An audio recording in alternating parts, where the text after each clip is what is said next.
Rikudo Setsuna makes her declaration. Morality, law, and justice are dismissed as nothing but fabrication and deception. Instead, the only true absolute left is violence. In the classroom, the teacher announces that the midterm results are posted. She complains that everyone did terribly and demands they try harder because her reputation is on the line before singling out one student.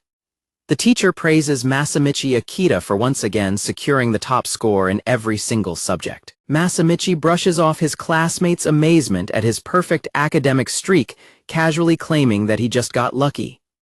The teacher tells the rest of the class to follow his example and boost her reputation, which Masamichi laughs off. His classmates suggest he will probably become a doctor or a government minister in the future, prompting Masamichi to thank them. Looking over the room of dejected students, Masamichi silently thanks them for being idiots. He reasons that because they cannot even handle a simple written test, he will easily get into Tokyo University, land a great job, and live a successful life.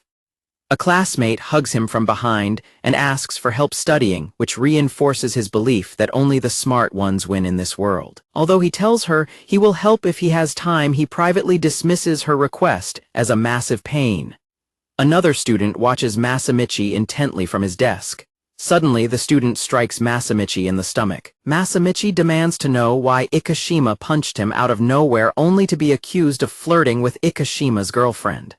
Masamichi is stunned by the sheer stupidity of the accusation. He silently compares Ikashima to a monkey for resorting to immediate violence, especially since no flirting actually took place. Masamichi dismisses the confrontation and turns to leave, but Ikashima calls out to him. Masamichi is startled by a sudden heavy noise behind him. Ikashima accuses Masamichi of looking down on people and orders him to get down on his knees. Masamichi complies, kneeling down on the ground before him. He reassures himself that this is fine, believing he is smart enough to recognize the gap between their physical abilities. Knowing that Ikashima is a national-level karate practitioner, Masamichi reasons that fighting back would only result in a beating. He consoles himself with the thought that idiots like Ikashima will not survive long in society anyway, so he should enjoy his temporary power while he can. He remains convinced that kneeling is the only smart move to make in this situation. A girl suddenly asks if they are finished with their business. The newcomer is Setsuna Rikudo, who watches them with a gentle smile. Masamichi is bewildered and asks who she is, while she simply smiles back at them warmly. Setsuna turns her attention to Ikashima and asks if he will fight her next. Ikashima reacts with absolute shock and irritation at her sudden proposal. Masamichi finds her incredibly bizarre, while Setsuna continues smiling and Ikashima clicks his tongue in annoyance. Ikashima warns Masamichi one last time to stay away from his girl before turning to leave. Masamichi wonders if she just saved him, noting that she managed to drive Ikashima away using nothing but her words. He begins to wonder if this girl is also highly intelligent. Masamichi tries to thank her and ask who she is, but she ignores him to ask the departing Ikashima if he is running away. Ikashima looks back in confusion as she says his retreat makes sense and cannot be helped. She mockingly adds that a sportsman like him probably cannot afford to get into street fights. An angered Ikashima demands to know what she just said, as she boldly claims that karate, especially the traditional style, is not even a real martial art. She points out that traditional karate relies on controlled strikes, where points are scored for pretending to hit and making actual contact is deemed a foul. Setsuna kicks a small rock and states that his style cannot even be called a martial art. She asks what he is up to and remarks that he still does not understand comparing his karate to just a sport like soccer. As Masamichi watches in shock and Ikashima glares, Setsuna bluntly declares that she is picking a real fight with him. Utilizing the incredibly fast footwork of traditional karate, Ikashima instantly closes the distance and throws a punch at her. He executes a perfectly timed strike aimed directly at her face, but Setsuna does not react to the incoming attack at all. The high-speed punch flies straight toward her face. Ikashima halts his fist just a fraction of an inch away from her nose, intending only to intimidate her. He intends to make Setsuna experience the controlled strikes that she had just mocked. Setsuna simply responds with a smirk. By leaving his fist hanging in the air to intimidate her instead of pulling it back, Ikashima makes a mistake that he instantly regrets. Setsuna violently smacks his extended arm away, making him immediately regret picking a fight with her. As Ikishima cries out in pain and Masamichi watches in disbelief, Setsuna announces that the real fight starts now, teasingly telling Ikishima that he is overreacting because his arm is not broken. Setsuna effortlessly blocks a high kick from Ikishima. She then smoothly dodges his follow-up punch. She quickly ducks under his spinning back kick. Masamichi watches the exchange in absolute disbelief.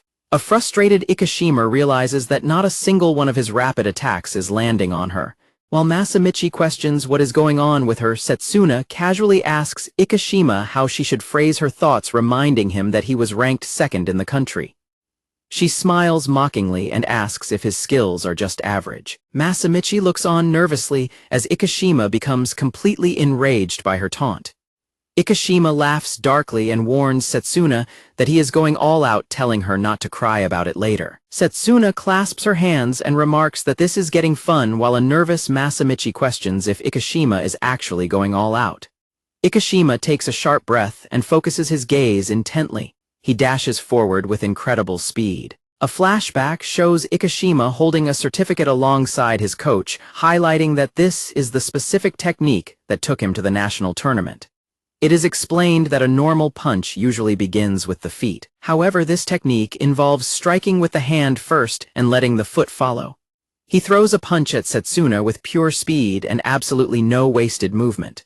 The strike is intended to be so fast that she will not even have time to react, let alone block. However, Setsuna effortlessly smacks his lightning-fast thrust away, leaving Ikishima completely shocked. Setsuna instantly counters with a brutal backhand strike directly to Ikishima's face, drawing blood, while Masamichi watches in horror. As Ikishima collapses to the ground, clutching his bleeding face, Setsuna smiles and tells him that his attack was impressive. She admits that she tried to dodge but still got hit, adding that his strike was too weak. She advises him that just landing a hit is fine, but to do real damage, he needs to step in a bit more, while a stunned Ikishima gasps that he could not even see her counterattack. Watching her completely dominate a man, Masamichi realizes that there is a deep logic behind every single one of her techniques. He admits to himself that he even felt a sense of beauty in her movements before hesitantly calling out to her. Masamichi steps forward and eagerly asks Setsuna if she can teach him how to fight. Setsuna touches her lips in mild surprise, softly expressing her amusement. Masamichi reflects on what he just said, reasoning that even though he considers fighting foolish, learning to fight will keep him from being afraid of people messing with him. He also figures that staying close to her will ensure Ikishima never bothers him again. He confidently brushes back his hair, silently concluding that this is another smart move on his part. Setsuna suddenly steps in close and wraps her arms around Masamichi's neck, making him stammer in surprise. Without warning, Setsuna viciously headbutts Masamichi in the face, causing blood to splatter as he reels in shock. Masamichi stumbles backward, crying out in pain and spitting blood as Setsuna watches him calmly. Masamichi touches his face and stammers in shock as he realizes he is bleeding. As Setsuna approaches him, a bewildered Masamichi stammers and questions what is happening. Setsuna looks directly at him and tells him to imagine a scenario. She asks him to imagine being in the savannah and coming across a lion eating a zebra. She asks if he would pat the lion's head and call it a good boy, leaving Masamichi confused as to why he would do that. Masamichi tells her there is no way he would pat it because he would just get eaten, prompting Setsuna to laugh and confirm that he is exactly right. Setsuna grabs his chin and pulls her face close to his, stating that the same logic applies here. Setsuna violently kicks Masamichi in the leg, making him cry out as she questions why he thought he would not get hit when it is obvious that she is physically stronger. She asks if he thought that concepts like the law, morality, justice, or love would somehow protect him. She loudly declares that all of those concepts are nothing but fiction. Standing over the kneeling Masamichi, Setsuna asserts that she can do whatever she wants to him right now, and that is the only fact that matters. She wipes the blood from her hand with a smile and proclaims that violence is the only rule in the world. Masamichi admits to himself that while he does not fully understand, he realizes she is absolutely right. He accepts the undeniable fact that his life is in her hands and she could kill him if she wanted to.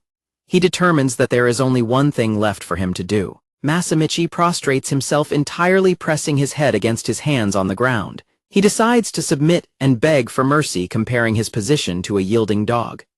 Setsuna smiles down at him for a brief moment before her expression drops into a cold stare. She places her hand firmly on the back of his head, praising his submission and ordering him to stay like that for the rest of his life. Setsuna stands over the bowing Masamichi and tells him that his submission was not a smart move. She questions if his next action was driven by anger, shame, or simply because his enemy looked away. Masamichi furiously swings a punch upward, deciding that whatever his reason is does not matter. Setsuna easily turns to dodge the punch, noting that whatever the case may be, his attack was based on pure instinct. Setsuna instantly counters with a brutal slap to Masamichi's face, dropping him to the ground as he later recalls having a dream. In his dream, Setsuna pulls down her underwear while declaring that she was a strong person freely wielding violence as she pleased. The dream continues with Setsuna lying back with an ecstatic expression as white fluid splashes around her. Masamichi suddenly wakes up in his bed with a gasp, horrified as he mutters that this is the worst. A student mentions that Ikishima has not contacted them and simply took the day off from school. A female classmate asks Masamichi, who is now wearing an arm sling, if he knows anything about Ikishima's absence. Masamichi claims he has no idea, silently deciding to pretend that everything from yesterday was just a nightmare. Masamichi resolves that only fools solve things with violence and that he should be smarter than that. He tells himself that he should just forget about the incident, reasoning that he will probably never see her again anyway. As the teacher orders everyone to sit down for an important announcement, Masamichi continues to wonder why a student from another school was even there yesterday. Setsuna steps to the front of the class and introduces herself as a transfer student, listing her hobbies as cooking, sewing, and watching theater, before adding violence to the list. Masamichi stares in absolute shock, his nose suddenly spurting blood as his classmates laugh off her mention of violence as a joke. Setsuna approaches Masamichi's desk and cheerfully points out that he is the guy from yesterday. The teacher asks if Setsuna knows Masamichi. Setsuna confirms enthusiastically, telling Masamichi that yesterday's violence was great. She smiles sweetly at him and suggests that they do it again sometime. A terrified Masamichi realizes that this is a story of violence, specifically the story of a girl named Rikudo Setsuna. 1 week passes since Setsuna Rikudo transferred to the school as a girl cheerfully says good morning. A group of girls enthusiastically greet Setsuna. Masamichi sits quietly at his desk while his female classmates compliment Setsuna and ask if she has gotten used to the school, to which she politely expresses her gratitude. Masamichi adjusts his glasses and notes that Setsuna has blended well into the class, but he admits that he cannot forget the moment they met. He remembers how she appeared out of nowhere. He recalls how she easily defeated the Karatka Ikishima. He also remembers how she then did the exact same thing to him. Masamichi notes that his injuries, which include a crown fracture, a nasal injury, an incomplete fracture of the left ulna, and multiple contusions, will take 2 months to recover from. He adds that his body still hurts like crazy and that his hatred for Setsuna continues to grow. Setsuna approaches Masamichi and wishes him a good morning, making him sweat nervously as he wonders how she can greet him so casually after making him lose consciousness. Setsuna cheerfully asks him how he is feeling, prompting Masamichi to angrily shout back that she is the one who caused his condition in the first place. The entire class turns to stare at Masamichi in stunned silence. A tanned classmate asks Masamichi why he is shouting. He awkwardly brushes it off as nothing, silently panicking that he accidentally raised his voice. Masamichi reprimands himself, noting that losing his temper is not like him and that he needs to live wisely. The tan girl asks Setsuna if she knows anything about Ikishima being absent. Setsuna smiles and feigns ignorance while Masamichi silently points out that she was the one who knocked Ikishima out. Setsuna continues chatting happily while Masamichi thinks that he has not told anyone about getting beaten up because he wants to avoid getting involved with her. He assumes Ikishima feels the same way and resolves to keep his distance from Setsuna until graduation. Classes end for the day, and the students begin their commute home via the train. While sitting on the train, Masamichi stares in absolute horror as he realizes Setsuna is standing right in front of him in the very same car. Masamichi frantically wonders if they the same route to school where she lives and what kind of life she leads, seriously wishing he could see her parents' faces. As the train arrives at Mashiku Station, Setsuna gets off, allowing Masamichi to finally breathe a sigh of relief. The scene shifts to a bustling commercial district street.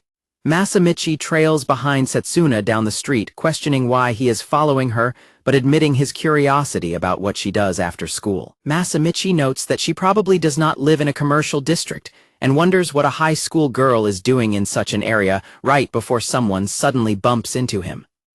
A woman complains that the collision ruined her expensive skirt and demands compensation. Masamichi tries to explain that neither of them was paying attention, but she angrily tells him to stop messing around and pay for it. A blonde man from the group steps forward and orders Masamichi to come with them so they can talk. The man empties Masamichi's wallet, counting out multiple 10,000 yen bills. Having dragged Masamichi into a secluded alleyway, the blonde man confirms the cash amount and tosses the empty wallet onto the ground. The blonde man hands the cash to the woman, who cheerfully thanks him. He then taunts Masamichi, stating that he is lucky he had money because otherwise they would have killed him.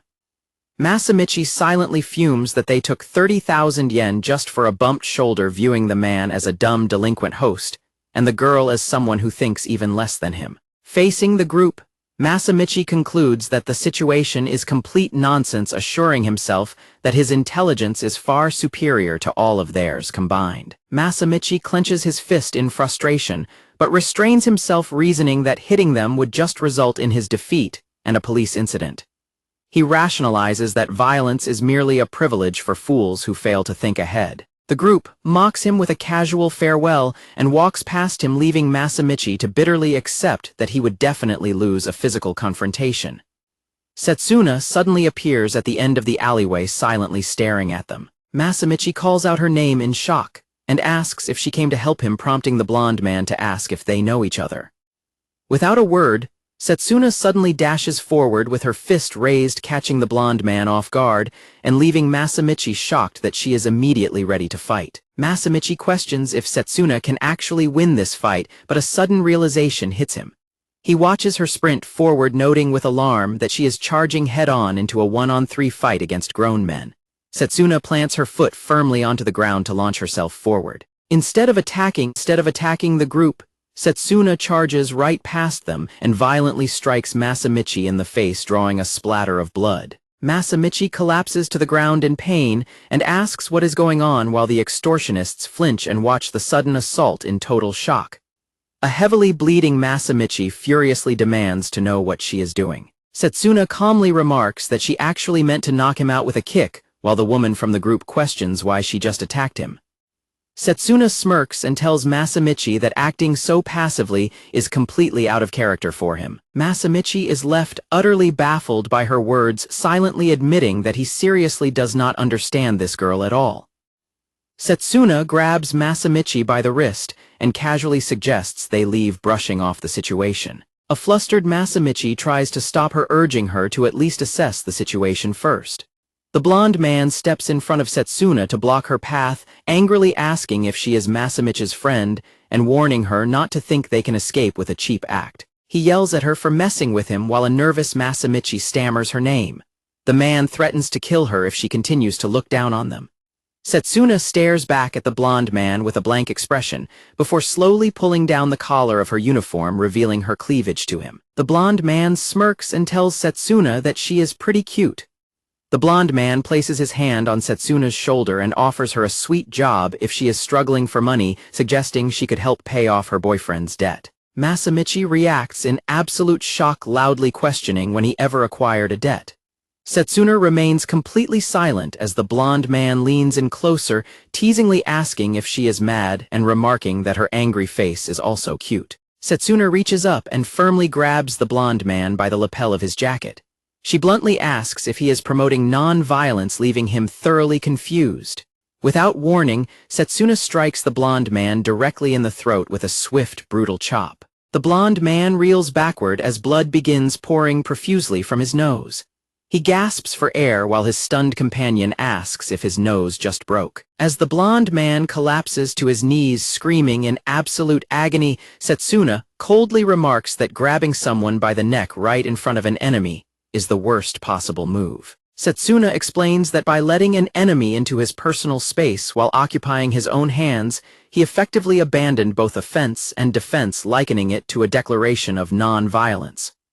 The woman screams the blonde man's name in panic as he cowers with his bleeding face. Setsuna smiles warmly and cheerfully declares that, of course, she's going to hit him for making such a foolish mistake. Enraged by her attack, the other man in the group rushes forward with his fist raised and yells at her. Setsuna casually intercepts the charging man with a devastating backhand to the face.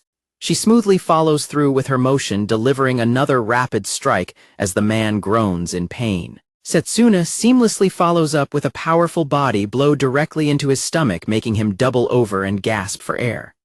Setsuna stands tall and smiles gently as both men lie collapsed and completely defeated on the ground at her feet. The two men groan in agony as they writhe on the pavement, completely incapacitated by her strikes. Setsuna turns her smiling gaze toward the woman, who immediately drops her bag and stammers in absolute terror. As Setsuna casually approaches and states that she does not understand, the terrified woman backs against the wall, screaming at Setsuna to stay away and calling her creepy. The terrified woman frantically pleads with Setsuna not to hit her, loudly reminding Setsuna that she is a woman. Setsuna ignores the plea and ruthlessly strikes the woman directly in the face. Holding up her blood-stained fist with a smile, Setsuna calmly declares that violence is equal for everyone regardless of gender. Masamichi watches the brutal display in complete stunned silence. Clutching his bleeding face, Masamichi remarks in terror that Setsuna just turned 4 people into a bloody mess in an instant.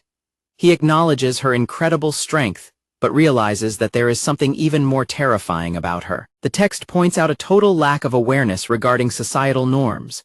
It is explained that Rikido Setsuna acts without any hesitation, completely disregarding society's rules to strike whoever she wants. Setsuna is described as antisocial as she stares down a nervous Masamichi. With blood running from his nose, Masamichi raises his fists in a defensive stance. Setsuna asks him in confusion why he is in a fighting stance and wonders if he is going to hit her. Setsuna cheerfully claims she has no intention of hitting him, prompting an angry Masamichi to point out that she just hit him with a flying kick. With a blood-stained hand, Setsuna smiles warmly and asks if they are friends. A stunned Masamichi can only repeat her words in disbelief. The scene shifts to the exterior of an office building. The injured delinquents stand inside the room looking highly anxious. A woman performs fellatio on the gang boss. The delinquent with the bandaged nose looks on in confusion. Sitting on the couch, the boss asks if they really got beaten up by a high school girl. Another member asks if they are joking, while the injured delinquent insists that it is the truth. The group explains that the girl was extremely strong and likely practiced martial arts. The blonde delinquent explains that she broke his nose, while another member warns that the girl is dangerous. The boss tells the woman she is not good at her task, and she apologizes while coughing. Without warning, the boss brutally punches the woman in the face, sending her flying across the room as she bleeds. The boss quietly considers the situation while the remaining gang members watch in silent terror. The boss smiles and raises his finger, casually proposing that they simply kidnap the girl who beat them up. The blonde delinquent stammers in shock at the idea of kidnapping. The boss replies that if people look down on their line of work, they are finished, insisting they must settle this matter. The boss adds that a high school girl is the perfect target. He plans to record a video of her to make money, using it to attract even more customers to their business. Another gang member nervously points out that kidnapping is a major crime and expresses his fear of them getting caught and arrested. The boss sighs in deep disappointment at his men's hesitation, complaining that the youth of today have far too little testosterone. The boss grabs the woman by her hair and mockingly tells her that she needs to work out more. Unbuttoning his pants, the boss boasts that having muscles allows one to truly feel an unmatched sense of absolute strength, as if nobody can defeat you. He refers to this feeling as a sense of complete omnipotence. He explains that this power is especially clear when holding a woman, since one can do whatever they want to her no matter how desperately she resists. He aggressively holds the woman's head down as he claims that working out makes women feel like trash to him. The boss then enthusiastically encourages his men to go hit the gym with him. The scene transitions back to the school classroom during a break. Setsuna cheerfully approaches Masamichi and invites him to have lunch together. Masamichi immediately declines, but Setsuna urges him to reconsider, revealing that she even brought a bento specifically for him. Looking at the bento packed with chicken, broccoli, rice, and a protein drink, Masamichi asks if she is a bodybuilder, prompting her to explain that protein helps heal his wounds faster. While Masamichi sweatily reflects on the fact that she was the one who caused his wounds in the first place, Setsuna happily tells him to enjoy his meal. The scene cuts to the quiet school exterior during lunchtime. As Setsuna hums happily while eating, Masamichi takes off his glasses and asks if he can ask her a question. Masamichi asks if they are only having lunch together because they are supposedly friends, to which Setsuna enthusiastically agrees. Masamichi reflects on how bizarre it is to talk about friendship after she brutally hit him twice, but he decides to put aside her strange vibes to ask his real question. He looks her in the eye and directly asks why she chose him. He points out that there are plenty of people who are much stronger than him, mentioning Ikishima as an example. Setsuna laughs and retorts that people do not choose their friends based on how strong or weak they are, prompting Masamichi to ask why she chose him then. Leaning in extremely close with an intense expression, Setsuna tells him that he and she are alike. Masamichi is left staring up at her in stunned silence as she stands over him. Masamichi reacts with disbelief and demands to know how they are alike, but Setsuna only giggles in response. Their classmate approaches and asks if they are having a lover's quarrel, prompting a panicked Masamichi to deny it and tell her to stay away, while Setsuna asserts that Masamichi should understand what she means. Setsuna explains that it is not about being strong or weak, or winning or losing, but rather a matter of dignity that goes beyond profit and loss, leaving Masamichi to try and summarize her thoughts. Setsuna concludes that it is about being able to do what needs to be done when the moment arrives, causing their classmate to ask if they are discussing something sexual, while Masamichi silently hopes he never has to do anything with her. Elsewhere, the bruised blonde delinquent stands hesitantly next to a parked black van. Inside the van, the blonde delinquent nervously asks if they are seriously going to go through with the kidnapping, while his associate casually smokes a cigarette. The smoking companion warns him that kidnapping a high school girl is serious business, suggesting he back out if he wants to, but adds that Shaoji will definitely kill him if he does, which leaves the blonde delinquent terrified. It is explained that Shaoji operates a love business, getting women hooked on host clubs on credit and forcing them to work in the sex industry if they are unable to pay off their debts. The narration notes that this business model completely fails if the women manage to escape, raising the question of how Shaoji ensures they never run away. The blonde delinquent wonders if Shaoji controls them by being kind, but his companion flatly rejects the idea, stating that the reality is the exact opposite. The answer is physical violence, explaining that Shaoji repeatedly beats the women until they believe they will be killed if they resist, stripping them of their will to escape. The blonde delinquent grins and clicks his tongue, recalling terrifying rumors about a woman who actually died after being beaten too severely. The blonde delinquent reluctantly agrees to go through with the plan, but the driver tells them to cut the idle chatter and alerts them to look ahead. As Setsuna walks down the street, the driver instructs the bandaged-nosed delinquent to follow her, wait for the perfect moment, and quickly shove her into the van regardless of any bystanders. The black van slowly drives up behind an unsuspecting Setsuna as she continues her walk home. The van suddenly screeches to a halt right next to her. The side door of the van is instantly slid open. The two delinquents quickly spring from the van, with one grabbing her from the front and the other pushing her inside from behind. The side door slams shut and the van immediately speeds away down the road. Almost immediately, the van begins shaking violently from the inside as massive impacts shatter the side window.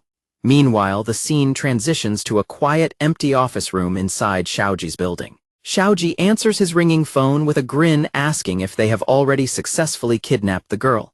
Shaoji is interrupted mid-act and reacts with confusion and shock to the voice on the other end of the line. On the other end of the line, Setsuna cheerfully introduces herself to Shaoji, standing amidst a scene of absolute devastation with the crashed van and the defeated, bloodied delinquents behind her. Setsuna casually asks Shaoji if he has any business with her while pinning a delinquent beneath her foot, prompting a grim Shaoji to ask if she is the girl from earlier. Shaoji states that he heard she beat up one of his people, to which Setsuna simply laughs in response as Shaoji exhales smoke. Enraged, Shaoji screams into the phone, threatening to kill her if she keeps acting up and demanding to know whose reputation she thinks she is ruining. He viciously threatens to pour gasoline on her house and burn it to the ground. Xiaoji commands her to come apologize if she does not want her entire family to be slaughtered, offering to let her work for him, which she casually acknowledges. Setsuna admits she does not fully understand, but directly asks him if he is trying to pick a fight with her. Xiaoji reacts with silent, wide-eyed fury to her bold question. Setsuna calmly asks him to introduce himself first before saying anything else, adding that she has something to tell him. Xiaoji declares that he absolutely detests being looked down on by women and promises that he will definitely settle the score with her. Xiaoji hangs up the phone with a sigh, silently noting that she is an interesting woman and wondering if Setsuna is always like this. Xiaoji addresses Masamichi by name, confirming his identity as Masamichi sits nervously on a stool. Masamichi nervously stammers and confirms his name, trying to put on a polite smile despite his fear. Masamichi silently laments to himself that this is the absolute worst situation. Masamichi recalls that he was forced into a car right after school and brought directly to this location. Recognizing that Xiaoji clearly does not have a conventional job, Masamichi wonders if he is involved with semi-gangsters before hesitantly speaking up. In near terror, Masamichi asks Xiaoji what is going to happen to him. Xiaoji casually calculates the costs, stating they need medical fees, doctor's fees, and compensation, before demanding 3 million yen, leaving Masamichi utterly shocked. Xiaoji dismisses the tension and suggests that if Masamichi introduces him to some girls from his school, he will get a cut of the money too, while Masamichi resolves to just focus on surviving the current situation. Xiaoji raises his fist, explaining that he is going to return the favor by doing exactly what Masamichi's girlfriend did to his men, which leaves Masamichi completely bewildered. Xiaoji prepares to throw a heavy punch as Masamichi frantically begs him to wait, staring at the man's massive arm in sheer terror and realizing he might not survive the blow. Masamichi panics and screams that Xiaoji has it completely wrong. He clarifies that Setsuna is absolutely not his girlfriend or even his friend, recalling how she violently beat him the first time they met, continued to subject him to senseless violence, and ultimately dragged him into this entire mess. Xiaoji abruptly stops his fist right next to Masamichi's face, making him gasp in fright. Xiaoji immediately brightens up, smiling and saying that he should have explained that sooner. Xiaoji laughs and apologizes for scaring him, realizing that they are actually both victims of Setsuna, while a bewildered Masamichi wonders if he has just been saved. Xiaoji pulls the blonde woman close, explaining to Masamichi that to avoid being looked down on by women, it all comes down to having muscle. Xiaoji claims that women are weak and cannot stand up to muscle. Masamichi awkwardly laughs and agrees that he should start going to the gym when Xiaoji suddenly calls out his name. Xiaoji directly asks Masamichi if he is a virgin, and when a flustered Masamichi admits that he is, Xiaoji proudly claims that he knew it all along. Xiaoji lectures Masamichi, stating that being a virgin at his age is unacceptable, and that lacking muscle is exactly why women look down on him, prompting Masamichi to apologize. Xiaoji smiles and remarks that this must be fate, while the blonde woman reacts with growing anxiety. Xiaoji forcefully pulls up the blonde woman's sweater, telling Masamichi that it is fine to violate her. Masamichi reacts with absolute blushing shock at Xiaoji's sudden suggestion. Xiaoji tells Masamichi not to hold back because it is a free service, emphasizing that he should never let a woman look down on him again, while a panicked Masamichi stammers that it is not about the money. Xiaoji orders the woman to get Masamichi in the mood, and as she reluctantly complies and approaches him, Masamichi frantically begs her to wait and hold on. As the woman stands directly in front of him, Masamichi panics, internally wondering if he will be charged for this later, but fearing that a forceful refusal will only anger the gang. Believing he has no other option to survive the situation, Masamichi prepares himself to lose his virginity, only to freeze when she gets closer.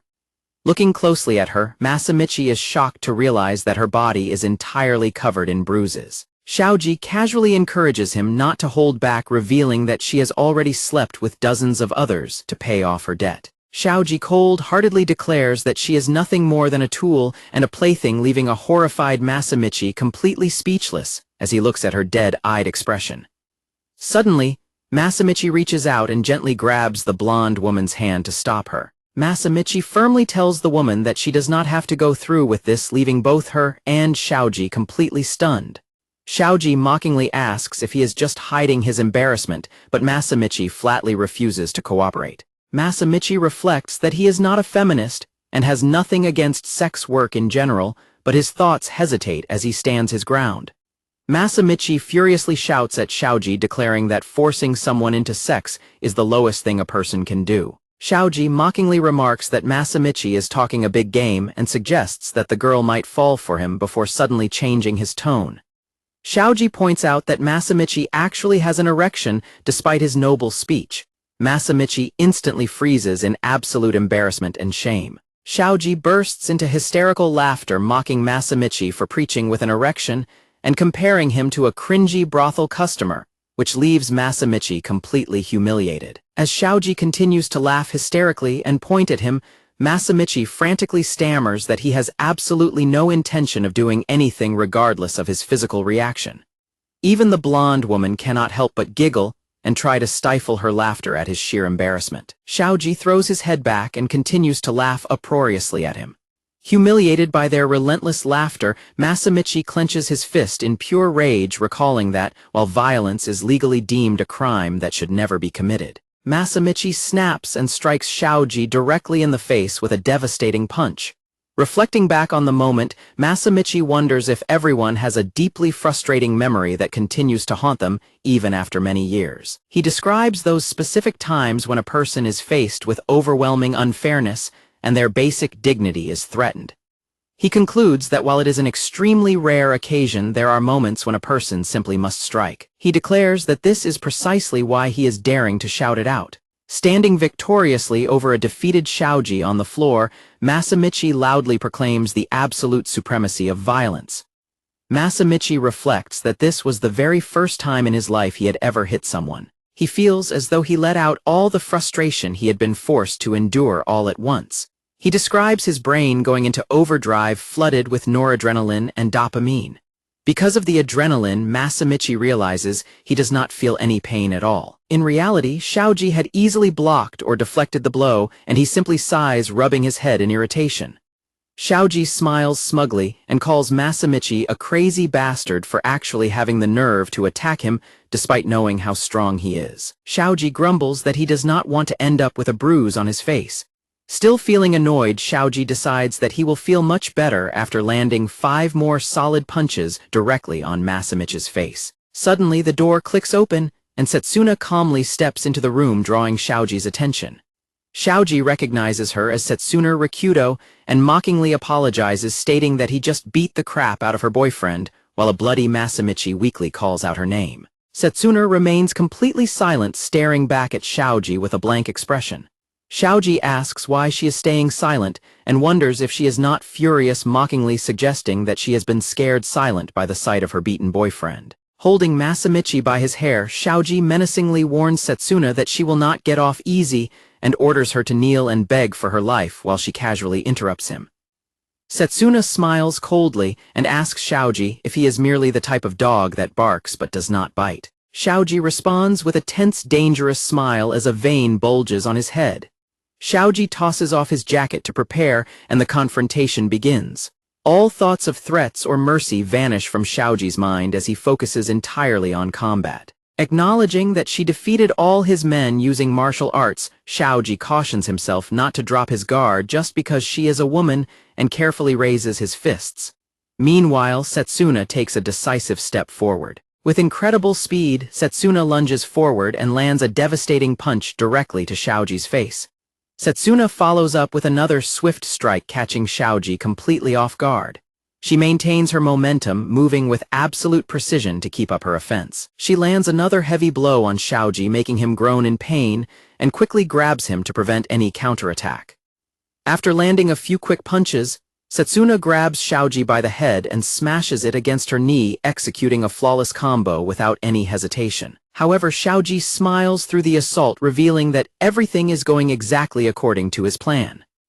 While Xiaoji knows nothing about formal martial arts, his line of work has given him immense hand-to-hand combat experience and countless victories. He knows exactly how to take hits to avoid letting them land on vital spots, and he braces himself to use his raw physical strength. Shaoji violently hurls Setsuna across the room like a rag doll, sending her crashing into the gym equipment, while a terrified Masamichi calls her name, and Shaoji praises her strategy. Standing over her, Shaoji mocks her predictable shallow tactics, declaring that they will never get her anywhere near victory.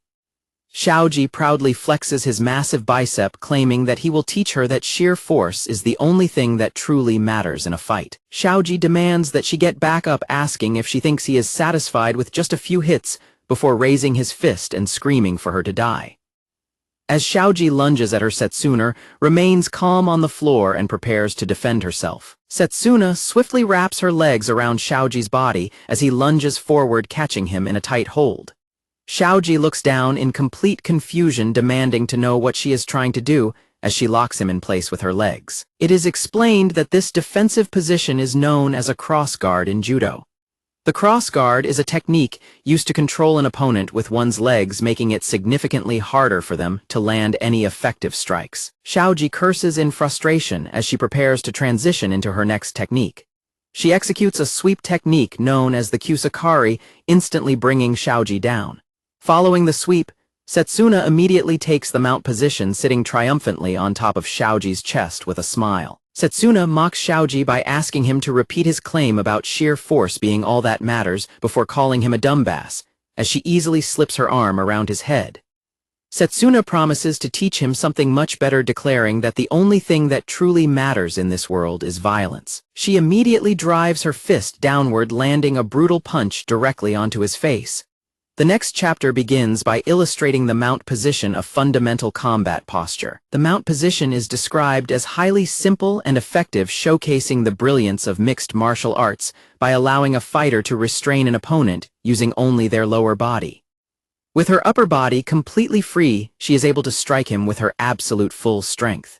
Setsuna giggles and says that his punch only tickles, as strikes from the bottom against a mount have almost no effect. She immediately punishes his attempt by landing another devastating punch onto his face. Shaoji screams in agony as he frantically flails around on the floor, trying in vain to escape her mount. Setsuna easily maintains her dominant position by precisely shifting her weight back and forth to match his movements. She lands yet another crushing blow directly onto his bloody face. Although escape techniques exist for the mount position, they only work if executed flawlessly by the person trying them. Without proper training or basic knowledge of these techniques, any slip-up only results in getting repeatedly punched in the face. Ultimately, the mount position is described as a highly oppressive force, becoming an inescapable prison of fists, as Setsuna relentlessly beats him. A terrified Shaoji panics that she is going to kill him, desperately resolving to use his remaining strength to break free. Shaoji recalls his past frustration when women used to mock him, which originally drove him to start going to the gym to build muscle. He remembers how building his strength finally saved him, making him popular and highly admired by women as he grew stronger. Shaoji exerts every ounce of his remaining strength and throws a desperate final punch at Setsuna while screaming.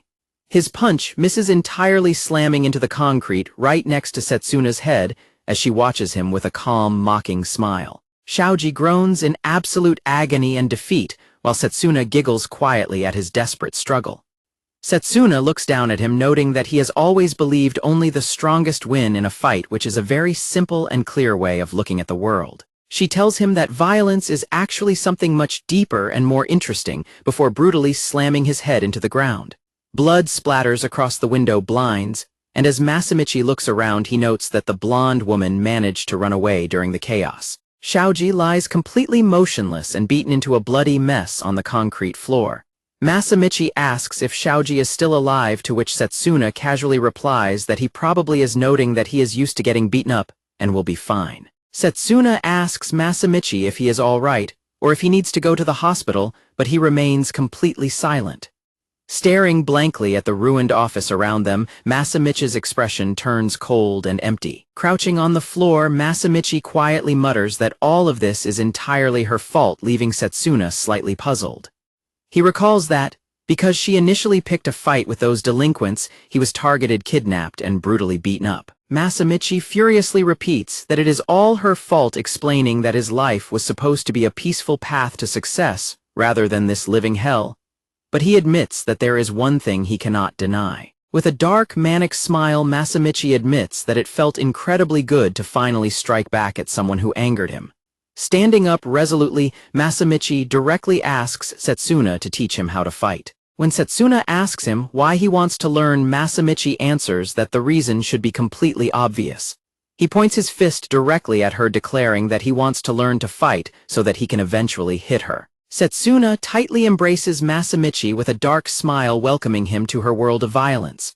Under a full moon, a rumor spreads through the night as people ask if they have heard about the Tsujijiri. One of the men skeptically asks if he really believes the Tsujijiri rumor in this day and age, but his friend insists that he is being completely serious. The friend explains that some guy has been going around randomly picking fights for absolutely no reason, making the other wonder if it is actually true. The first delinquent arrogantly claims that he does not care and will easily knock the idiot out if he approaches them, while his friend smirks and notes that he has been working out at the gym lately.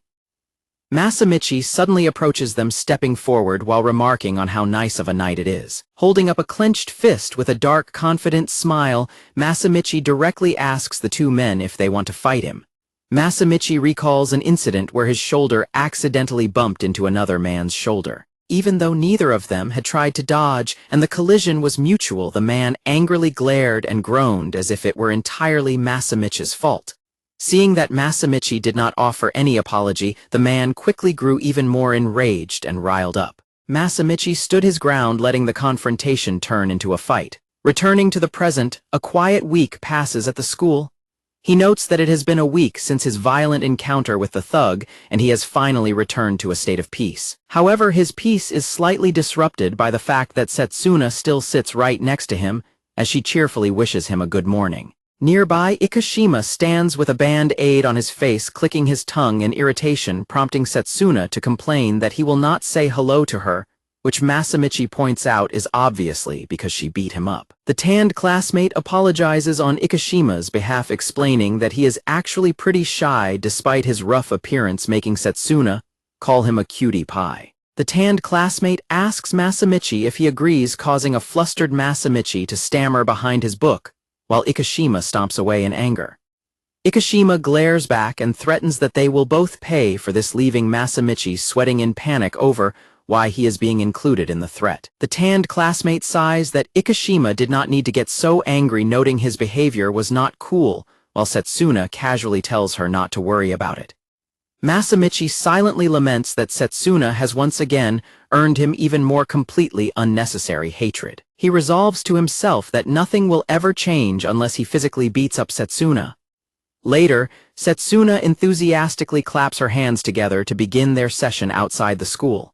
Setsuna approaches Masamichi and confirms that he wanted her to teach him how to fight. Masamichi firmly agrees, stating his goal is to beat her up, which Setsuna finds splendid, before asking where they should start for a light warm-up. Masamichi is left completely baffled by whatever she says next. Setsuna explains that since he wants to get stronger, he first has to actually get into a real fight to test his current ability, prompting a panicked Masamichi to tell her to wait. Masamichi desperately protests that he already knows his own ability, arguing that he is just an ordinary guy with absolutely no fighting knowledge or experience. He points out that trying to pick a random fight will only result in him getting beaten up, which Setsuna listens to in silence. Setsuna looks at him with a pitying expression and calls him a fool. When Masamichi reacts with offense, Setsuna questions why he wants to learn to fight if he is so afraid of it, forcing him to reluctantly agree, while pointing out that he simply does not know how to fight, which Setsuna notes is not something people just magically know. Declaring herself a kind teacher who will not abandon her lost student, Setsuna offers to teach him one specific technique, making a skeptical Masamichi ask what it is. She explains that with this trick, he will be able to easily win almost any fight. Masamichi looks on with skepticism, wondering if she is pitching an infomercial to him. Masamichi is suddenly caught off guard as Setsuna springs into action. A sudden transition cut slices through the scene. Out on the street, Masamichi stands face to face with a potential opponent. Steeling himself, Masamichi raises his fists and takes his combat stance. Seeing Masamichi take a combat stance, the man simply laughs. To the man, weak-looking boys are supposed to be obedient, and showing any sign of resistance is considered a crime. He views any resistance as the perfect excuse to beat someone up one-sidedly. Using that very logic, the man has dished out countless acts of violence to friends, partners, and junior co-workers back home, silencing anyone who acted cocky.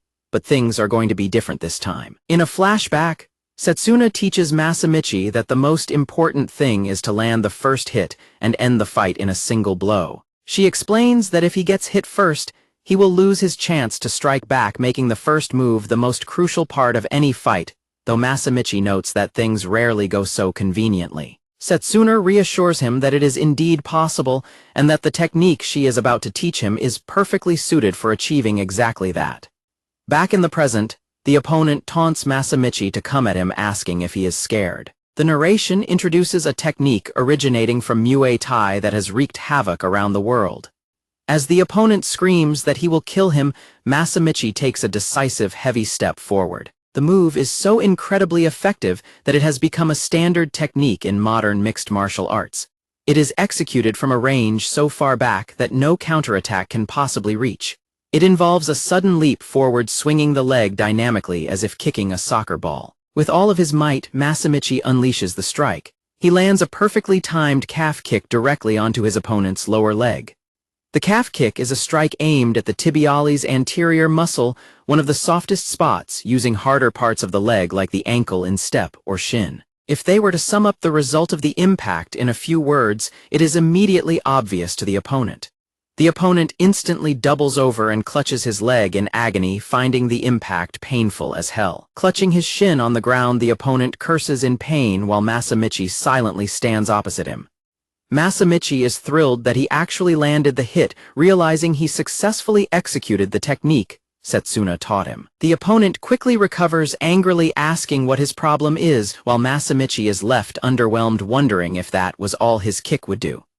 Masamichi sweats nervously, wondering what his next move should be. Masamichi realizes his opponent is still full of energy because he only kicked his leg, as the man furiously cracks his knuckles and threatens to kill him. He begins to panic, realizing he does not know any other moves besides this single kick. The opponent charges forward with a punch, screaming that Masamichi is dead, forcing a startled Masamichi to brace himself. To Masamichi's surprise, the opponent's leg suddenly buckles beneath him, as the calf kick carries a major consequence beyond just causing pain. The anterior tibial muscle is responsible for stabilizing the legs, and if it is incapacitated, even staying upright becomes impossible, leaving the opponent shivering and groaning in pain while Masamichi watches.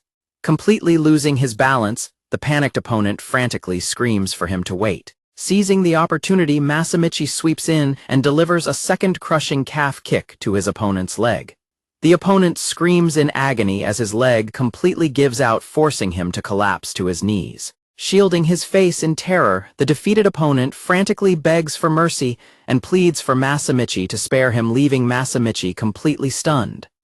Masamichi is left staring in absolute disbelief, wondering if he actually just won the fight. In that moment, Masamichi realizes that the belief that violence is inherently evil is only the perspective of the victim, and stripping away concepts of good and evil reveals the true feeling of a victor. Masamichi raises his arms high in triumphant celebration. The scene transitions back to the school building during the day, where Setsuna speaks up. Setsuna claps her hands together and warmly congratulates Masamichi on surviving his very first fight. As Setsuna praises him and says she did not think he had it in him, Masamichi looks on with a sweat-drenched, completely deadpan expression, silently questioning her compliment. Back at the school, the tanned classmate admits she honestly thought Masamichi would lose his first 3 fights, prompting him to tell her to stop it, while Setsuna praises him for understanding the technique really well. Setsuna suddenly asks him to let her taste his kick, telling him to go ahead whenever he is ready, which leaves a bewildered Masamichi asking if she seriously wants him to kick her, to which she enthusiastically agrees. Steeling himself, Masamichi launches himself forward to deliver a full-power calf kick, declaring that he will not hold back. Setsuna simply watches his incoming kick with a calm, serene smile. Setsuna easily checks his calf kick by turning her shin outward to block the strike. Masamichi is instantly stunned as he realizes his attack has been completely countered. Masamichi collapses to the ground in intense pain, clutching his shin and crying out while Setsuna giggles at his reaction. Masamichi frantically demands to know why he is the one in pain if his kick was executed correctly. But Setsuna assures him his calf kick was perfect, explaining that she used a defense technique called a cut, where turning the hard shin to block the kick causes the attacker's own leg to bear all the pain. Setsuna smiles and points out that experiencing the counter directly is the best way to learn, while a frustrated Masamichi demands that she explain things to him beforehand next time. Setsuna reasons that since he is going to keep picking fights, it is crucial for him to know about these defenses, but Masamichi shouts back that there is no way ordinary street thugs will be using such advanced combat techniques. Masamichi argues that if they did run into an opponent with those advanced skills, Setsuna would probably be the one picking a fight with them anyway, which she silently considers before admitting it is a fair point. The scene transitions to a hotel room hosting a press conference. A reporter asks the newly crowned champion how he feels after successfully securing the championship title. Holding the microphone, the champion confidently declares that he is simply delighted and believes he has successfully proven he is the strongest fighter in Japan, prompting a journalist to challenge him for being too cocky, since he has not even defended his title yet. The angry journalist demands to know if he has forgotten about the legendary undefeated 10-time title defender Kamizame. The champion simply responds by pointing out that the fighter in question is only the bantamweight champion, which the journalist proudly confirms, calling him a national treasure. The champion smiles smugly and states that while he certainly respects Kamiza, he only respects him as a sports athlete. The audience looks on in complete confusion at his dismissive remark. The champion reasons that if martial arts is truly about determining who is the absolute strongest, then restrictions like body weight classes and gender categories reduce it to a mere sport, arguing that only the men's heavyweight division represents true martial arts. The heavyweight champion of Team MASH, Fuwa Subaru, boldly declares that his ultimate goal is to become the strongest fighter in the entire world. The heavyweight title match, contrary to all expectations, is turning into a completely one-sided fight. In only the third round of his debut, Fuwa is deftly evading the champion's fierce attacks. Fuwa lands a devastating counterattack, leaving the champion staggered. Fuwa delivers a crushing blow straight to the champion's jaw. Hit by Fuwa's cross counter, the champion collapses to the floor and is unable to get back up. The smartphone screen broadcasts the news that the new heavyweight champion of Japan is Fuwa Subaru. Masamichi watches the broadcast from his phone while eating lunch, quietly marveling at how cool the champion is. He reflects that even though he was aware of the champion before starting his own training, the man is still incredibly impressive, realizing that any fight against someone like him would leave him beaten to a pulp. A couple of days have passed since his first victory, and now that his initial excitement has faded, he is starting to feel anxious. He wonders if he will be able to win his next match, worrying that an opponent who actually knows mixed martial arts could easily counter his calf kick and prevent him from fighting effectively. He concludes that he cannot possibly keep fighting if the calf kick is his only technique. He realizes it is absolutely crucial for him to master a solid defense and top-tier counterattacks. Determined to improve, Masamichi decides that he needs to seek out Setsuna's help. When Masamichi directly asks Setsuna to teach him a new technique, she flatly refuses, arguing that since he only knows the calf kick, it is unwise to get distracted by other moves. Setsuna leans in close and reassures him that he already knows a highly effective technique. Masamichi complains that he does not understand her reasoning at all, but Setsuna counters by asking him why he wants to learn a new technique to begin with. Masamichi points out that she was the one who told him to try and fight her, adding that his calf kick is simply not enough and that he feels completely useless when she easily blocks his strikes. Masamichi explains that if he knew more moves, he would feel much more confident, while Setsuna looks at him thoughtfully. Setsuna looks at Masamichi and states that there is no such thing as feeling at ease in violence. She explains that in violence there is no clear aggressor or victim because everyone is subject to it, and the only thing that truly matters in the end is the final result of victor or loser. Masamichi remains completely silent as he processes her words. Setsuna claps her hands and asks if he understands her, prompting Masamichi to unenthusiastically agree before turning away. Masamichi flatly tells her that he is going to find a new teacher instead. With that, Masamichi exits the rooftop through the door, leaving Setsuna standing alone under her umbrella. Setsuna quietly sighs, looking after him as he departs. Later, Masamichi arrives at the entrance of the Versus martial arts gym. Confirming the address on his phone, a nervous Masamichi hesitates to enter, but finally peeks through the door and announces his name and reservation. Fuwa Subaru is waiting inside with a clipboard, smiling warmly as he welcomes him, and asks if he is the one who booked the personal training session, leaving Masamichi completely speechless. Seeing Masamichi freeze in shock while staring at his bare feet, a puzzled Fuwa asks him what is wrong. Masamichi loudly demands to know if he is really the heavyweight champion Fuwa Subaru, which Fuwa casually confirms with a smile. Masamichi is shocked that a world-class champion actually teaches ordinary people like him, which Fuwa happily confirms. Masamichi asks if he is too busy with his own training, but Fuwa sweatily whispers that training doesn't pay the bills, and that his team is actually quite stingy with money. Fuwa enthusiastically rolls up his sleeves and suggests they begin, promising that the session will help relieve his stress. Masamichi clenches his fist in admiration, viewing Fuwa as an absolutely great person. As Fuwa tells him to go get changed, Masamichi rejoices over his luck, smugly telling himself that a professional champion will surely teach him 100 times more than Setsuna ever could. Suddenly, Masamichi screams in sheer terror as he looks at the window and sees Setsuna staring blankly inside while pressing her face and hands against the glass. Setsuna casually steps through the window into the room, complaining that cheating on her is terrible, while a panicked Masamichi demands to know why she is there. Setsuna smiles and notes that things turned out well, since Fuwa Subaru is here, prompting a confused Fuwa to ask if she is his girlfriend, which Masamichi frantically denies. Setsuna confronts Fuwa about his controversial press conference quote, where he claimed everything outside of men's heavyweight is just a sport, making Masamichi silently recall how rude it was, while Fuwa sweatily begs for mercy, claiming he was flamed like crazy online for it, before Setsuna directly asks if he will take the statement back. Fuwa firmly declines, crossing his arms and asserting that it is true, and that only men's heavyweight constitutes real martial arts. He questions why those who disagree do not simply fight in the heavyweight division, noting that absolutely nobody actually does. He points out that it is because they all know they cannot defeat the larger fighters. Fuwa explains that only in the heavyweight division are fighters truly battling to determine who is the absolute strongest, calling it an objective reality. Both Masamichi and Setsuna listen in silence to his reasoning. Setsuna smiles, expressing her gladness that he is truly aiming to be the strongest, and takes a step forward while asking if he would reject her request. Setsuna directly asks Fuwa if he will fight her, leaving a terrified Masamichi to panic in the background. In the locker room, Setsuna stands before Fuwa and repeats her request to fight him, while Masamichi frantically panics in front of them. Masamichi stammers in shock as Fuwa reacts with absolute surprise.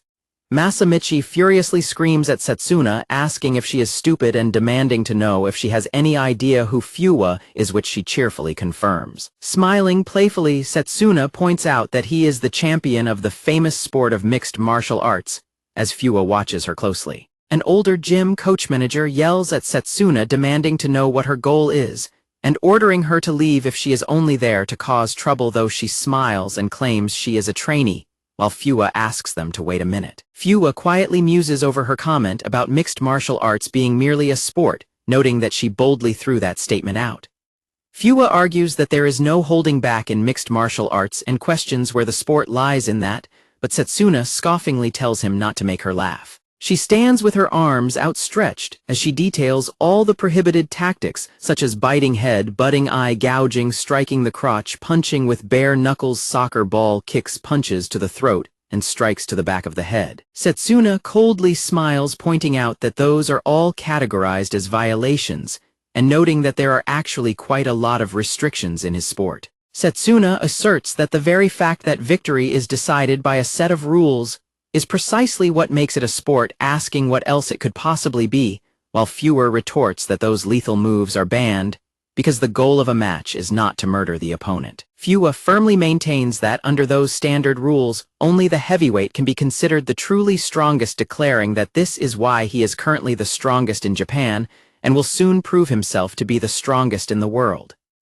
Setsuna smiles and flatly tells Fuwa that he is wrong. Setsuna presses her fist under his chin, confidently stating that she might actually be stronger than him and teasingly telling him he has to defend his title.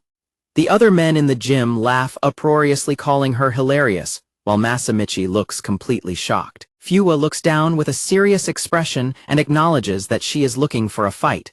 With an intense stare, Fuwa firmly declares that he is going to give it to her.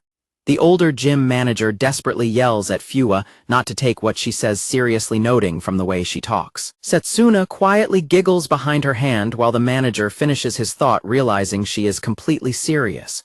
Fuwa states that she is not bragging or mocking him but truly believes she can beat him, and he admits he cannot forgive that. Putting on his fighting gloves, Fuwa tells Setsuna she can fight however she likes, but he will treat it as a sparring session because taking it seriously as a professional would cause problems.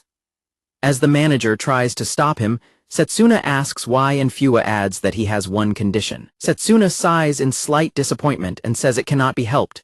She smiles confidently and agrees, telling him he will soon realize how helpless he truly is. Masamichi stands frozen in disbelief as Setsuna, Fuwa, and the rest of the gym members head out toward the training area. Facing off against Setsuna, Fuwa sets the rules for a single 5-minute round, declaring that the match ends if she gets knocked out, loses consciousness, or taps out, as Masamichi realizes his classmate is actually about to fight an MMA champion. Fuwa stares at her silently while Setsuna smiles and expresses her excitement. Fuwa raises a finger, reminding them that injuries are part of sparring, while the panicked manager desperately begs him not to hurt her, to which Fuwa tells him not to worry. A gym member stands by a timer set for 5 minutes and announces the start of the match. Setsuna instantly dashes forward to attack. The manager screams in shock as Setsuna throws a swift kick directly at Fuwa's crotch. Fuwa swiftly brings his gloved hand down and successfully blocks the low blow. Holding her leg securely, Fuwa tells her that he fully expected her to aim there. Fuwa prepares his next move and declares that he is going for her eyes, while Setsuna remains completely calm, noting that his quick defense is not surprising at all. Setsuna remains highly alert as his hand lunges close to her face, keeping her focus entirely on his actions. With a swift counter, Setsuna lands a powerful kick directly to Fuwa's side, making him groan in pain. Fuwa recovers his footing and remarks that she was incredibly close, pointing out that her previous strikes were merely a distraction to set up her kick, which is exactly what he had anticipated. Watching from the side, Masamichi panics upon realizing that the champion easily anticipated her surprise attack, anxiously wondering what Setsuna will do next as she stands in silence. Fuwa raises his fists and takes his fighting stance, calmly announcing that it is now his turn to attack. Fuwa takes a powerful, heavy step forward to launch his strike.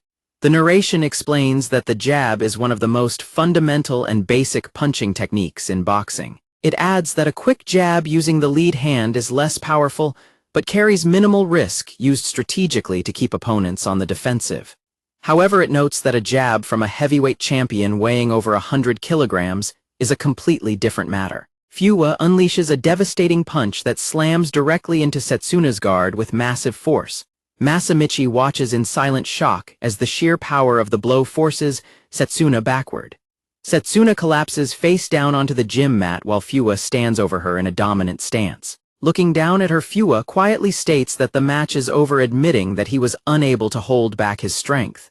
The champion's punch connects with immense crushing force, sending blood splattering as she takes the heavy hit. Masamichi is frozen in absolute disbelief as he witnesses the devastating impact.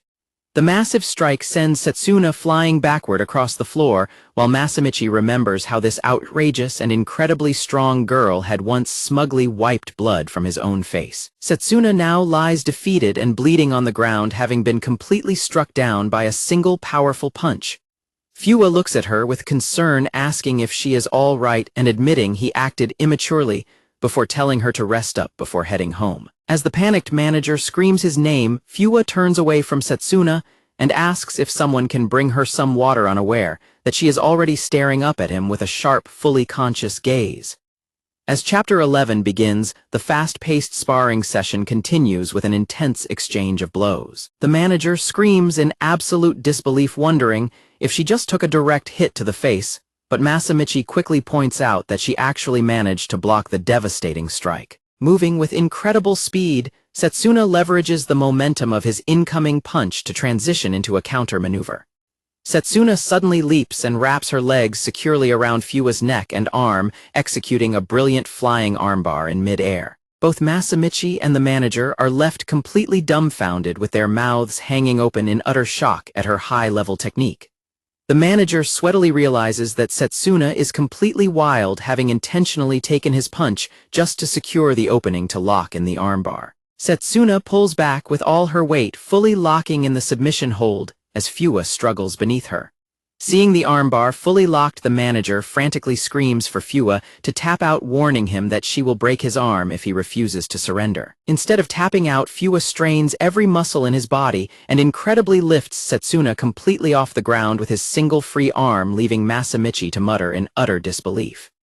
Using his immense physical strength, Fuwa slams Setsuna violently down onto the gym mat to break her grip. The manager screams in absolute horror at the brutal slam, furiously yelling at Fuwa that he is going to kill her, but Fuwa calmly replies that everything is fine because she released her hold, and he immediately switched to defense. Setsuna casually stands back up and wipes her face while a deeply impressed Fuwa admits that she truly surprised him, muttering that he did not know women like her existed. Fuwa praises her tactical choices, pointing out her instant decision to target his eyes, her exceptionally fast and precise kick, and her perfect armbar as clear evidence of extensive real combat experience. Setsuna cheerfully thanks him for the high praise after he notes that she could easily be mistaken for a professional fighter.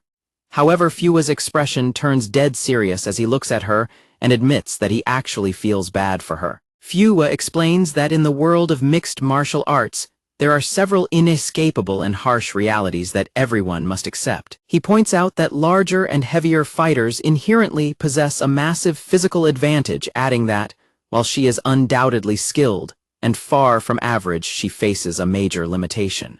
Fuwa directly tells her that she could never become the strongest in the world, explaining that, while he understands her passion and is not the largest heavyweight himself, it is incredibly naive to believe that sheer skill alone can overcome massive physical differences. He concludes by stating that a person's ultimate potential to be the strongest is largely determined at birth, telling her that she simply does not have what it takes and should start by admitting that reality, while Setsuna quietly listens with a calm smile. Setsuna giggles cheerfully, saying she had no idea about that reality and suggests that they immediately do something about it. With a dark and determined smile, Setsuna tells him that they should put his words to the test as she prepares to attack. With incredible speed, Setsuna lunges forward and lands a heavy blow directly onto Fuwa's cheek. Setsuna plants her foot firmly to stabilize her stance as they continue their rapid exchange of blows. The two fighters engage in a chaotic, fast-paced trading of punches, moving too quickly for the onlookers to follow. Setsuna unleashes another powerful, precise strike that connects directly with the champion's face. Watching the exchange, the manager is completely horrified, screaming that this is insane and wondering if their speed and combat technique are actually evenly matched. However, Fuwa finds an opening and lands a brutal punch of his own, drawing blood from Setsuna. Masamichi watches the intense exchange with wide eyes, completely frozen in shock. In a spectacular clash, both fighters simultaneously throw and land heavy punches directly to each other's faces. Setsuna bears the full force of the champion's massive counter, blood spraying as the brutal impact forces her head back. Masamichi watches in dread, realizing that even though they are landing punches at the exact same time, the champion's physical strength is on a completely different level. Setsuna is sent sliding backward from the overwhelming force of the trade, struggling to keep her focus. Fuwa immediately charges forward to press his advantage and bring her down. A shocked Masamichi gasps as Fuwa successfully pins Setsuna to the ground, with the timer showing 2 minutes and 51 seconds left in the round. Holding her down in a dominant mount position, Fuwa raises his fist and directly asks if she will choose to endure getting hit for the remaining time or simply admit her defeat.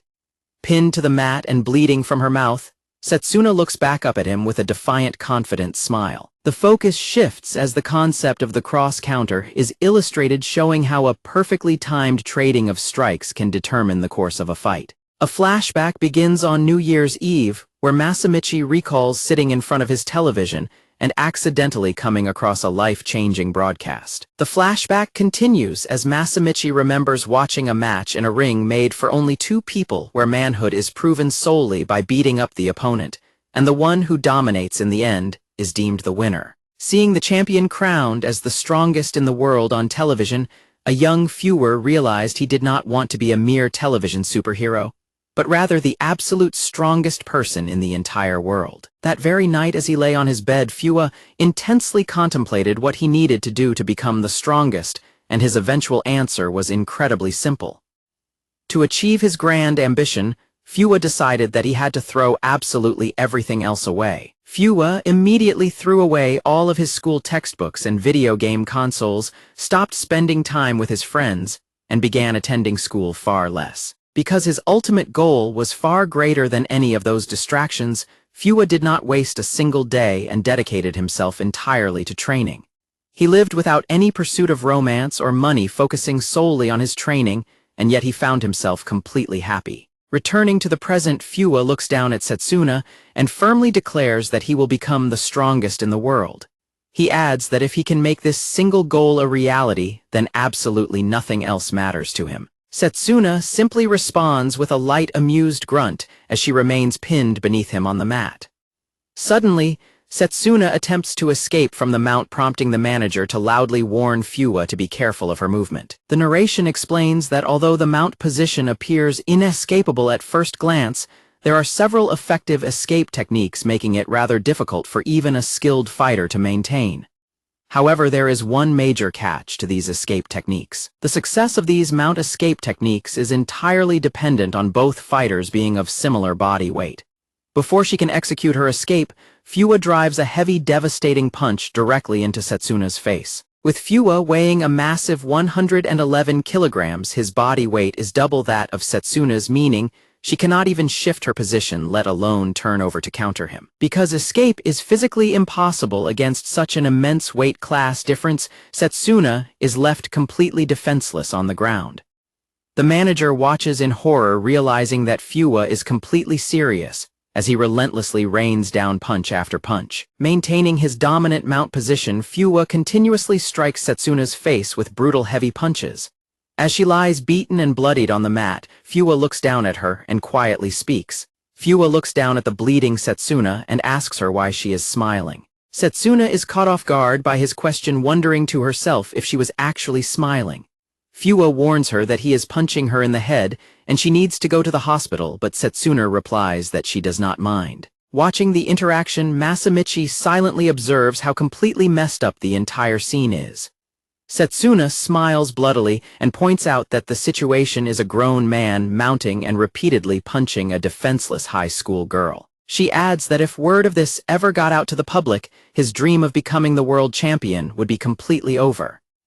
Setsuna asks him if he seriously thinks anyone will believe this was just sparring, mocking him for being incredibly naive given that she is wearing a school uniform. Fua demands to know what her point is, to which Setsuna chuckles and asks if he still does not understand.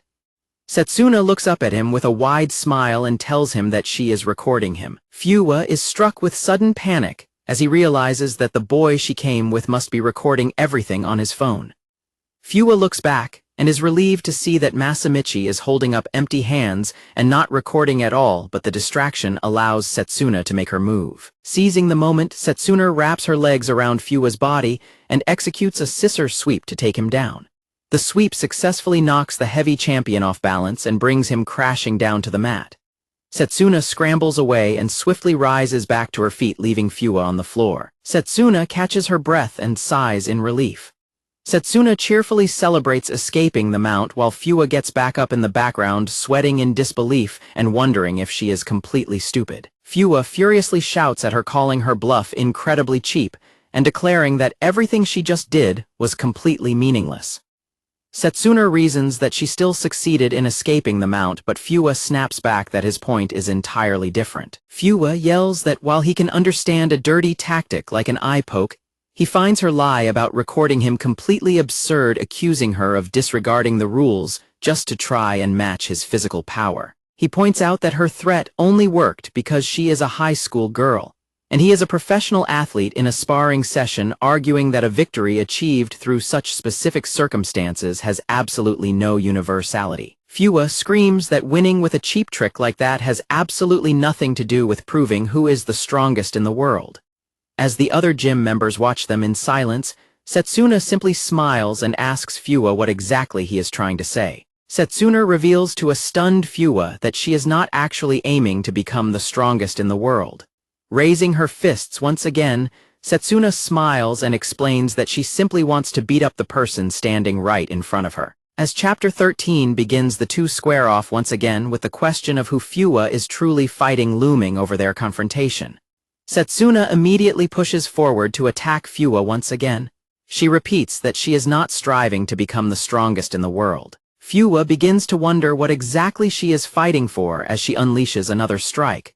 Fuwa counters with a devastating punch that lands squarely on her face. Fuwa recalls the immense hardships, brutal training, and life-threatening dangers of MMA, reminding himself of his resolve to become the strongest in the world regardless. The manager yells in confusion, asking Fuwa why he is stepping back when he has already overpowered her. Fuwa lands another heavy punch straight to Setsuna's face. Fuwa reflects that their confrontation cannot be called a fight for money or glory. As he continues to strike her, Fuwa is still consumed by the question of what she is fighting for. Setsuna laughs out loud despite being heavily bloodied from his attacks. Fuwa delivers another powerful punch that sends blood flying. Fuwa is stunned to see that she is somehow still standing after taking his strongest hits. Fuwa unleashes an incredibly powerful punch that sends Setsuna flying backward across the room. Setsuna crashes heavily onto the gym floor with 52 seconds left on the timer. Masamichi panics upon seeing her body fly through the air while the manager screams at Fuwa to stop hitting her before he kills her. A sweating Fuwa catches his breath and silently wonders if the fight is finally over. With 50 seconds remaining, Setsuna slowly pushes herself up off the floor and leans against the timer's stand. Setsuna quietly admits that the strikes actually hurt. Fuwa is left completely stunned and unsettled by her refusal to stay down. Fuwa watches in absolute disbelief, as Setsuna takes another step forward, frantically wondering how she is still able to move. Fuwa panics as he realizes his attacks are not working, questioning why she continues to fight when she has absolutely no chance of winning. Fuwa begins to wonder if she is actually enjoying the fight, realizing she does not possess any grand resolutions to avoid conflict and is simply living entirely in the moment. Fuwa lands another heavy hit and concludes that momentary unfiltered violence is the true nature of this girl. The manager grins and notes that Fuwa's strike landed perfectly clean. Setsuna continues to chuckle creepily with blood running down her face, deeply unsettling Fuwa. Fuwa wonders in terror if she is a monster as she continues to grin bloodily and attack. Fuwa yells in frustration as she relentlessly presses her attack, prompting the manager to scream that she refuses to stop. Fuwa unleashes a massive, desperate blow that hits her squarely in the face and sends blood flying. Setsuna's eyes glaze over as she loses consciousness, and blood begins to pour heavily from her face. Setsuna collapses completely limp onto the mat while a heavily panting Fuwa stands over her. The gym timer finally hits 0, signaling the official end of the round. Masamichi frantically runs to Setsuna's side and kneels down, desperately calling her name and asking if she is all right. The manager furiously berates Fuwa for fighting a high school girl and ignoring the buzzer, while a heavily breathing Fuwa silently wonders if the ordeal is finally over. Fuwa looks at the timer and reflects that, although 5-minute rounds are part of his standard training, this particular round felt incredibly fast. Fuwa silently wonders if his distorted perception of time was caused by a sudden deep-seated fear. He concludes that he needs to admit his shortcomings and dedicate himself to training his mind even further. Fuwa freezes in sheer terror as he looks back and sees Setsuna standing upright in the shadows right behind him. Before Fuwa can react, Setsuna lunges from the shadows and tightly grabs him from behind with a bloody grin. Setsuna sinks her teeth into Fuwa's neck, tearing through his shirt and skin. Fuwa is completely paralyzed with shock and agony as she relentlessly bites down on his shoulder. Setsuna wraps her limbs around Fuwa from behind, completely locking him in a tight rear naked choke. The technique is explained as the rear naked choke, which is also commonly referred to as the lion killer choke. The narration details how compressing the carotid artery tricks the body into rapidly dropping blood pressure, causing a swift loss of consciousness known as the carotid sinus reflex. It explains that because the carotid artery is incredibly small, very little physical power is required to successfully choke someone out once the position is secured. As Chapter 14 begins, Fua gasps for air in sheer desperation, illustrating how the technique allows even a high school girl to kill a heavyweight champion. The manager stands completely frozen in absolute horror, unable to find the words to stop Setsuna as she maintains her hold. The manager screams at her to stop, pointing out that the buzzer has already sounded and that it is a foul, while Masamichi silently wonders what on earth is wrong with Setsuna. Masamichi silently watches her with growing apprehension, beginning to suspect that there might be a deeper strategy at play. Fua desperately claws at her choking arms, struggling to comprehend how she still has enough energy to lock in a submission instead of a cross counter. He notes that even though the timer shows the match is officially over, she still possesses an incredible amount of active energy. Setsuna stares directly into his eyes, reminding him that there are actually still 10 seconds left on the clock. Fua groans in absolute agony as the pressure around his neck increases. The manager desperately yells at her to let him go, but Fua struggles to command his coach not to step in. Fua screams with all his remaining strength, demanding that his manager stay out of the fight and not interfere. The manager is left utterly bewildered by his behavior, while Fua internally reflects that his initial fighting instincts were completely correct. He realizes that the fight is not actually over, as there are still 10 seconds remaining before the official 5-minute mark. Fua pieces together her trick, realizing she intentionally pretended to struggle while leaning on the timer just to secretly press the button and advance the clock by 10 seconds. He realizes she fabricated the end of the match to bait him into lowering his guard, horrified by the thought that she had planned this entire strategy from the very beginning. Fua is struck by the chilling realization that if she even took his brutal cross counter on purpose, he has been completely manipulated and dancing in the palm of her hand this entire time. Fua decides there is no longer any point in overthinking his situation, realizing that the only thing that truly matters now is escaping the choke. With 10 seconds remaining on the clock, Fua prepares to do whatever it takes to break her hold. As the clock ticks down through 9 and 8 seconds, Fua struggles in absolute agony, repeating to himself that he must escape. The narration points out that escaping a fully locked rear naked choke is almost completely impossible, largely because breaking the hold is inherently difficult to begin with. It adds that, because the average time to lose consciousness under the choke is only 7 seconds, there is simply no time left to formulate a counterattack. As the timer ticks down to 7 and 6 seconds, the manager watches in panic, realizing that under their agreed single 5-minute round, Setsuna is not violating any rules. With 5 and 4 seconds left on the clock, Fua realizes that losing this sparring session under their agreed terms is no different from losing a professional match. Fua looks back on his childhood dream, realizing that losing this fight means he will no longer be considered the strongest. His younger self stands before him in his mind, directly questioning if he is really going to lose after everything he sacrificed. Fua smiles defiantly through the pain, asserting that he will win because of the promise he made to himself. With only 3 seconds remaining, Fua accepts that she is indeed stronger, and he uses that very realization as the catalyst to break her hold. With a powerful scream, Fua forces himself down and violently throws Setsuna off his back, with 2 seconds left, prompting a shocked Masamichi to yell that he dropped her. Setsuna lands heavily on her hands and knees, coughing up blood, while Fua recovers his footing opposite her. With only a single second remaining, a heavily bloodied Setsuna glares back up at him with relentless focus. Fua instantly raises his fist, preparing to deliver a final decisive strike to end the fight. Right as the timer hits 0, Fua unleashes a devastating punch directly to her face, screaming that he is the stronger one. The brutal punch connects with immense force, sending her head snapping backward as blood sprays from the impact. To his absolute horror, Setsuna remains standing with her neck bent at a bizarre broken angle, smiling widely as she asks if that is all he has. Fua gasps in terror while the manager screams in panic that her neck is broken, all as Setsuna's creepy laughter echoes through the room. Her chilling, unyielding smile remains locked onto Fua.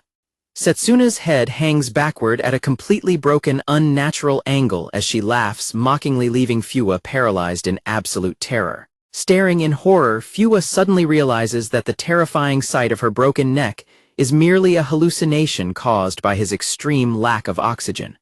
Watching from the sidelines, Masamichi is left completely speechless as the final moments of the intense fight play out. Fua's eye opens wide in panic as his brain begins to shut down under the unrelenting force of the choke. Fua collapses to his knees with Setsuna still locked securely onto his back, his consciousness fading away as he wonders if he has actually been defeated. With Fua completely unconscious, Setsuna smiles bloodily down at him and whispers sweet dreams, bidding him a good night. Later back at school, Masamichi is deeply lost in thought, still unable to believe everything that has transpired. He reflects on her appearance, thinking about her beautiful face with a hint of childishness, her prominent chest and legs that are sensual despite not being thin. He concludes that at first sight, she simply looks like an ordinary girl with a healthy feminine body. The narration confirms that Setsuna has successfully defeated the men's heavyweight champion, leaving Masamichi completely stunned by her overwhelming victory. Setsuna notices his stare and teasingly asks Akita if he is ogling her, prompting a panicked Masamichi to frantically deny it. Masamichi notes that after the fight, they left the unconscious champion with the gym staff and headed home, adding that the effects of the carotid sinus reflex were expected to wear off quickly. As they walk home together, Masamichi asks how she can act so normally after what just happened. Setsuna cheerfully asks if he plans to fight someone again today and promises to secretly cheer for him. Masamichi is confused and reminds her that she just beat the heavyweight champion. Setsuna brushes it off, noting that he does not seem interested in titles or beating insanely strong opponents anyway. Setsuna touches her bandaged cheek thoughtfully and asks if Fua is really considered that strong. Masamichi points out that of course Fua is strong since he is a heavyweight champion, reminding her that she was sent flying by him multiple times. Setsuna calmly admits that his physical strength and MMA skills are indeed impressive. Setsuna smiles and casually states that those impressive skills and strength are absolutely all that he has. Setsuna explains that Fua actually had an enormous disadvantage in their fight, prompting a confused Masamichi to ask what kind of handicap she means. Setsuna smiles confidently and explains that his major handicap was the simple fact that he could not kill her. Masamichi is taken aback by the mention of killing. Setsuna elaborates that if a champion seriously injured a high school girl in a fight, it could never be passed off as a simple accident, meaning his professional fighting career would be completely over. Masamichi realizes that this restriction applied even when Fua was in a completely dominant position during the fight. Setsuna casually remarks that she is happy when her opponents hold back. Setsuna states that Fua could not finish her off because he was forced to hold back the entire time to avoid seriously hurting her. She explains that Fua was heavily chained down by social expectations, noting that such a burden is an even greater handicap than any physical size difference between them. Setsuna calmly states that true violence is not simply limited to throwing punches and kicks. With a dark smile, Setsuna concludes that when it came to actual violence, Fua was fundamentally weak. Masamichi listens to her in silence before a voice suddenly calls out from ahead, casually commenting on how tough the situation is. Masamichi quickly recognizes the man waiting for them as Fua. Setsuna cheerfully asks if he is already there for a rematch, and declares she is always ready, but Fua laughs it off, declines the offer, and asks if they can just talk for a bit. As they walk together, Fua explains that after they left the gym, the situation devolved into pure chaos because his trainer completely lost his temper. Fua recounts how his trainer furiously warned him that his market value would plummet if word ever got out that he lost to a high school girl. Setsuna casually replies that it sounds rough, prompting an annoyed Masamichi to scold her for acting as if she was not directly responsible for the problem. Fua steps forward and gets their attention before smiling with bandaged cheeks. Fua places his hand on Setsuna's shoulder and asks if she wants to become a professional MMA fighter, but she bluntly replies that she does not, leaving Masamichi watching in silence. Fua remarks that she could likely aim for the world championship, admitting he figured she would say no and calling her decision a waste of potential. Looking at his clenched fist, Fua explains that he dedicated his entire life to MMA and put immense effort into becoming the strongest in the world, accepting that things turned out differently. Hurrah reflects on his defeat, explaining that despite intense physical conditioning, technical drills, and carefully analyzing opponents' strategies, since his amateur days, he still lost. He admits that, as he focused on points judging and professional strategies over time, winning the structured match eventually became his only goal. Standing before Setsuna and Masamichi, Hurrah directly asks Setsuna what is going through her mind during a fight, to which she counters that the answer should be obvious. Setsuna smiles eagerly and explains that she simply focuses on how amazing it will feel to completely crush whoever is standing right in front of her. Hurrah chuckles and remarks that her mindset fits her personality perfectly. Scratching his head, Hurrah admits that becoming the absolute strongest was his original ambition, realizing he eventually grew too accustomed to the regulated boundaries of professional MMA. Setsuna smiles sharply and asks Hurrah if he plans to quit mixed martial arts. Hurrah immediately refuses, explaining that the ultimate champion he admired on television as a child exists solely inside the official fighting ring. Raising his fist with conviction, Hurrah declares his unwavering belief that the official MMA world champion truly is the strongest fighter on Earth. Hurrah looks at Setsuna and asks if she will agree to fight him again after he successfully achieves the world championship title. Setsuna cheerfully agrees without hesitation, promising to fight him again whenever he is ready. Setsuna and Hurrah bump their fists together to seal their agreement for a future rematch. The encounter completely transforms Hurrah's fighting style, shifting him from a cautious, calculated athlete into an aggressive and feral brawler inside the ring. 3 years after their intense sparring match, Hurrah officially achieves his dream and becomes the world champion. On a school rooftop, Setsuna approaches Masamichi while he exercises with a dumbbell and invites him to enter an underground fighting tournament, leaving him questioning what she means by underground. Setsuna explains that the underground martial arts scene is an unregulated fighting tournament filled with show-offs, noting that delinquents, biker gangs, and criminals regularly participate. Setsuna notes that the underground matches might be more dangerous than facing average opponents, prompting Masamichi to reply that he is not interested if it involves a dangerous gathering. Setsuna cheerfully announces that she will sign him up for a suitable tournament anyway, while a confused Masamichi asks if she is skipping several steps in their conversation. Setsuna crouches down and reassures Akita that everything is fine because he has grown much stronger, reminding him that he recently defeated a street punk, to which Masamichi hesitantly agrees. Masamichi clenches his fist and admits that while he might not win, he believes he could put up a decent fight, prompting Setsuna to encourage him and insist that he definitely can.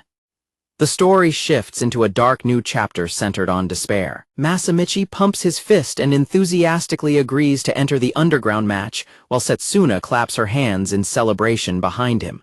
The narration reflects that violence and technique are inherently contradictory concepts. Looking back into the past, while Masamichi trains alone in his bedroom, the narration notes that raw violence originally stemmed from a primitive urge. It explains that fighting technique, on the other hand, is a refined product of human intelligence that naturally opposes basic instinct, concluding that disciplined dedication is the only way to merge the two contradictory concepts. Masamichi rigorously practices his striking form, demonstrating how honest discipline bridges the gap between instinct and technique. Masamichi repeatedly throws powerful kicks inside his bedroom, relentlessly striking the exact same target over and over again. Dedicating his entire existence to simple training, Masamichi works out endlessly without focusing on schoolwork, social lives, or romance. As he continues his relentless striking practice, Masamichi questions his underlying motivation for training so intensely. Reflecting on past defeats and the humiliation of getting beaten up, Masamichi realizes that enduring rage and defeat is all worth it simply because he wanted Setsuna to teach him. Driven by Setsuna teasingly encouraging him to fight for her sake, Masamichi realizes that his true drive comes from the intense satisfaction he believes he will feel once he finally manages to land a clean hit on her. With relentless determination in his eyes, Masamichi affirms that he endures every grueling hardship solely for that single purpose.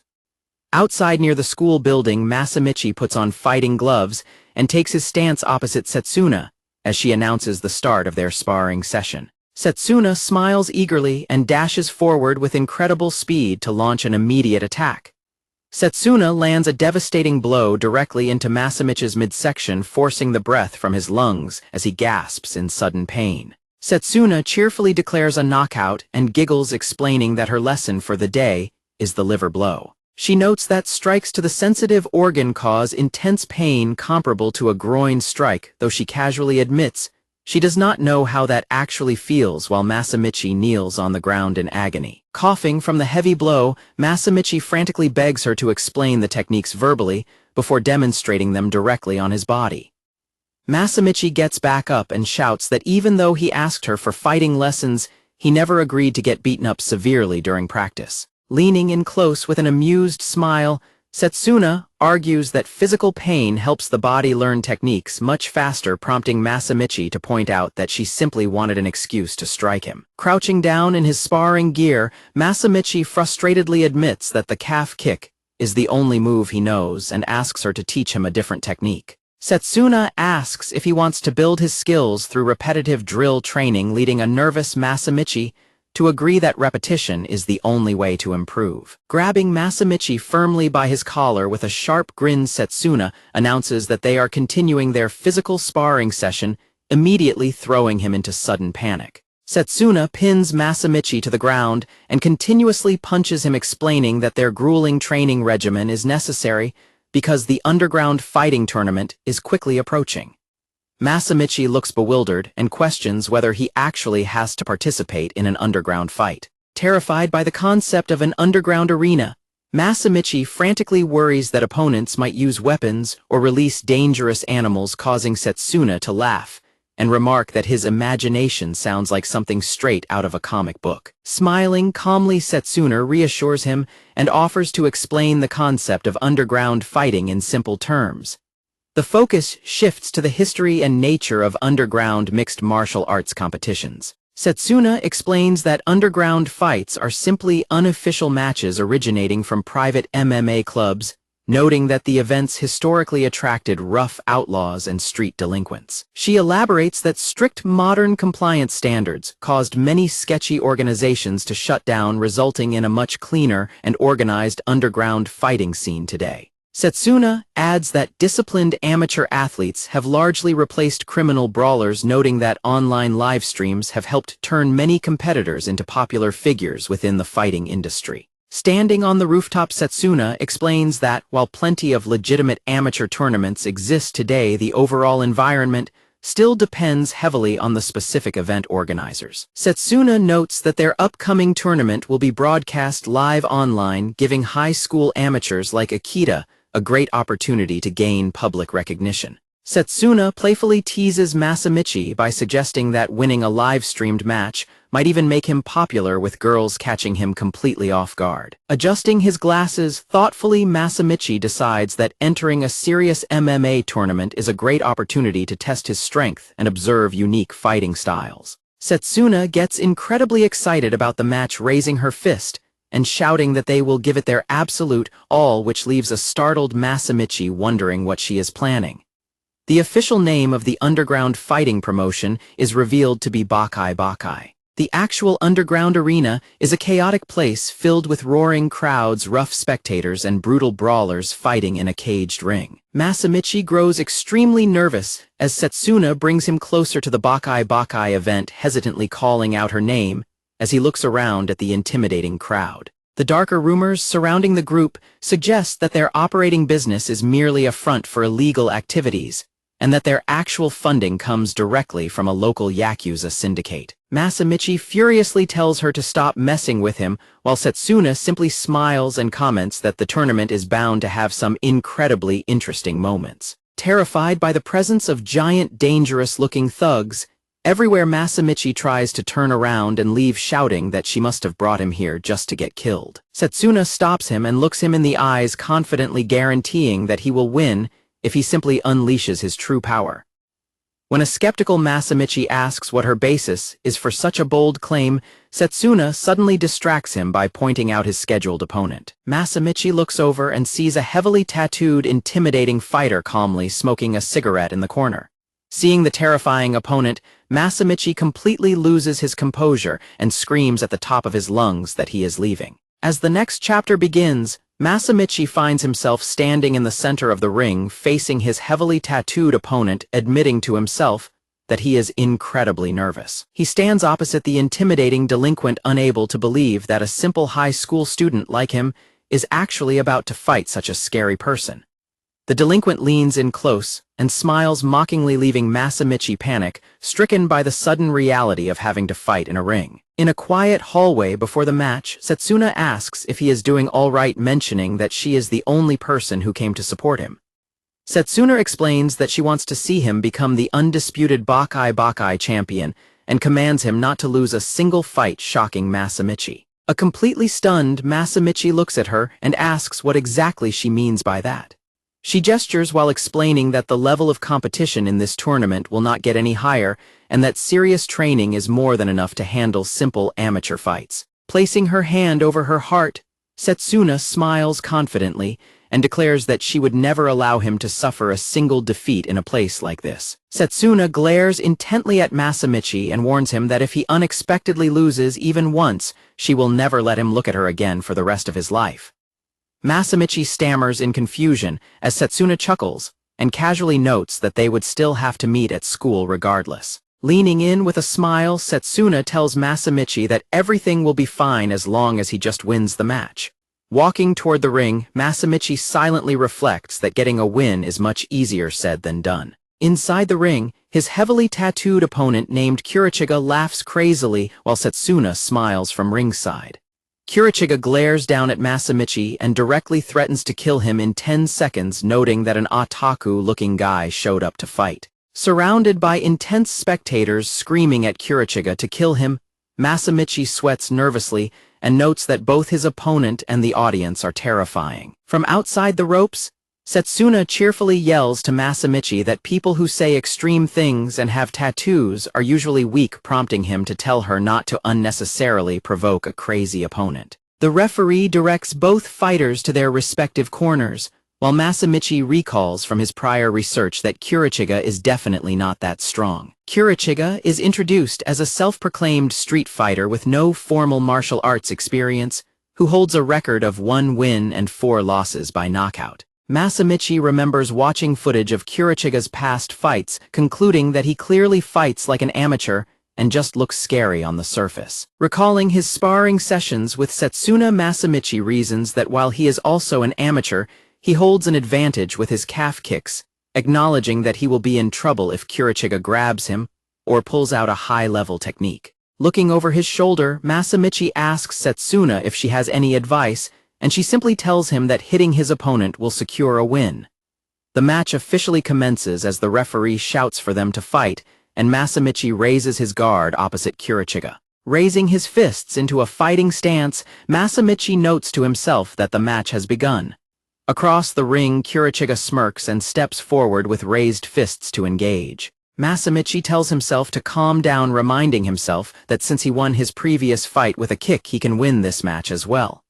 Deciding that striking first will guarantee a win, Masamichi immediately launches a low kick toward Kurachiga's leg. The narration notes that at that exact moment, Masamichi made a miscalculation as his kick travels toward his opponent. The narration points out that Masamichi made a simple but important error.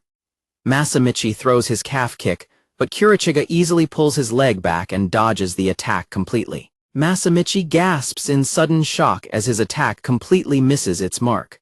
The narration explains that up until this point, Masamichi had only ever fought using the calf kick and had never actually prepared for a more complex fight. It details that an actual competition is completely different because the opponent is specifically prepared to fight under various conditions. The narration notes that while the calf kick is an excellent technique, it is only natural for an opponent to easily dodge it if it is thrown without a proper feint. Watching from ringside, Setsuna simply remarks, "Oops." Capitalizing on the miss, Kurachiga steps in and lands a devastating punch directly to Masamichi's face. Masamichi spits up blood and is left completely bewildered by the sudden counterattack. The heavy blow instantly sends Masamichi crashing down to the mat. Dazed and confused, Masamichi slowly registers that he is suddenly on the floor. Setsuna desperately screams for Masamichi to get up, and he groggily agrees as Kirichiga immediately charges forward to attack again. Panicking, Masamichi scrambles away across the ring in absolute terror as Kirichiga relentlessly pursues him. Spectators angrily yell at Masamichi to stand up and fight instead of running away like a weakling, while a terrified Masamichi continues to desperately back away from a laughing Kirichiga. Panting heavily, Masamichi realizes that his failure makes perfect sense, because even a complete beginner would naturally dodge an obvious incoming kick. He admits that he was only thinking about his own attack, while the narration notes that this is an especially foolish but common mistake that beginners regularly make. The narration explains that practicing strikes on a sandbag, or through shadowboxing, are entirely solo activities, meaning that without partner training like mitt work or actual sparring, a fighter will be completely useless in a real fight regardless of how much they feel they have improved. Cornered inside the cage, Masamichi begins to panic as he realizes that his calf kicks are completely ineffective despite being the only technique he knows. Raising a desperate guard against Kirichiga, Masamichi frantically wonders what he is supposed to do next. The underground match gets underway inside the crowded venue as the two fighters stand opposite each other in the center of the ring. Kirichiga immediately launches an aggressive strike, forcing a defensive Masamichi to desperately evade the attack. An onlooker notices Masamichi and questions his presence at the event, while inside the ring Masamichi is hit by another heavy blow. A blonde boy loudly introduces himself as Ikishima, and Setsuna immediately recognizes him as their classmate. Ikishima complains that Setsuna knocked him out during their last encounter, explaining that he switched to mixed martial arts after losing his karate ranking, before asking what she is doing at the underground fight. Ikishima demands a rematch, which Setsuna readily accepts before he expresses confusion over why a weakling like Masamichi is participating in the tournament. Back in the ring, observers comment on Masamichi's poor performance, noting that he is completely failing to land any of his kicks. Masamichi takes another direct hit to the face as the crowd watches the one-sided fight continue. Ikishima asks Setsuna why she is not stepping in to stop the fight since both competitors are clearly amateurs, but she tells him that the time has not yet come. Setsuna explains that Masamichi possesses a large amount of untapped potential and will win the match once he finally realizes it. Ikishima is left thoroughly bewildered by her unshakable confidence in Masamichi's abilities. Masamichi is hit by another devastating blow and gets knocked down to the canvas once again. While the opponent boasts and spectators yell for him to finish the fight, Setsuna calmly points out that the opponent is currently incapable of pinning Masamichi down. Masamichi remains on his hands and knees, panting heavily as he struggles to recover from the brutal assault. Masamichi is overwhelmed by intense pain and exhaustion, internally questioning why he is putting himself through such a miserable experience. Looking at his gloating opponent across the ring, Masamichi begins to deeply question his reasons for entering this dangerous world. He compares his opponent's reckless life to his own future as a top-tier student at an elite academy, wondering why he chose to stand at this exact threshold. Believing he has reached his absolute limit, Masamichi decides to surrender and bring the match to an end. He reflects on the savage environment around him, realizing that raw violence is the only language and mindset that these people understand. Masamichi suddenly changes his mind, recognizing that running away from violence will only cause his past humiliations to repeat, and resolves to stand back up and strike back. The spectators shout in disbelief as Masamichi struggles back to his feet, while a cautious Ikishima warns that the situation is extremely dangerous, and a curious Setsuna asks him why. Ikishima explains that Kirichiga has already adjusted his posture to counter the anticipated calf kick, leaving Masamichi completely exposed. He details how a charging counter against a predictable calf kick carries immense force and could easily result in fatal damage for Masamichi. Panting heavily, Masamichi raises his guard and stares forward with absolute determination. Across the ring, Kirichiga smiles mockingly and taunts him to step forward and launch an attack. Kirichiga steps forward and unleashes a heavy punch with what he believes to be flawless timing. Masamichi focuses entirely on the incoming attack with wide, unblinking eyes. Both fighters suddenly close the distance and charge directly toward each other in the center of the ring. Kirichiga throws his right straight punch forward while Masamichi remains completely still. Masamichi effortlessly slips inside the trajectory of the punch, completely dodging the incoming strike while preparing his own counter. Kirichiga's confident smile completely vanishes as he realizes his attack has missed and his guard is fully bypassed. Masamichi unleashes a massive counterpunch that connects directly with Kirichiga's chin, sending blood and sweat flying. The spectators gasp and cry out in absolute shock as they watch the dominant fighter take a clean hit. Kirichiga crashes heavily onto the canvas, prompting a cheerful Setsuna to wave while a stunned Ikishima recognizes the precise strike. Ikishima screams in complete disbelief, realizing that Masamichi just executed his own signature fighting technique. Setsuna explains that the move is a no-motion straight punch thrown before stepping forward, playfully wondering if it was called lightning, while an annoyed Ikishima boasts that a karate magazine named it after him. When Ikishima demands to know when she practiced the advanced technique, Setsuna calmly replies that she never did. She explains that Masamichi simply witnessed her execute the move once in the past and managed to replicate it. Setsuna cheerfully adds that the level of perfection in Masamichi's execution is actually extremely low, leaving a sweating Ikishima thoroughly baffled by her words. Ikishima is left deeply unsettled, wondering how such an unpolished low-level technique could possibly produce such devastating results inside the ring. The narration explains that in traditional karate, a fighter's intense fear of losing prevents them from ever attempting a technique they have not thoroughly practiced. It contrasts this with mixed martial arts, where losing a fight results in receiving severe, highly damaging physical strikes. It adds that relying solely on well-trained moves is a natural survival instinct meant to avoid taking severe damage. Ikishima silently observes that Masamichi completely defied this survival instinct, while a heavily panting Masamichi catches his breath. The narrative explains how a delinquent like Kirichiga, who felt looked down upon by an elite student, would find immense satisfaction in forcing someone like Masamichi to kneel and beg. Ikishima looks at Setsuna and silently concludes that she has undoubtedly exerted a dark, corrupting influence over Masamichi. As Masamichi realizes he successfully landed the hit, the narrative reiterates that Setsuna has completely corrupted his character. Setsuna smiles eagerly and declares that the structured match is officially over, meaning the real violence can now begin. As Chapter 19 begins, the crowd erupts in absolute disbelief as they watch Kirichiga stumble and fall to the canvas. The spectators furiously demand that Kirichiga stand back up and fight, while the dazed fighter slowly struggles to push himself off the ground.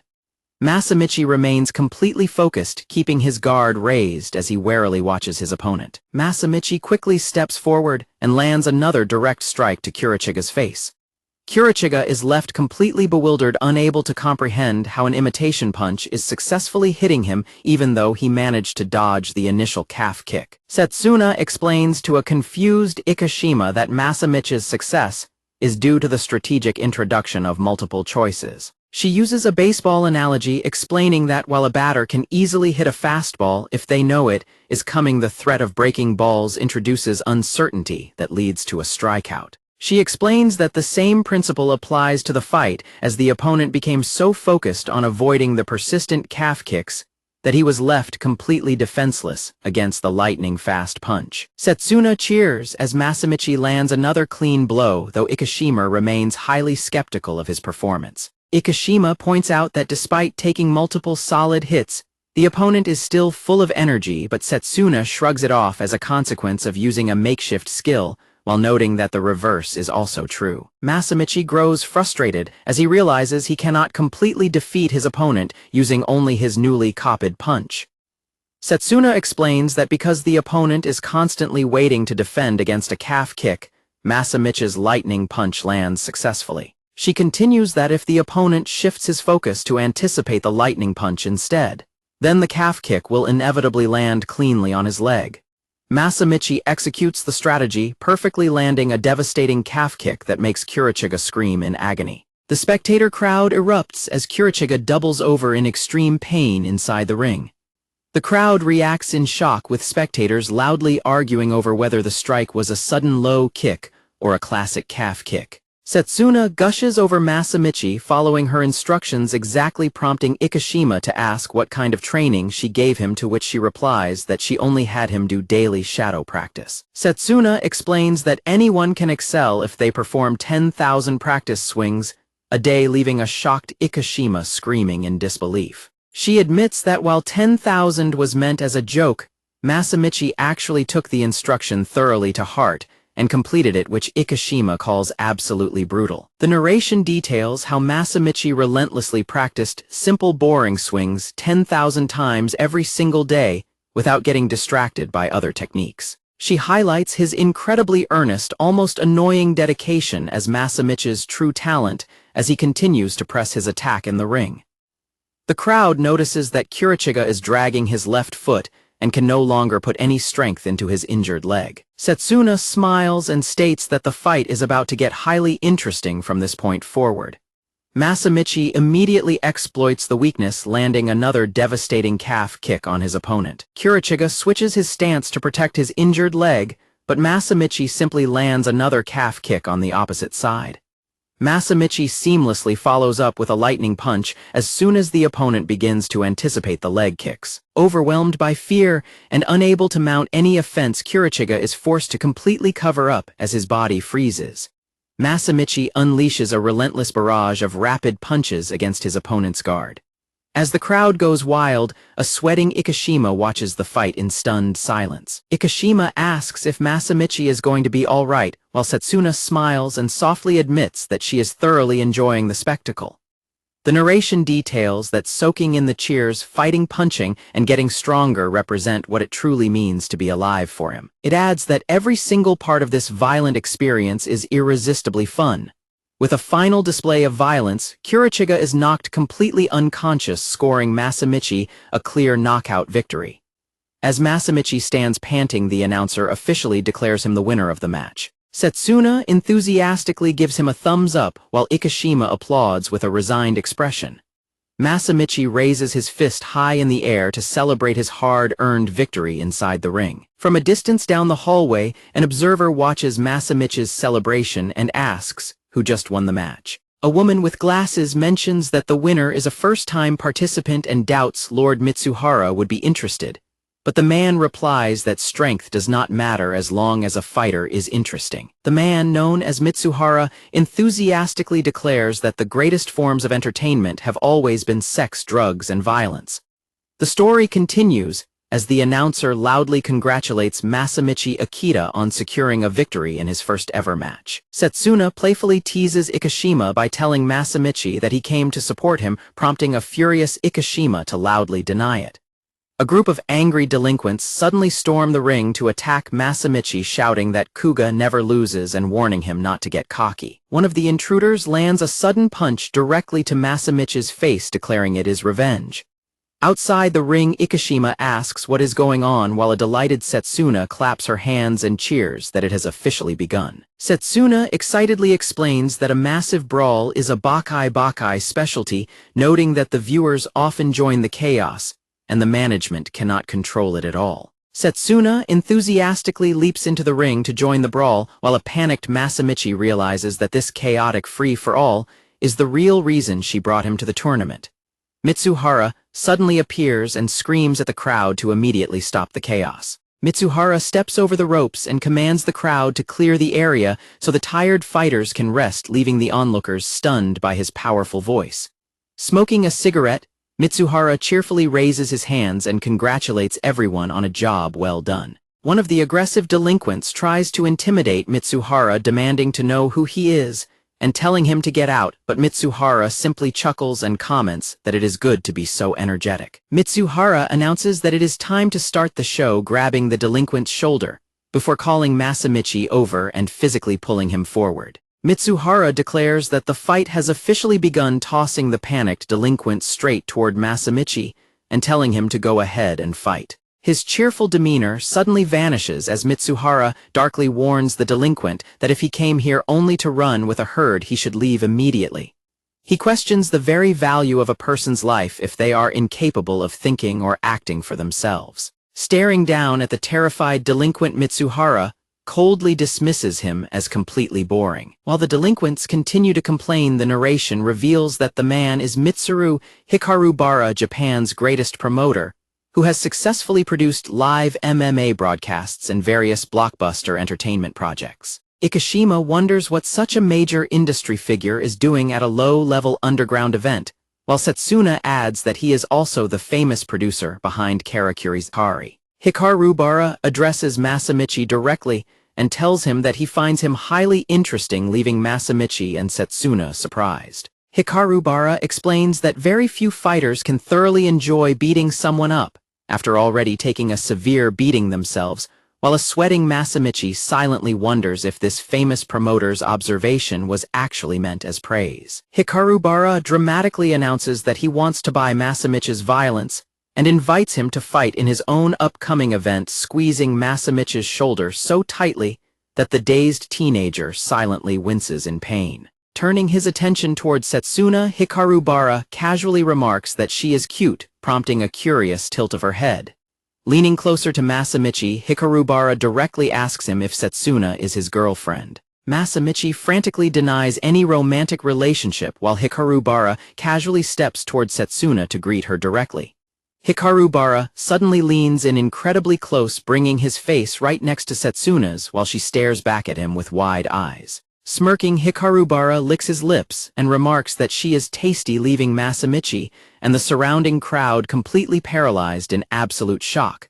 Before Hikarubara can react, Setsuna instantly launches a devastating elbow strike directly toward his face. Unfazed by the sudden attack, Hikarubara calmly compliments her excellent elbow blow and notes that she is highly interesting as well, while Setsuna silently glares back at him. Masamichi is deeply shaken, silently wondering how Hikarubara easily dodged Setsuna's elbow strike right after kissing her so casually. Masamichi stands in awe, internally questioning who this incredibly formidable man truly is. Hikarubara effortlessly blocks another advance from Setsuna, telling her to stop, since the focus is on Masamichi, and directly demands Masamichi's answer to his offer. Masamichi firmly refuses the offer, stating that Hikarubara has absolutely no right to act so improperly toward a high school girl. Hikarubara reacts in silent surprise to Masamichi's blunt refusal. Hikarubara complains that Masamichi's rejection is a bit harsh, while Masamichi adds that he honestly wants nothing to do with fighting in the first place, causing Setsuna to giggle. While Setsuna laughs at how typical his response is, Ikishima urges him to reconsider the major opportunity, but Masamichi reiterates that he has no desire to become a professional fighter. Hikarubara accepts the rejection, calmly holding his hand out and stating that it is fine if that is his choice. However, Hikarubara coldly points his finger and asserts that he wants Masamichi's talent, declaring that he always gets whatever he desires. Hikarubara waves offhand as he walks away, warning Masamichi that his refusal will not matter in the end. A discarded cigarette butt lies on the ground, signaling that a very long and chaotic day has finally come to an end. Walking home alone, Masamichi reflects that the only lingering feelings from his first match are physical exhaustion, pain, and the quiet joy of victory. Sweating and realizing how tired he is after zoning out, Masamichi suddenly gasps in shock as a fire engine speeds past him on the street. The narration reflects on the harsh lesson learned from the unreasonable cruelty of those who hold power. It explains that when faced with overwhelming and absolute violence, all other choices are completely stripped away. Standing frozen among a crowd of onlookers, Masamichi looks ahead in absolute horror. He is met with complete despair as he stares at a residential building fully engulfed in raging flames. The narration reveals that at midnight on the 31st, somewhere in Tokyo, the Akita family household has been completely engulfed in a devastating fire. At school, classmates whisper in shock about Masamichi's house being completely destroyed in a sudden fire. As Chapter 21 begins, classmates express pity for Masamichi, noting that he is clearly still in deep shock. Observing that Masamichi remains at his desk, even though class has officially ended, a classmate hesitatingly calls out his name. Setsuna cheerfully approaches with sparring gloves and suggests they train, but a depressed Masamichi bluntly asks her to leave him alone. Masamichi slumps over his desk, explaining that he is not in the mood since his house just burned down, and when Setsuna insists that he should be glad his family is safe, he angrily retorts that she is completely misreading the situation. As Masamichi walks home, Hikarubara's assistant stops him by her car, thanking him for his fight in the Bakai ring and stating that the producer wants to speak with him. A confused Masamichi and Setsuna look on as the assistant invites both of them to enter the car. Masamichi and Setsuna exchange a silent, tense glance. Arriving at a luxury venue, Setsuna expresses excitement and wonders what kind of threats they will encounter inside. The assistant slides open the door to a private room, politely announcing their arrival. Smoking on a couch, Hikarubara greets Masamichi with a welcoming smile. Hikarubara apologizes for the sudden summons and invites them to take a seat at the table, prompting a quiet sigh from Setsuna. Hikarubara instructs his assistant to bring non-alcoholic drinks to comply with rules regarding minors, and she politely agrees. Hikarubara suggests they discuss matters over dinner, prompting an enthusiastic Setsuna to join in, while a nervous Masamichi hesitatingly tries to speak. Masamichi cuts straight to the point, directly asking Hikarubara why he burned down his family's house.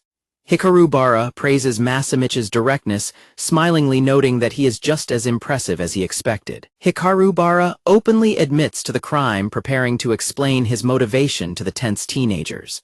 Hikarubara casually reveals that his sole reason for burning down Masamichi's house was pure entertainment. Masamichi remains completely silent, processing the shocking admission with intense anger and sweat. Placing his hand on the table, Hikarubara stands up and reiterates his demand for Masamichi to participate in his upcoming event, declaring that its core theme is absolute violence. Hikarubara continues his speech, explaining that real violence has been sanitized from modern society for years, leading to an era where even delinquents do not fight, and the world is filled with people who have never experienced hitting or being hit. He notes that even mixed martial arts, which once resembled street fighting, has evolved into a disciplined sport that is far removed from raw, unfiltered violence. He laments that regardless of whether it is legal or illegal, true raw violence has completely vanished from the world. Hikarubara shouts that he finds structured sports boring and wants to witness the real thing, which is ugly, cruel violence without rules, preparation, or noble convictions. Spreading his arms wide with an ecstatic smile, Hikarubara declares his intention to launch a violent reality show called No Rules to deliver genuine violence to the viewers. He smirks and promises that details will be revealed very soon. While Setsuna sweat drops and asks him who on earth he is even presenting to, Hikarubara ignores her and places his hand firmly back on Masamichi's shoulder. Hikarubara smiles warmly and tells Masamichi that he is already a part of his plan, adding that his participation is absolutely essential for the reality show's success. He casually apologizes for burning down Masamichi's house and asks him if he is angry. Masamichi looks down quietly and replies that he is not angry, surprising Hikarubara. Masamichi explains that if anything, he completely understands Hikarubara's actions, because this kind of situation has happened to him before. He explains that the weak have no right to complain no matter what is done to them, concluding that violence is the only true rule in this world. Masamichi declares that he has no choice but to participate because he wants to become stronger, prompting a burst of loud laughter from Hikarubara. Hikarubara comments that he is really starting to like him, but Masamichi coldly replies that he does not like him back and prepares a sudden strike. Masamichi unleashes a powerful punch that hits Hikarubara squarely in his face. Hikarubara laughs off the blow, declaring that his event will only get more interesting and promising him good treatment as he leaves the room.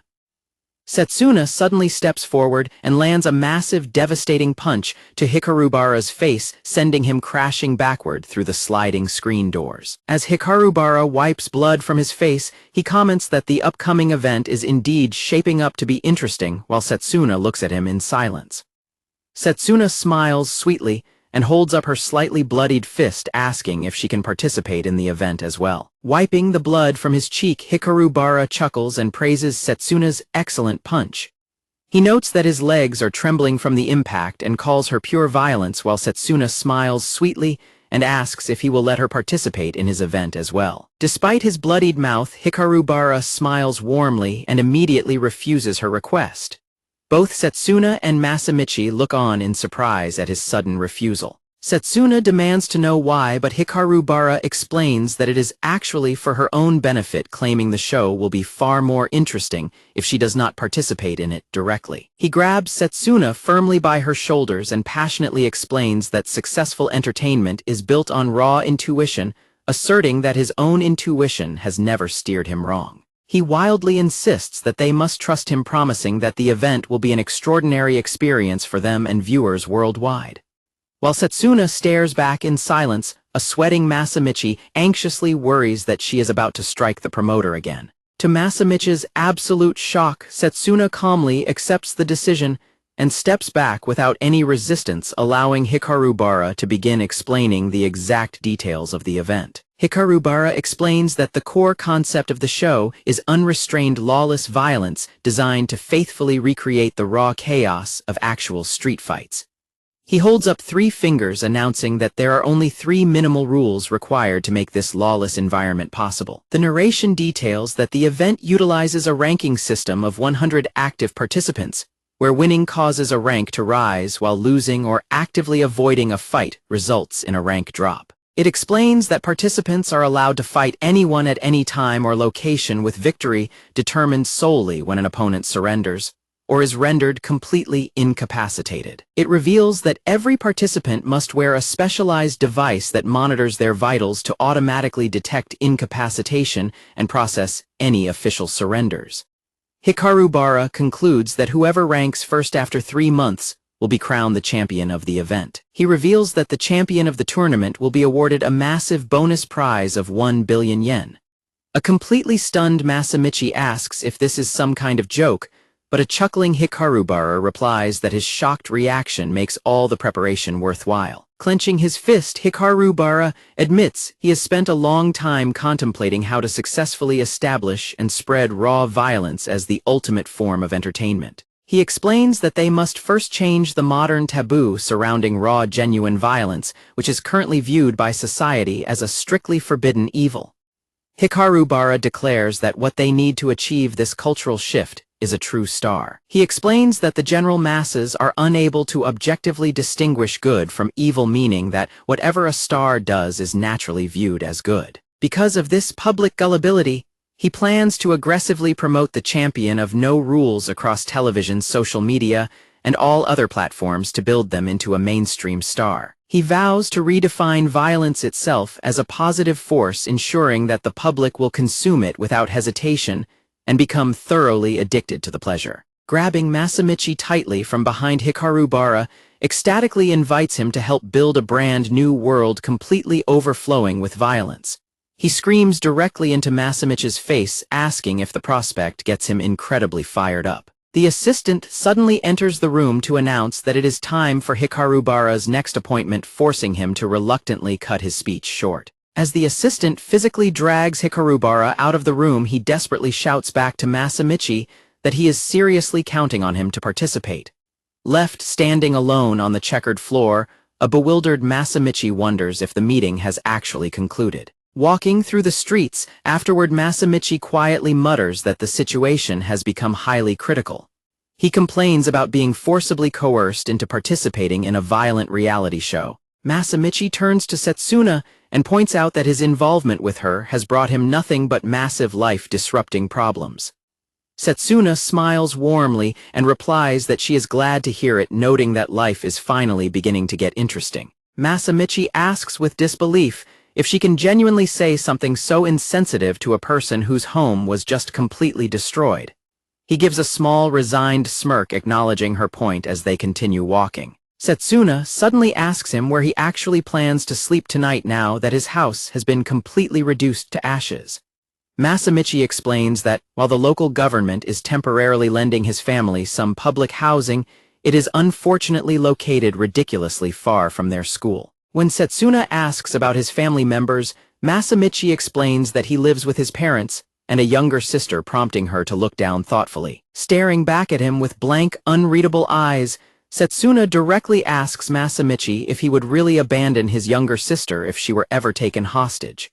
Masamichi is left completely speechless and deeply unsettled by her bizarre and chilling question. Masamichi asks in shock if she is suggesting that a no-rules participant would actually kidnap his sister, and Setsuna matter-of-factly replies that it is a given and asks if he even paid attention to the rules. Remembering Hikarubara's explanation that players can fight anyone at any time, and Setsuna points out that targeting an opponent's family would naturally be considered a standard tactical move. Setsuna adds that even a reasonably kind person in this tournament would at least break into an opponent's house at night, leaving Masamichi completely baffled by her bizarre definition of common sense. She strongly advises him to spend some time away from his family to keep them safe, prompting Masamichi to reluctantly admit to himself that such crimes are highly probable when dealing with unhinged people like Setsuna. Sweating from the realization, Masamichi admits that he has gotten caught up in a far more dangerous situation than he ever anticipated, leaving him with very few safe choices. Setsuna suddenly asks him to follow her as she takes a step forward. She leads him into a massive, luxurious, high-rise residential building, which Masamichi notes feels exactly like a high-end hotel lobby.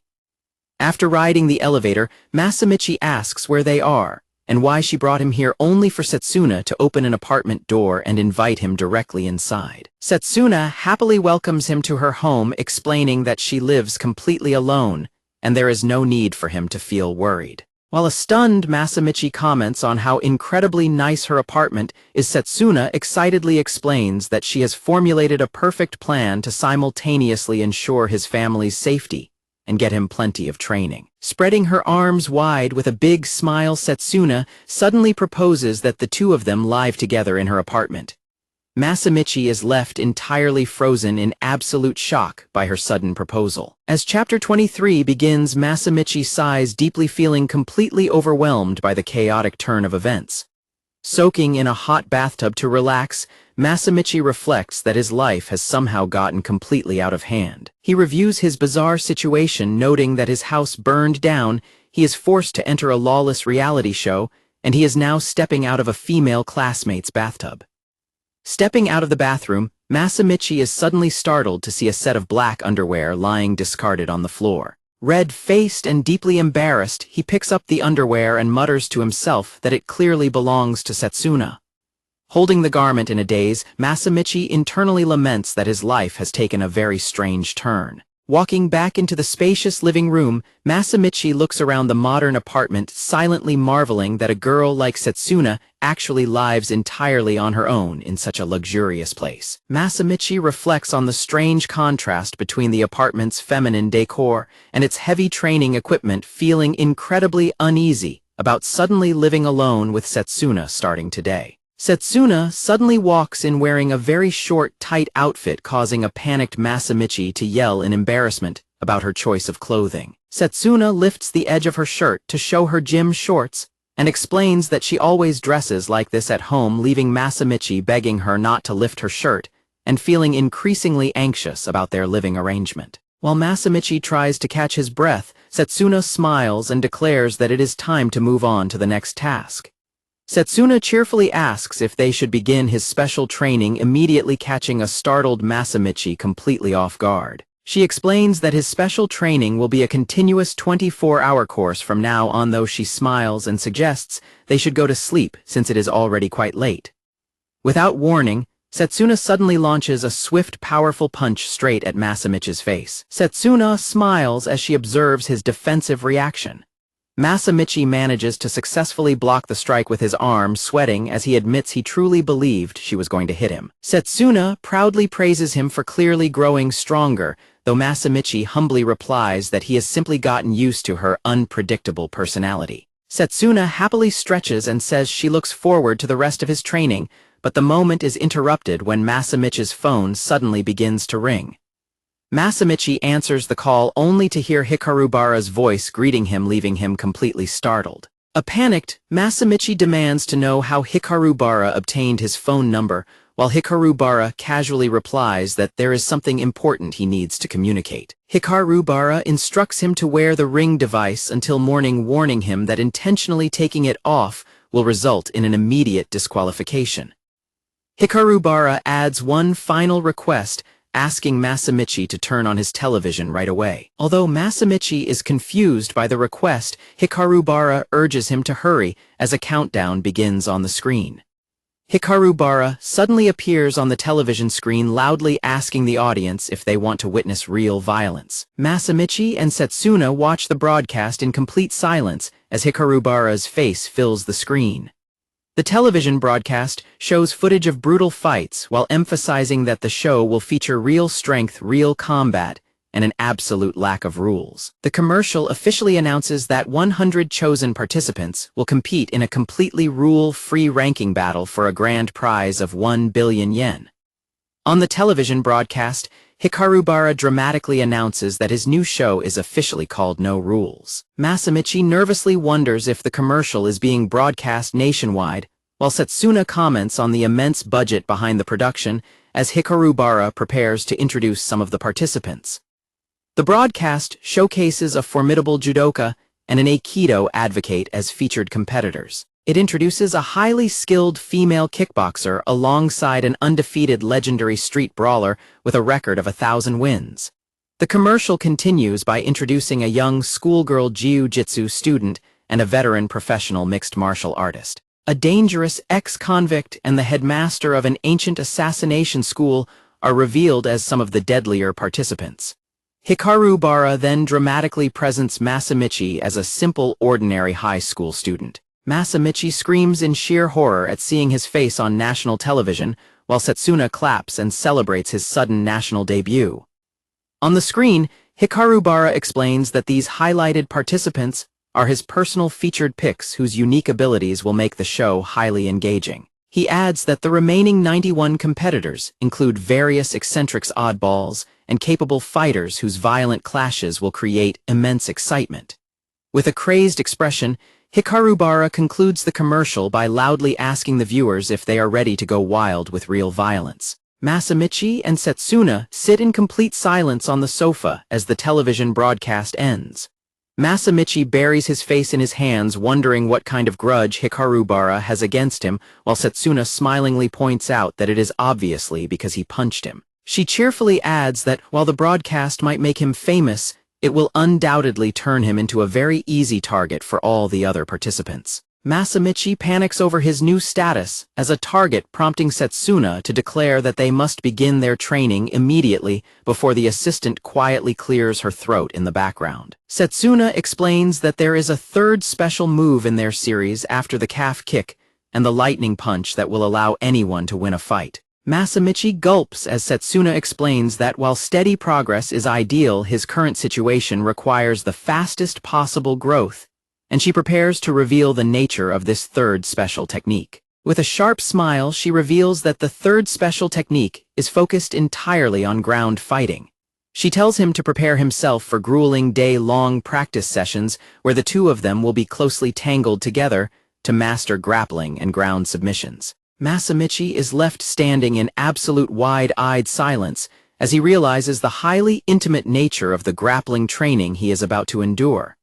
As Chapter 24 begins, breakfast is prepared on a table inside a residential apartment. Masamichi's father, Watanabe, sits at the table quietly eating his breakfast. Watanabe looks up as his daughter, Ai, walks out of her bedroom yawning.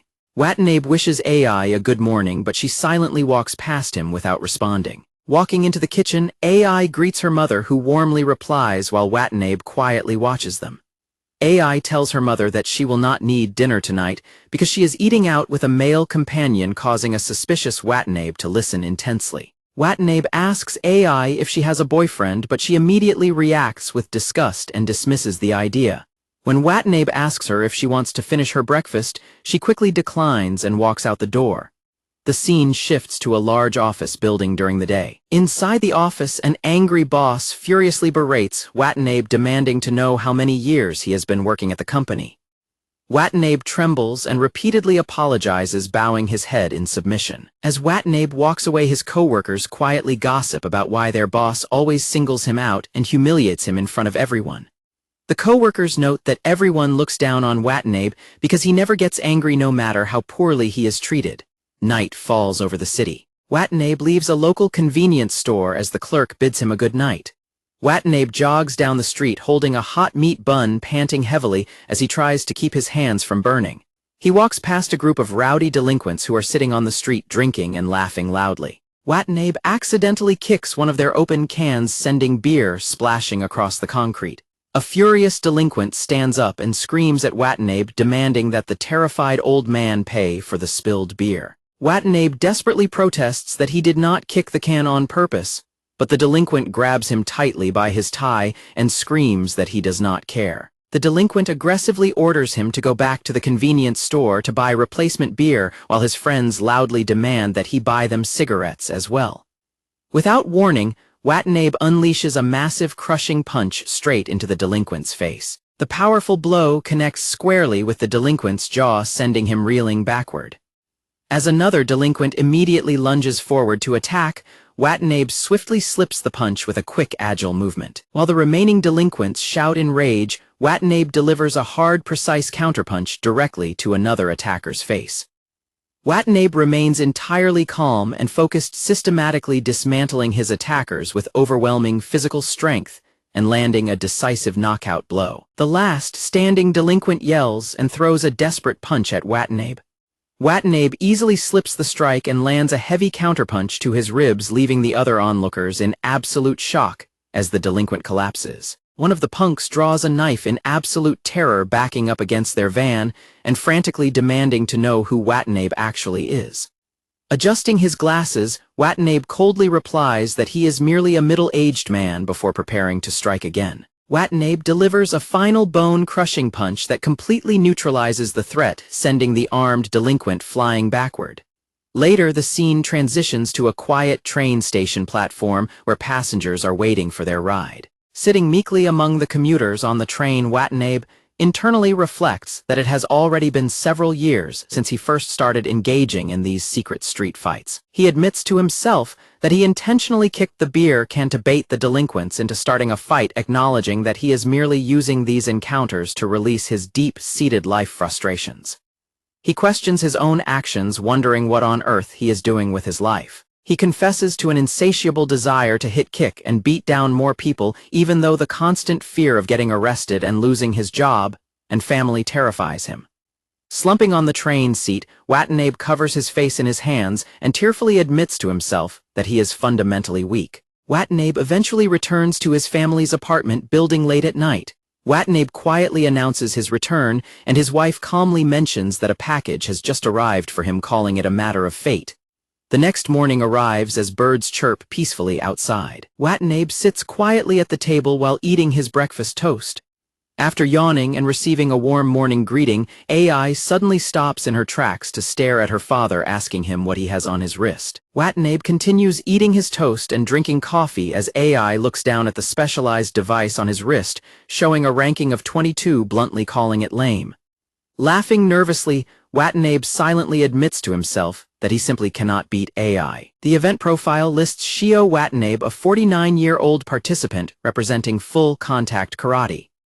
Setsuna confidently promises that mastering this third technique will allow anyone to easily and almost certainly win any fight, introducing ground techniques as the focus of the next phase. Meanwhile, Masamichi quietly points out that having a third installment means she is teaching him far more than just a single special move. Masamichi nervously asks if they are really going to practice ground techniques together, prompting Setsuna to enthusiastically invite him to use her body for the training. Masamichi hesitates, arguing that it is inappropriate for a high school boy and girl to perform close grappling techniques alone in a closed room while imagining the intimate positions, which only prompts a mischievous realization from Setsuna. As Chapter 25 begins, Setsuna leans in with a smug smile and playfully tells Masamichi to go ahead if he finds himself in the mood for something indecent.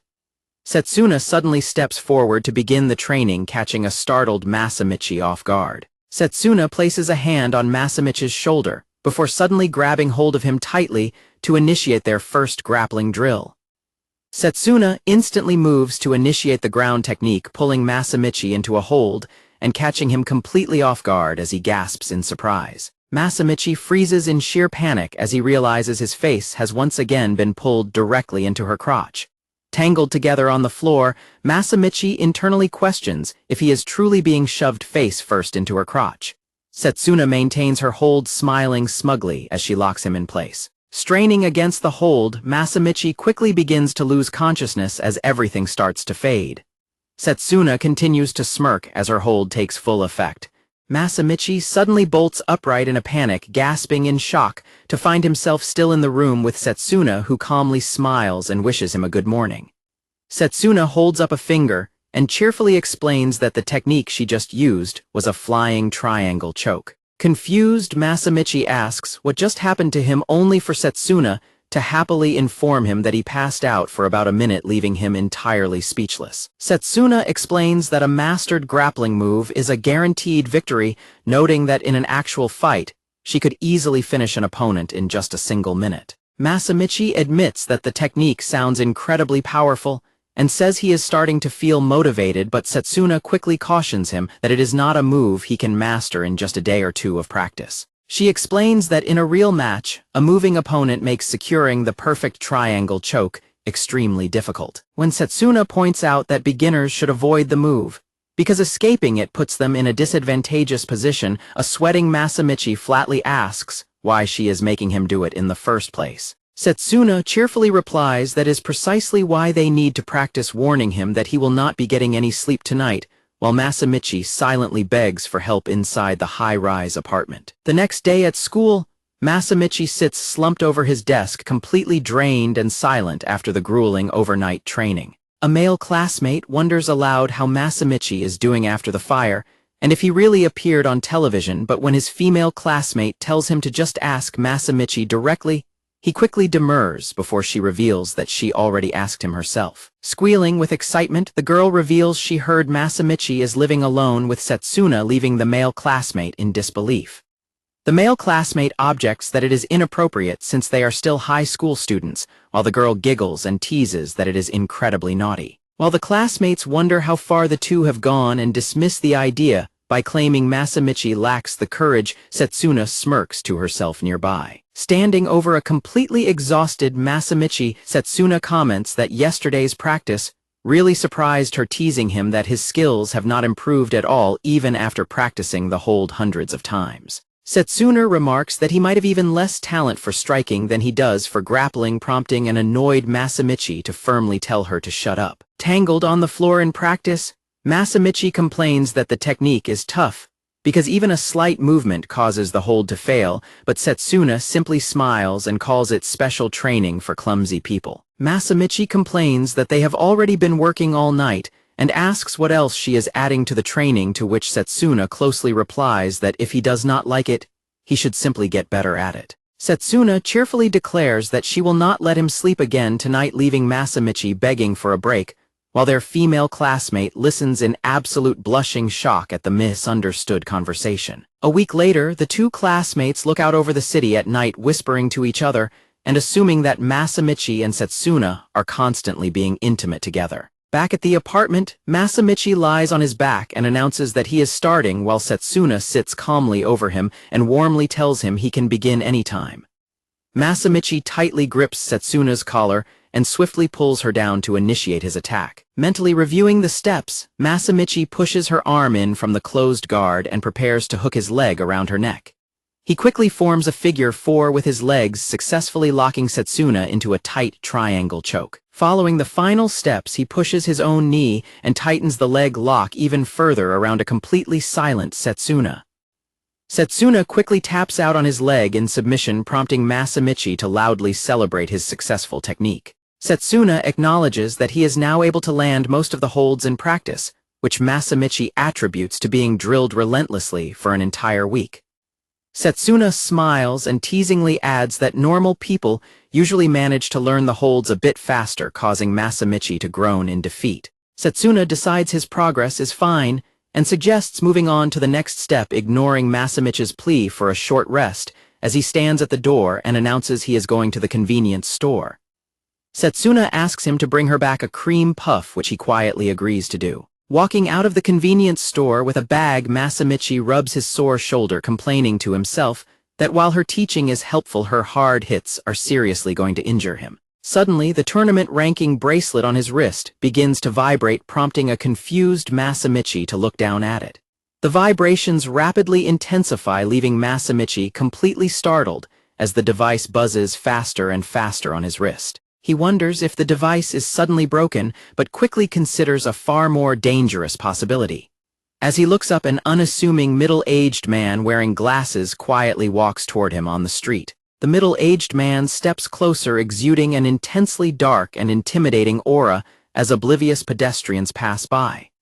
The man introduces himself as Isao Watanabe, confirming Masamichi's sudden realization that he is one of the featured participants from the television broadcast. The 49-year-old full-contact karate practitioner tells Masamichi that a high school student should not be participating in such dangerous activities, adding that his parents will be worried. Watanabe's expression darkens as he states that Masamichi's parents are none of his concern, coldly suggesting that they change locations.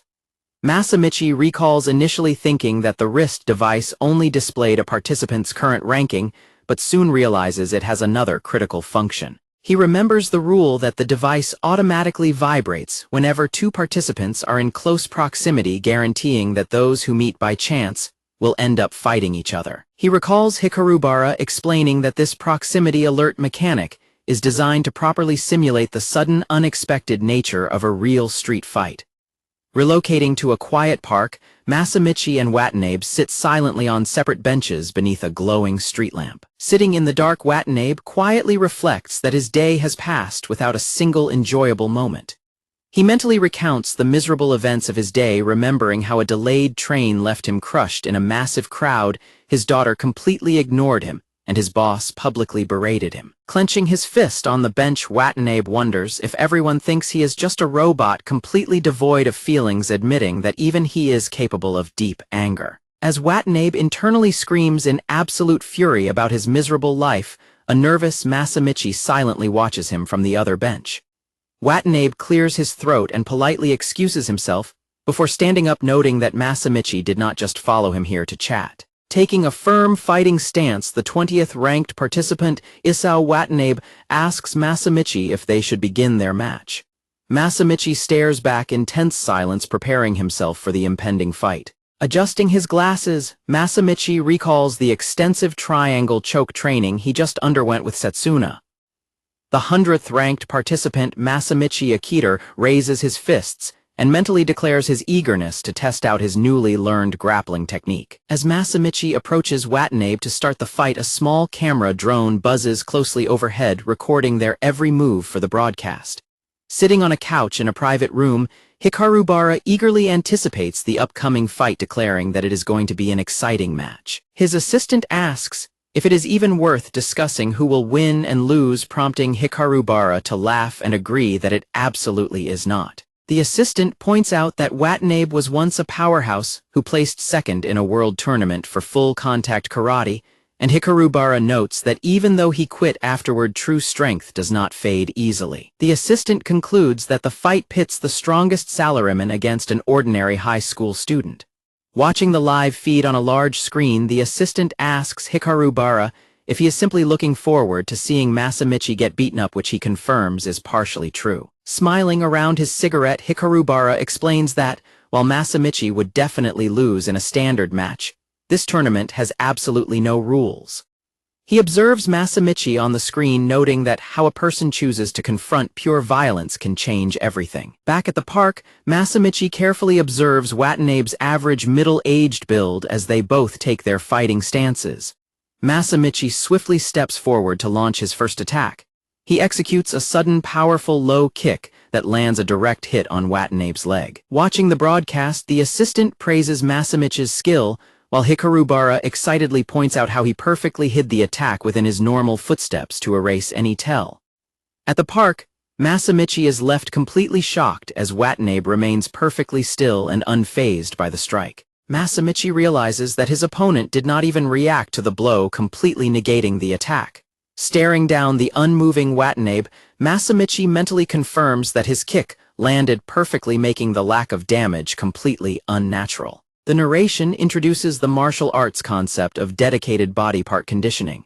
It explains that since full-contact karate is fought entirely, bare-handed practitioners constantly harden their bodies using striking posts and sandbags. The conditioning turns their limbs into literal weapons and armor, with the fists and shins being the most heavily fortified targets. Masamichi realizes that a world-class karate fighter like Watanabe possesses shins that are as hard as actual armor, preparing himself as he mentally braces for another strike. Recognizing that his calf kick strategy is completely useless against Watanabe's conditioned legs, Masamichi swiftly dodges backward. Masamichi gasps and retreats in panic as Watanabe rapidly charges forward, pulling his fist back for a devastating punch. Masamichi cries out in alarm and frantically ducks backward to dodge Watanabe's sudden powerful punch. Panting from the near, Miss Masamichi remarks that the dodge was dangerously close, while Setsuna watches the broadcast in shock, realizing the terrifying nature of Watanabe's hardened fist as the world's second-ranked karate fighter. The narration notes that Watanabe's heavily conditioned fist is practically a deadly weapon, as his missed punch completely shatters a solid brick wall behind Masamichi. Breathing heavily in utter disbelief, Masamichi stammers that such destructive power should be impossible. Staring at his massive opponent, Masamichi silently realizes the fatal consequences of taking a direct hit from such a monstrous strike. Watanabe aggressively steps forward and challenges Masamichi, demanding to know what he is going to do next. Concluding that curves and tactics are useless against such a durable opponent, Masamichi decides it does not matter and charges forward, preparing to strike with the only weapon he has left. Masamichi unleashes his special lightning-fast punch directly at Watanabe's head. However, Masamichi immediately freezes in shock as he realizes his attack has failed. Watanabe easily catches the incoming punch, gripping Masamichi's wrist in an iron-tight hold. With Masamichi completely trapped, Watanabe unleashes a devastating lightning-fast blow straight into his stomach. As Chapter 27 begins, Masamichi takes the full force of the punch to his midsection, his mind completely blank, as he fails to comprehend what just happened. Processing the impact, Masamichi realizes he was just punched squarely in the gut, and immediately tries to mentally prepare himself for a follow-up attack. Before he can react, an agonizing explosion of pain suddenly erupts from his stomach, leaving him wide-eyed and paralyzed. Masamichi gags and desperately clutches his abdomen, overwhelmed by a nauseating pain that feels as if his internal organs are being violently stirred around. The narration explains that it is difficult to unconditionally determine the single most dangerous martial arts attack among soccer ball kicks, spine strikes, and groin shots. It clarifies that the most agonizing and purely painful attack, however, is undeniably a direct body blow. It notes that while the victim remains fully conscious and lacks visible exterior injuries, the sheer paralyzing agony forces them to collapse helplessly to their knees. Struggling to stay standing, Masamichi tells himself to run, but quickly realizes it is completely impossible, as he cannot move his body, leaving him utterly defenseless as a menacing Watanabe steps toward him. Masamichi cries out as he falls backward, watching Watanabe step menacingly toward him. Staring up at his opponent, a terrified Masamichi realizes that his situation is incredibly bad. Masamichi violently spits out blood and groans in agonizing pain. Standing over him, Watanabe aggressively swings both of his fists downward for a brutal double strike. As Watanabe drives his massive fists toward him, Masamichi internally notes the fatal danger of taking such a powerful hit. A massive impact shakes the ground as Masamichi concludes that things are looking very grim. Watanabe lands heavy consecutive blows on Masamichi as they struggle on the pavement. Taking the brutal hits, Masamichi feels his consciousness quickly beginning to slip away. In his fading daze, Masamichi suddenly remembers Setsuna cheerfully talking about the prospect of him getting repeatedly beaten down. He recalls Setsuna happily pointing at him and declaring that getting beaten down is actually a great chance to show off the results of their relentless practice. Spurred by her advice, Masamichi desperately tries to remember the very first step of his training. Remembering the instruction to twist his body to evade a hit, Masamichi suddenly shifts his weight as Watanabe throws another downward punch. Moving on to the next step, Masamichi firmly grabs Watanabe's head with his left hand while pulling his legs up. Following the sequence perfectly, Masamichi pushes Watanabe's arm in with his right hand and swings his withdrawn leg over his opponent's back. Watanabe's eyes widen in absolute shock at the sudden and complex counterattack. Masamichi seamlessly executes the technique, pulling Watanabe to the ground and locking him in a tight triangle choke. As Watanabe chokes and struggles against the tight grip, a bleeding Masamichi desperately wonders if the lock is fully secured. Masamichi realizes his body moved entirely on its own, noting that, after drilling the exact same move for an entire week, there is absolutely no mistake in his form. Masamichi confirms the hold is perfectly locked in and excitedly predicts that Watanabe is going to pass out. Watanabe remains tightly trapped in the chokehold, sweating profusely and falling silent as the lack of oxygen begins to take effect. Despite being trapped in the chokehold, Watanabe remains completely calm and plans his escape, deciding he first needs to lift Masamichi up and aim for a buster drop, prompting a confused reaction from Masamichi. Executing his escape plan, Watanabe mentally notes that if lifting the opponent is impossible, one must raise their chest high and slip an arm straight into the gap between their legs as he hoists Masamichi entirely off the ground. Staring wide-eyed in absolute terror, Masamichi suddenly realizes exactly what Watanabe is about to do.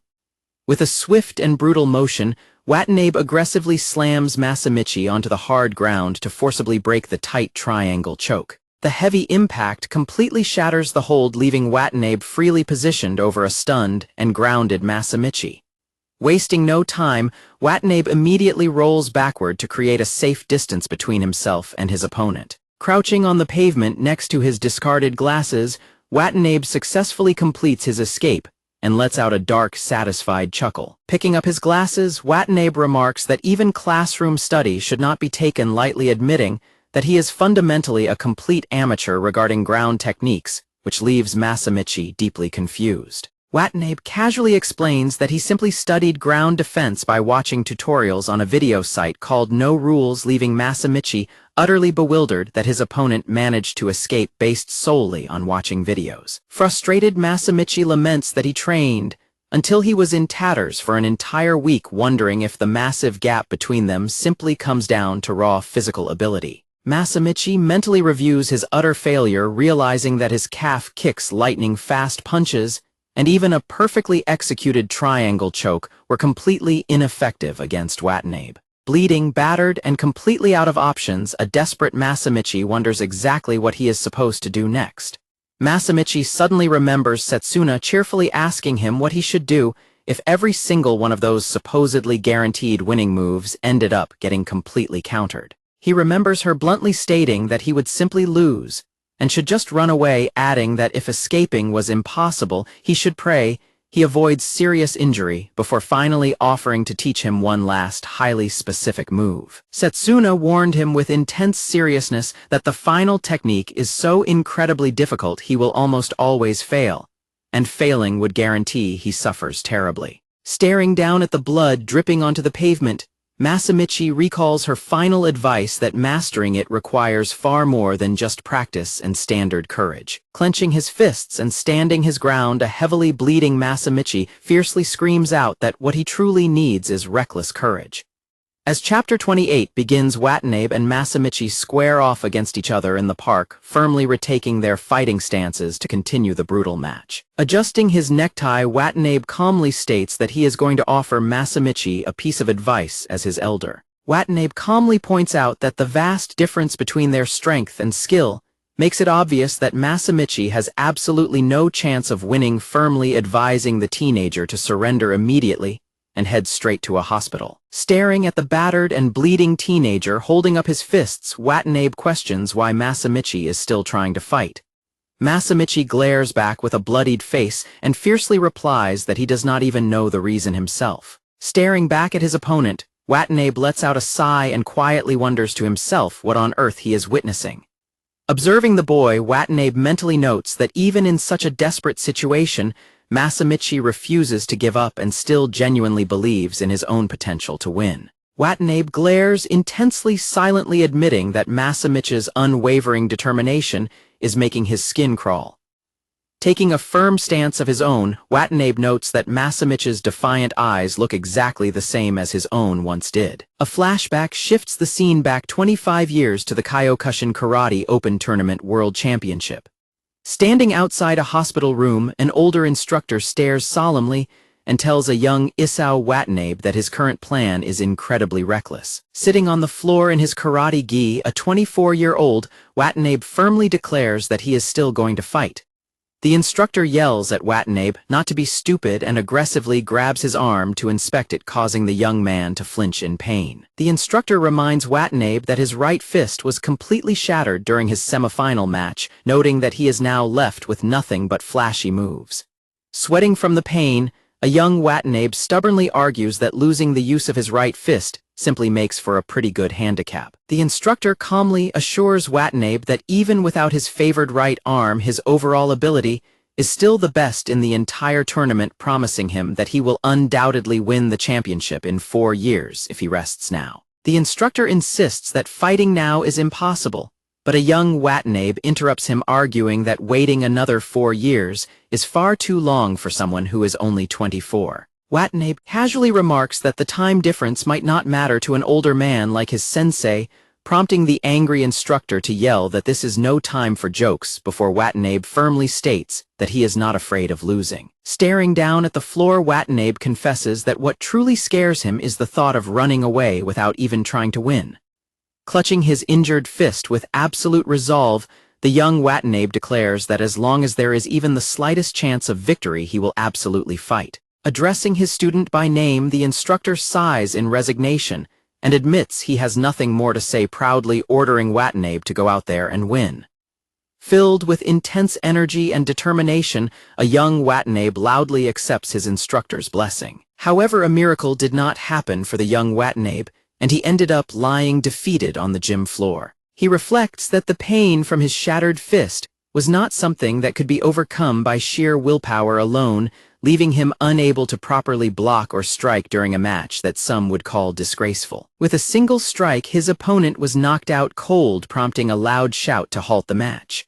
Because the final blow landed on the worst possible spot, Watanabe was diagnosed with a severe brain injury and was forced to retire from the sport. For someone who had dedicated his entire life to karate, losing the ability to practice meant that everything he had was suddenly gone. He eventually got a job at an uninteresting company through a karate acquaintance and married a woman introduced to him by his boss. And when their children arrived, he did not know how to handle them and left their care entirely to his wife. In the end, he felt that he had absolutely nothing left in his life.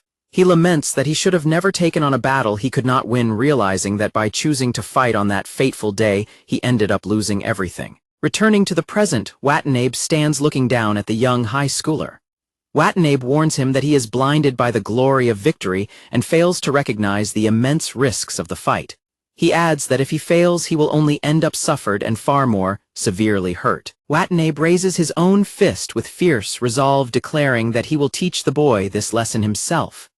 Even though their experience levels are worlds apart, pitting a world-class karate master against a complete amateur, their predictions regarding Akita's next move align perfectly. For an amateur like Akita, the only possible chance of victory is to land a single decisive strike.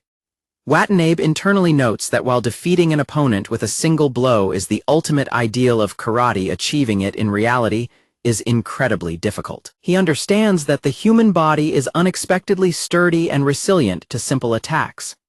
Akita considers the different striking options at his disposal, ranging from roundhouse kicks and crescent kicks to knee strikes. Meanwhile, Watanabe recognizes the threat of ground fighting, warning himself that getting caught in Akita's triangle choke a second time would be extremely dangerous. Watching the fight, the scarred tournament host laughs, noting that since a complete amateur like Akita can only perform a basic triangle choke, he is undoubtedly aiming for a flying triangle choke once again. The scarred host points out that while the standard triangle choke has already been exposed, a surprise flying triangle choke remains highly likely to succeed, especially since Watanabe will now be wary and likely try to transition into a ground and pound. Looking at his monitor, the host notes that regardless of whether Akita's plan succeeds or fails, Watanabe's immense striking ability means the entire match could be decided in a split second. He concludes that this is indeed a high-stakes gamble where landing the technique results in an instant win while missing it guarantees a total loss.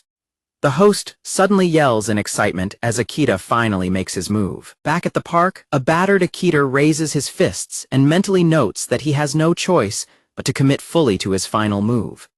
As Chapter 29 begins, both fighters face each other in their final stances, with Akita resolving that it is a do-or-die moment. Akita swiftly takes a sharp step forward, prompting a silent and sweating Watanabe to closely monitor his approach. Watanabe internally predicts that Akita's target is undoubtedly the flying triangle choke. While certain of Akita's primary goal, Watanabe remains vigilant and alerts himself to guard against any other potential counter-techniques. He reasons that the flying triangle choke cannot be executed without getting closer than standard striking range, planning to unleash a devastating counterpunch the moment Akita closes the distance. As Akita suddenly dashes forward at high speed, Watanabe stands his ground and wonders if the young man truly has the resolve to lose everything. Preparing to strike, Watanabe notes that such actions are pure recklessness, adding that Akita will have plenty of time for regret after he has lost everything. As Watanabe throws a decisive punch to end the match, Akita does not bet on a random guess. Instead, he prays that a specific defensive move he observed earlier will protect him. Akita lets out a fierce shout as he executes the defensive block, catching Watanabe completely off guard. Watanabe is shocked to find that Akita has managed to slip directly inside his guard, bracing himself for the incoming flying triangle choke. A sudden, swift movement slices through the air as the critical exchange begins. With a sharp cracking sound, a brutal blow connects squarely with Akita's body, forcing a painful grunt from the teenager. Watanabe successfully executes a heavy knee strike directly into Akita's midsection, capitalizing on the close distance. The narration explains that in full contact karate, the knee is one of the most lethal weapons, allowing a skilled practitioner to inflict fatal damage even if their arms are fully restrained. After taking the heavy hit, Akita doubles over in pain directly in front of Watanabe. Despite the agonizing blow, it is revealed that Akita is the one who actually won this high-stakes bet. What Akita bet on was incredibly simple. He did not care whether he was hit by a punch or a knee, deliberately taking a blow to his stomach so he could double over right before Watanabe's eyes. It was a desperate and reckless gamble on Akita's part. Suddenly, a foot slides sharply across the pavement. Watanabe's eye widens as he realizes something unexpected is happening. He realizes that Akita is executing a suicidal technique. Akita throws his entire body into a spinning roundhouse kick from his low position, catching Watanabe off guard and knocking his glasses away. This special move is a spinning kick around the torso, where the user performs a forward roll similar to a forward breakfall while simultaneously releasing a kick. Because the user's body ends up in a lying position upon completion, it is officially classified as a sacrificial technique and is recognized in full contact karate. Watanabe's glasses lie discarded on the pavement as he stands over Akita, who has collapsed to the ground after executing the kick. Watanabe internally admits his defeat, utterly shocked that the teenager would actually use such a technique in a real fight, under the assumption that he would have to take a heavy hit first just to set it up. He remembers his own past, recalling that he was defeated by this exact same technique on that fateful day 25 years ago. Watanabe realizes that if he had remembered the technique sooner, he could have avoided taking the full force of the blow. Although the kick struck Watanabe's collarbone and disabled his left arm, he manages to remain conscious. He praises Akita's strike, calling it a splendid effort. However, Watanabe declares that Akita's all-or-nothing gamble has ultimately failed.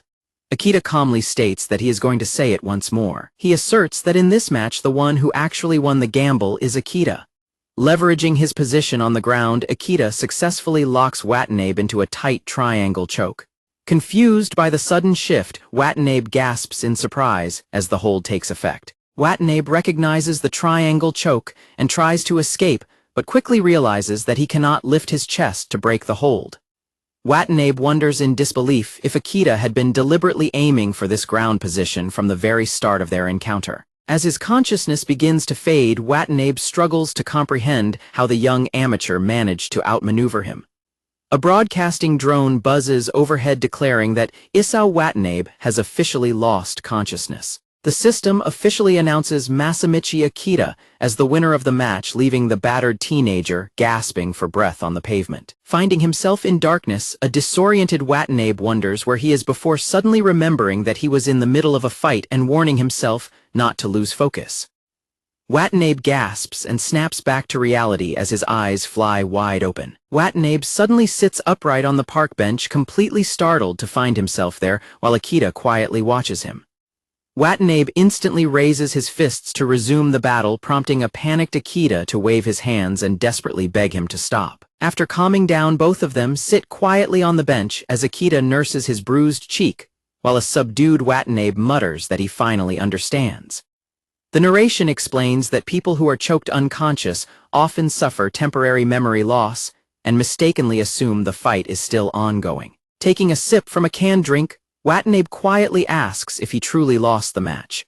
Watanabe acknowledges that he has no right to lecture him as the loser, but asks if he can say just one thing about their match, leaving a nervous Akita wondering if his opponent is about to complain. Watanabe points out that Akita must have recognized the vast difference in their skills, after being knocked down the first time, noting that since this is not a fight to the death, he could have easily accepted his defeat. He adds that Akita still chose to take a massive, unwinnable gamble, warning him that a failure could have easily resulted in a permanent career-ending injury. Watanabe reflects on his own youth, admitting to himself that Akita's willingness to gamble on even the slimmest chance of victory makes the boy exactly like he once was. Looking Akita directly in the eye, Watanabe firmly advises him to stop getting into fights before he ends up losing absolutely everything.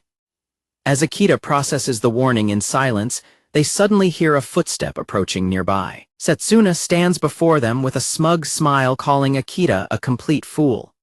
Akita recognizes Setsuna as she explains that she came to find him because he was taking too long to return, reiterating that Akita is a fool and leaving Watanabe confused. Setsuna calmly states that there is no convenient way to gain something in life without being willing to lose anything. Watanabe is stunned as Setsuna tells him that he is fundamentally mistaken, arguing that while losing is only natural, what matters most is what a person chooses to do after suffering a defeat.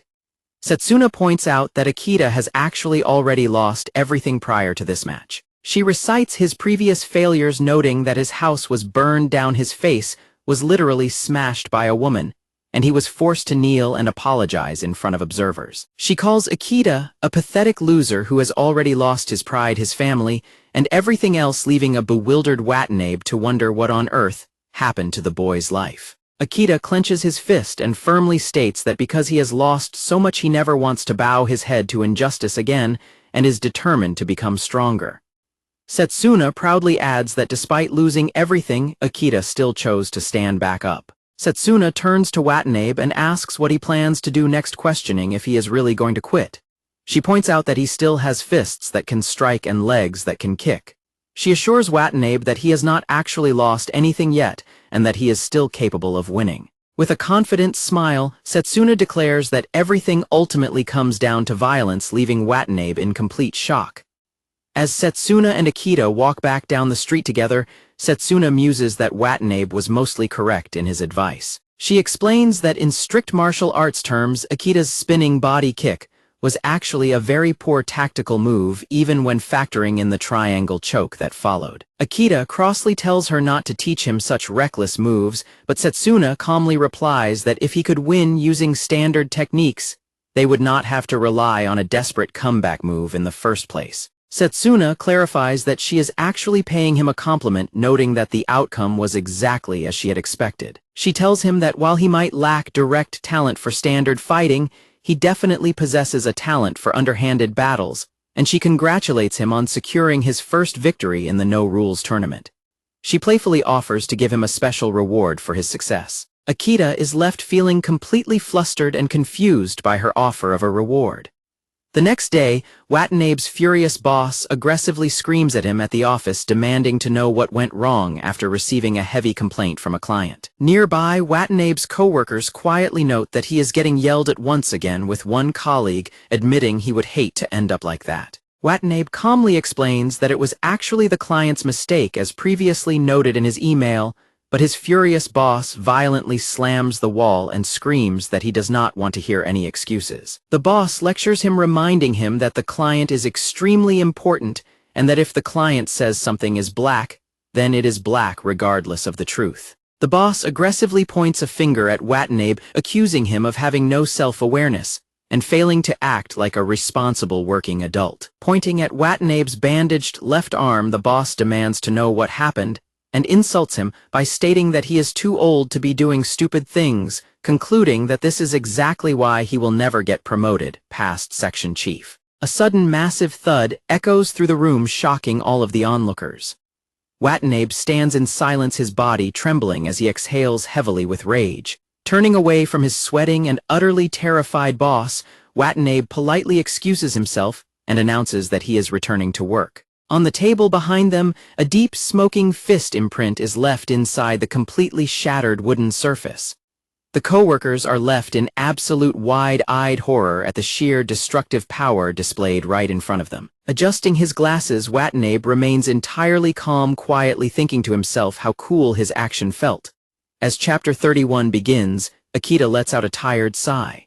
Soaking in a hot bath, Akita reflects on his first match in the tournament, realizing that he somehow managed to win despite the odds. He suddenly remembers Setsuna promising to give him a special reward, wondering what on earth she could be planning just as the bathroom door slides open.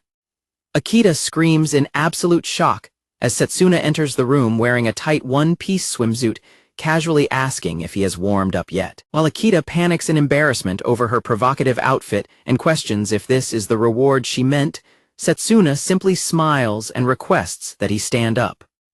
Setsuna aggressively reaches into the tub and pulls a naked, screaming Akita out of the water, telling him not to be shy. Finding himself sitting on a bath stool while Setsuna gently washes his back, thoroughly confused, Akita wonders if he is currently dreaming. Akita tells himself that things had simply been going way too well for him lately to expect a normal reward. Akita lets out a panicked shriek as Setsuna presses her body directly against his back, politely asking him to excuse her.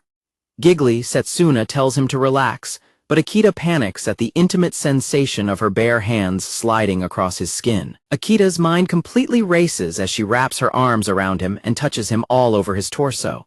He notices her fingers stroking and pressing gently against him with a delicate touch, clearly feeling her body heat against his back. Closing his eyes, Akita internally declares that he is completely ready. He tearfully prepares to say goodbye to his virginity after keeping it for all these years. Setsuna responds with an enthusiastic affirmation.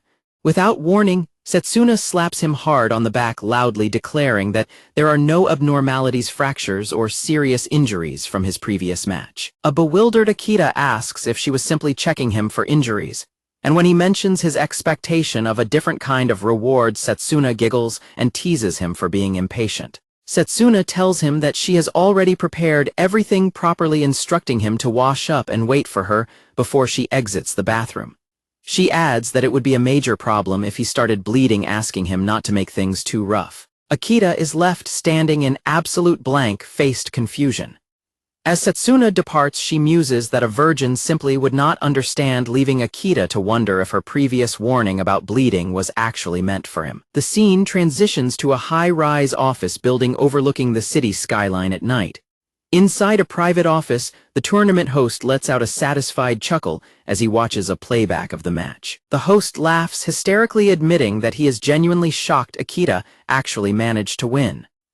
When he boasts that his matchmaking brilliance is unbeatable, his secretary coldly points out that he is not actually the one who won, prompting him to defensively argue that she is missing the point. The host explains that if the encounter had been a regulated sports match, Akita would have lost completely, but he succeeded simply because it was an unrestricted street fight. He reveals that he has always pondered what actually makes real fighting possible, especially under the banner of a tournament with no rules. He questions the true definition of a fight, concluding that engaging with bare hands and bare feet represents the true essence of raw violence. The host shrugs and explains that while there are many different ways to view fighting, his primary focus when designing the tournament was on preparation. He notes that once a fight's date and time are set, participants can easily prepare their weapons and mentally ready their mindset, questioning whether such a calculated confrontation can truly be called a raw brawl. He argues that a real brawl must be completely spontaneous and accidental, which is exactly how a unique kind of strength outside of traditional martial arts is born, questioning how they can successfully force participants to fight spontaneously. He explains his solution of attaching specialized wrist rings to all no-rules participants which vibrate automatically whenever another competitor enters a close proximity. On top of that, he set the tournament's duration to a lengthy 3 months, reasoning that no one can remain constantly tense for 24 hours a day over such a long period, meaning they will eventually let their guard down and try to live normally. With a dark look in his eye, he asks his secretary what she thinks will happen under those exact conditions. He paints a scenario where a participant going about their everyday life suddenly runs into an enemy with zero time to prepare before a raw fight immediately begins. With a grand gesture, he proudly names this raw, spontaneous fighting style the Mitsuharu Hikari method. He loudly praises his own genius for coming up with such a perfect rule, laughing hysterically while his secretary stands in silent disbelief. As the host continues to jokingly plead not to be praised too much, his secretary calmly asks if she may offer him a single piece of advice. While the host curiously asks what she wants to say, she recalls how Plato once described the realm of truth as the world of ideas, arguing that the real physical world is merely an imperfect reflection of that ideal. She flatly concludes that ultimate perfection simply does not exist in the real world. The host slumps on the couch in complete dejection, complaining about her depressing statement, while she simply calls it a bit of friendly advice. Meanwhile, at a local hotel, a heavily bruised and bloodied participant ranked 45th sits bound and gagged. A tall, dark-haired young man stands menacingly over the tied-up captive, quietly observing his state. The 93rd ranked competitor stares at his own wristband, coldly muttering that the tournament rules are entirely full of flaws and must have been designed by an absolute idiot. The narration explains that while different martial arts disciplines like karate, boxing, and wrestling may vary in form, every single practitioner has the exact same ultimate goal of becoming the strongest. Inside a building, a heavily bleeding fighter desperately begs for mercy as blood splatters across the floor and walls. Standing over the helpless victim, the dark-haired attacker remarks that it is highly strange how martial artists are always obsessively aiming to become the strongest. The young dark-haired fighter sits calmly in a tiled corridor, holding a knife, casually asking his opponent why they do not use a weapon of their own. As Chapter 32 begins, the president excitedly calls out to Shiratori, who sighs and stares back with a highly unamused expression. When Hikarubara announces that a highly anticipated match is about to begin, Shiratori complains that she is not interested in fights that disrupt her sleep, asking him not to wake her up in the middle of the night. Hikarubara urges her to watch this time, excitedly revealing that one of the fighters is a high school girl. The screen highlights Hurrah Takeyanagi, a high school jujutsu practitioner and viral influencer who reportedly learned the omoplata submission before she could even talk, making her one of the most famous teenagers in the country. He adds that she is a powerhouse who has won national tournaments, expressing intense excitement about her entry into the no-rules tournament. While Shiratori reviews her profile, the narrative questions whether a high school girl can fight seriously, and if a woman can actually defeat a man, concluding that it will be quite a show. Shiratori notes that she understands her opponent's appeal, but asks what kind of person her opponent is, prompting a simple response from Hikarubara that the opponent is just a regular person. He explains that the opponent apparently has absolutely no martial arts experience whatsoever, causing Shiratori to let out a deep sigh. However, Hikarubara reveals that the opponent possesses a criminal record as the two competitors walk through a dark parking lot. Approaching her opponent under the street lamps, Hurrah politely notes that while they have run into each other unexpectedly, they should start by introducing themselves. With a cheerful expression, she offers to go first. She proudly introduces herself as Hurrah Takeyanagi, a practitioner of Brazilian Jiu-Jitsu, before politely asking her silent opponent to introduce himself as well. The boy notes his surprise that a girl is participating, prompting her to ask if he believes a woman can never defeat a man, and when he disagrees, she explains that while most people hold that belief, she views the match as her own personal challenge. She adds that she has been practicing martial arts since she was a little child. Taking a firm, grappling stance, She states that Brazilian Jiu-Jitsu is said to allow a fighter to completely overcome the physical barrier of gender while her opponent silently watches her. Hurrah takes a quick light step forward to close the distance. Both fighters exchange small, confident smiles as they prepare to clash. Hurrah lunges forward with an outstretched hand to initiate a grapple while the boy shrugs and prepares to defend himself. Suddenly, Hurrah lunges forward and grabs her opponent's wrist in a swift, calculated grip. She immediately pulls guard, bringing her opponent down with her. The narration explains that in Brazilian Jiu-Jitsu, immense importance is placed on the bottom position, which is normally considered disadvantageous, but creating a favorable guard position as a starting point for offense and defense is a highly refined skill. While the position might look bizarre to outsiders, it is a very common technique in modern Jiu-Jitsu.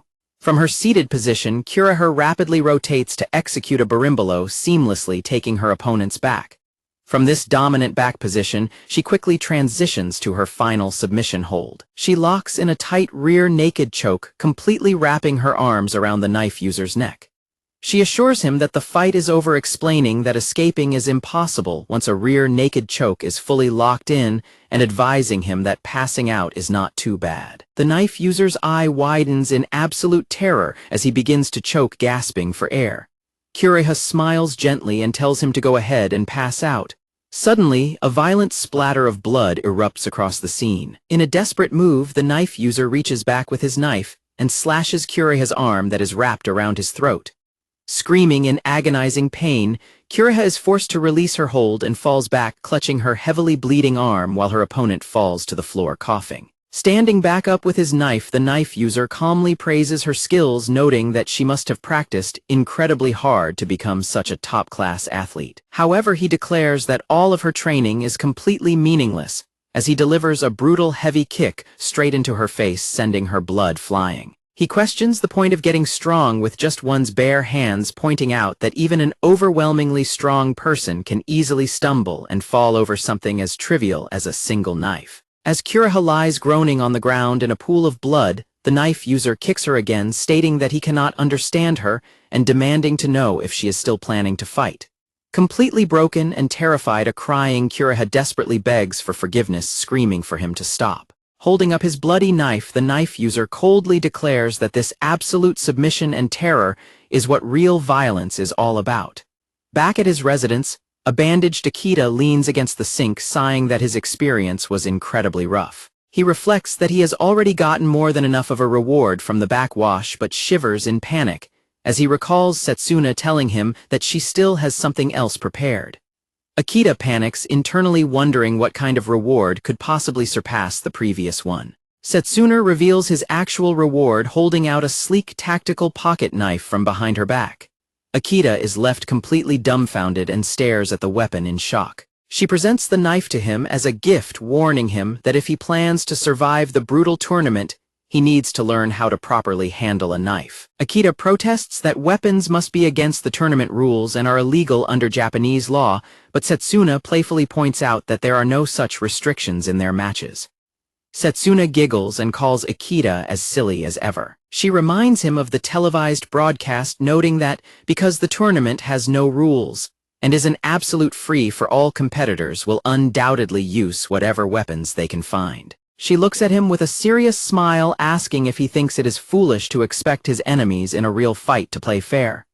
Akita is left feeling sheepish while Setsuna reassures him that it is perfectly fine. Setsuna offers to teach him the absolute basics of knife combat, pointing out that even if he does not intend to use a weapon himself, he still needs to be prepared for when an opponent attacks him with one. She instructs him to try holding the knife first, prompting Akita to take it with a nervous, sweating hand as he reflects on how terrifying it feels. Looking at him calmly, Setsuna suddenly requests that he try to stab her, leaving a startled Akita completely speechless. She assures him that she will defend herself and wants him to attack her, seriously explaining that they first need to put him in the mindset of the attacker using the weapon. She playfully asks if he is thinking of taking revenge on her right now for all of his grueling training sessions, calling it the perfect opportunity and telling him to go ahead. Akita stands in the center of the room holding the knife, entirely unsure of how to proceed. Akita hesitates, noting that the knife is real and worrying about the severe consequences of hospital visits, arrest, expulsion, or imprisonment if his strike actually connects.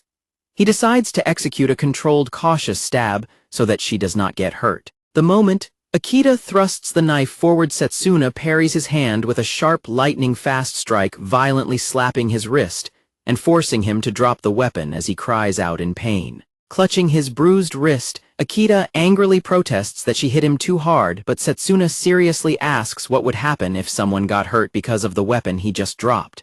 Her expression suddenly turns incredibly cold and dark as she asks if he is kidding her. Shivering under her terrifying glare, a panicked Akita desperately stammers that this is not what he meant.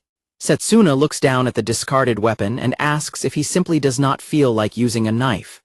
She leans down to retrieve the knife and suggests that they do the drill in reverse. Holding the knife out, she asks him what he would do if an enemy suddenly pulled out a blade like this against him. Sweating with anxiety, Akita answers that he would probably just try to run away. Setsuna quietly notes that she understands, which immediately makes a nervous Akita ask what she means by that. The narration explains that his escape routes in the room are highly limited, leaving him with no choice but to pass directly by her to get out. He realizes that if he attempts to run away carelessly, he will easily get stabbed. Akita realizes that even something as simple as running away is incredibly difficult in reality, admitting to himself that he never would have understood this unless a real knife was actually pointed at him. He realizes that her dangerous training method is almost insane, yet she is genuinely trying to make him stronger. Since running will get him stabbed and he lacks the skill to disarm her, he decides on a sudden move. Akita lunges forward and claps his hands loudly right in front of her face in a sudden cat trick. He relies on a technique he saw during a sumo broadcast, which involves clapping in front of an opponent's face to force them to flinch and create a sudden opening. Akita immediately capitalizes on her flinch and grabs her knife-wielding wrist.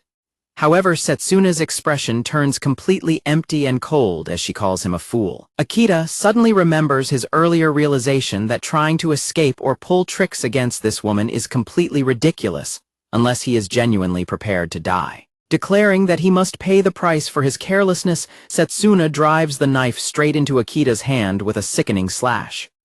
Akita is left completely frozen in absolute disbelief. As he looks down, Akita collapses to his knees, screaming in pure agony as blood pools on the floor while Setsuna stands coldly over him with the bloodied knife. She lectures him, stating that reaching out to grab someone holding a knife is basically inviting them to stab him. She criticizes him for failing to realize he would get stabbed, acting as if violence does not even exist in this world. Staring at him coldly, she adds that she had high hopes for him, but is now completely done with him. Looking into her empty eyes, a terrified Akita desperately wonders if she is genuinely going to kill him. Still on his knees, a trembling Akita desperately begs Setsuna to stop. He holds up his bleeding hand and frantically points out how much blood is coming out, trying to reassure himself that she would not seriously be trying to kill him. Setsuna casually steps closer, asking him what on earth he is talking about, which only heightens his panic. Standing over him with her knife dripping blood onto the floor, Setsuna reminds him that she already explained this was a practice session, asking if they should continue. As chapter 34 begins, Akita remains on his knees before her, realizing that any attempt at logical persuasion is completely impossible. He grimly reflects that this woman is exactly the type of person who would carry out her threats without hesitation. He concludes that no matter how unreasonable the situation may be, the weak simply cannot defy the strong. Resolving that he has no other option under this harsh reality, he prepares to stand back up.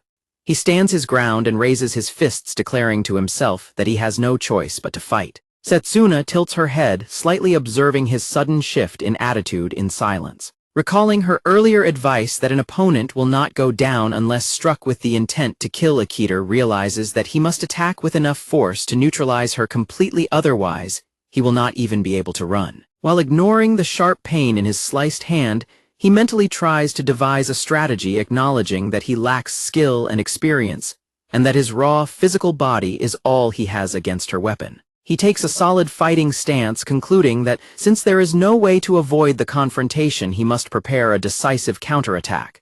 The narration explains that, while defending against unpredictable punches and kicks is difficult, anticipating a highly specific attack changes the dynamic. It notes that although Akita cannot easily execute highly advanced defensive maneuvers, he can still try to evade and counter. He reasons that because her knife is held in her right hand, knowing the exact trajectory of her impending attack simplifies his defense. Resolutely preparing himself, Akita declares that he is going to do this just as Setsuna takes a light step forward to engage. As she executes a rapid slash, the narration introduces the two major advantages of a knife when used as a weapon. As her blade slices horizontally through the air and forces Akita to duck backward, the narration identifies its sheer offensive power as the first major advantage. The narration explains that even the slightest touch of a knife can injure an opponent, meaning that even a light strike without full force can deal serious damage. Akita grunts in pain, realizing that his hand has been cut by the grazing blow. He quickly reassures himself that the cut is shallow and that he is perfectly fine. Setsuna takes another swift step forward. Realizing that she is rushing in, Akita decides that this is his moment to strike. As Setsuna lunges forward to attack, the narration prepares to introduce the second major advantage of the knife. The second advantage is its sheer presence, as the terrifying realization that being stabbed leads to death can easily freeze an untrained person's body and prevent them from moving properly. Frozen by that very fear, Akita is unable to evade as Setsuna's blade slashes across him. The narration emphasizes that having only half-baked fighting knowledge will simply lead to getting hurt, and that running away when seeing a knife remains the iron rule. Akita collapses in agonizing pain, screaming as Setsuna stands silently behind him. Looking down at him, she coldly calls him pathetic. She notes that he was stabbed simply because he froze and could not move, adding that it would have at least been respectable if he had gotten hit while actively trying to counter. The narration compares Akita's state to a frog frozen under the stare of a snake, noting that such a creature has no choice but to become prey. She bluntly concludes that he is completely useless to her, now leaving Akita in silence. Suddenly, a bloodied Akita tells her not to get cocky, calling her an idiot. Surprised by his sudden outburst, Setsuna turns back and asks what has gotten into him, wondering if he has some kind of plan. Setsuna asks if he suddenly got confident just because he found himself a weapon, prompting Akita to pick up a heavy metal dumbbell and state that he has simply had enough of her unreasonable behavior. Holding the heavy dumbbell, Akita asks her if she knows the saying that a cornered mouse will bite the cat. Setsuna stares back at him in complete silence. As Chapter 35 begins, Akita stands holding the dumbbell, deeply lost in thought. Akita faces down a woman holding a knife, having already been slashed and stabbed 3 times during the training session.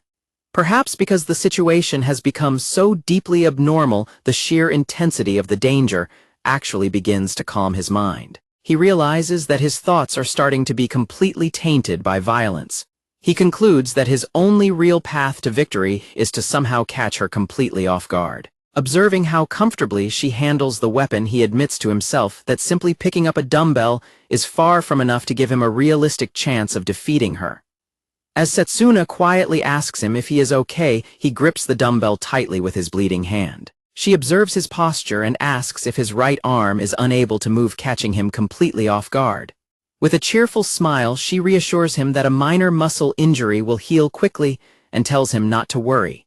He silently reflects that he already knew the reality of his disadvantage. He tells himself that he has absolutely no choice but to carry out his plan. He reminds himself that she is a woman who is overwhelmingly more accustomed to real fighting than he is, and likely used to far worse situations.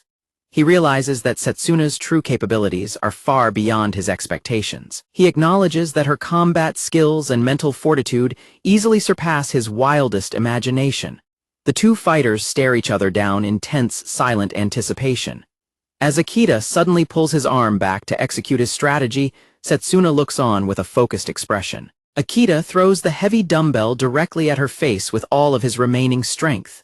While she reacts with surprise, the narration notes that throwing away one's only weapon is universally considered a highly foolish tactic. It explains that while landing the throw would be highly effective, missing or having it dodged means the thrower has simply lost their only means of defense. However, if the thrower's actual goal is merely to force the opponent to dodge, the tactical situation becomes completely different. Having hurled the dumbbell directly at her face without expecting it to actually hit Akita reasons that stealing her vision for just a single split second is more than enough to create his opening. Akita immediately turns on his heel and chooses to escape. He arrives at the rational conclusion that there is absolutely no need to defeat someone stronger than himself, successfully holding back his urge to use violence. Setsuna smirks to herself, calling him an idiot. Akita bolts down the entrance hallway and reaches for the front door handle. However, he is startled to find that the door is locked, realizing that while it is just a normal lock, he can open quickly. That brief delay is more than enough time for an experienced fighter like Setsuna to catch up. Setsuna instantly closes the distance, quietly stepping up right behind him. Suddenly, her eye widens in surprise as a bright light flashes. Akita holds up his smartphone with the flashlight turned on, emitting a sudden blinding flash directly at her. Having already assumed the door would be locked, Akita knew he only needed a brief moment of distraction to open it. He reveals that he prepared his smartphone beforehand for this exact purpose, successfully unlocking the deadbolt. Setsuna stands perfectly still, waiting patiently for her vision to recover from the blinding flash. She plans to immediately pursue him the very instant her vision returns. The moment her eyes snap open to reveal her recovered vision, she prepares to strike. However, she is startled as Akita suddenly pivots back toward her, swinging his right arm with full force. He reveals that his entire escape attempt was a ruse to make her think he was running away, and that he had deliberately pretended his right arm was disabled. He unleashes his hidden right arm, throwing a crushing full-force punch directly at her face. He connects cleanly with his signature lightning flash punch, driving his fist straight into Setsuna's face. The powerful blow knocks Setsuna flat on her back onto the floor, marking the first time Akita's fist has ever successfully landed on her. Ultimately, Akita is left standing with a single unwavering desire to finally land a decisive hit on the girl in his class who beat him down.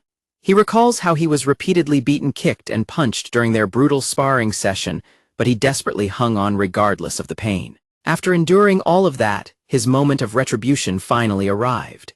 As Chapter 36 begins, Akita stands over the fallen Setsuna, internally celebrating that he finally managed to land a direct punch on her. Panting heavily, he warns himself that this is not the end, fully aware that Setsuna would never let things finish so easily after being knocked down. Akita quickly takes a sharp step away, while the dazed Setsuna begins to look up at him. With incredible agility, Setsuna effortlessly rolls backward and springs back onto her feet while maintaining a firm grip on her knife. She immediately unleashes a swift, whistling slash through the air.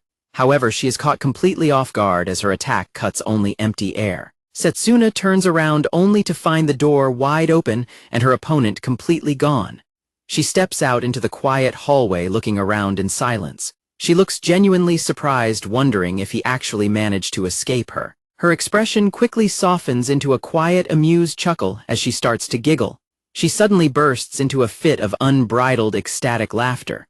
Still smiling, she slowly turns and walks back down the corridor. Smiling around her bloodied lip, she quietly muses that Akita is a truly interesting person.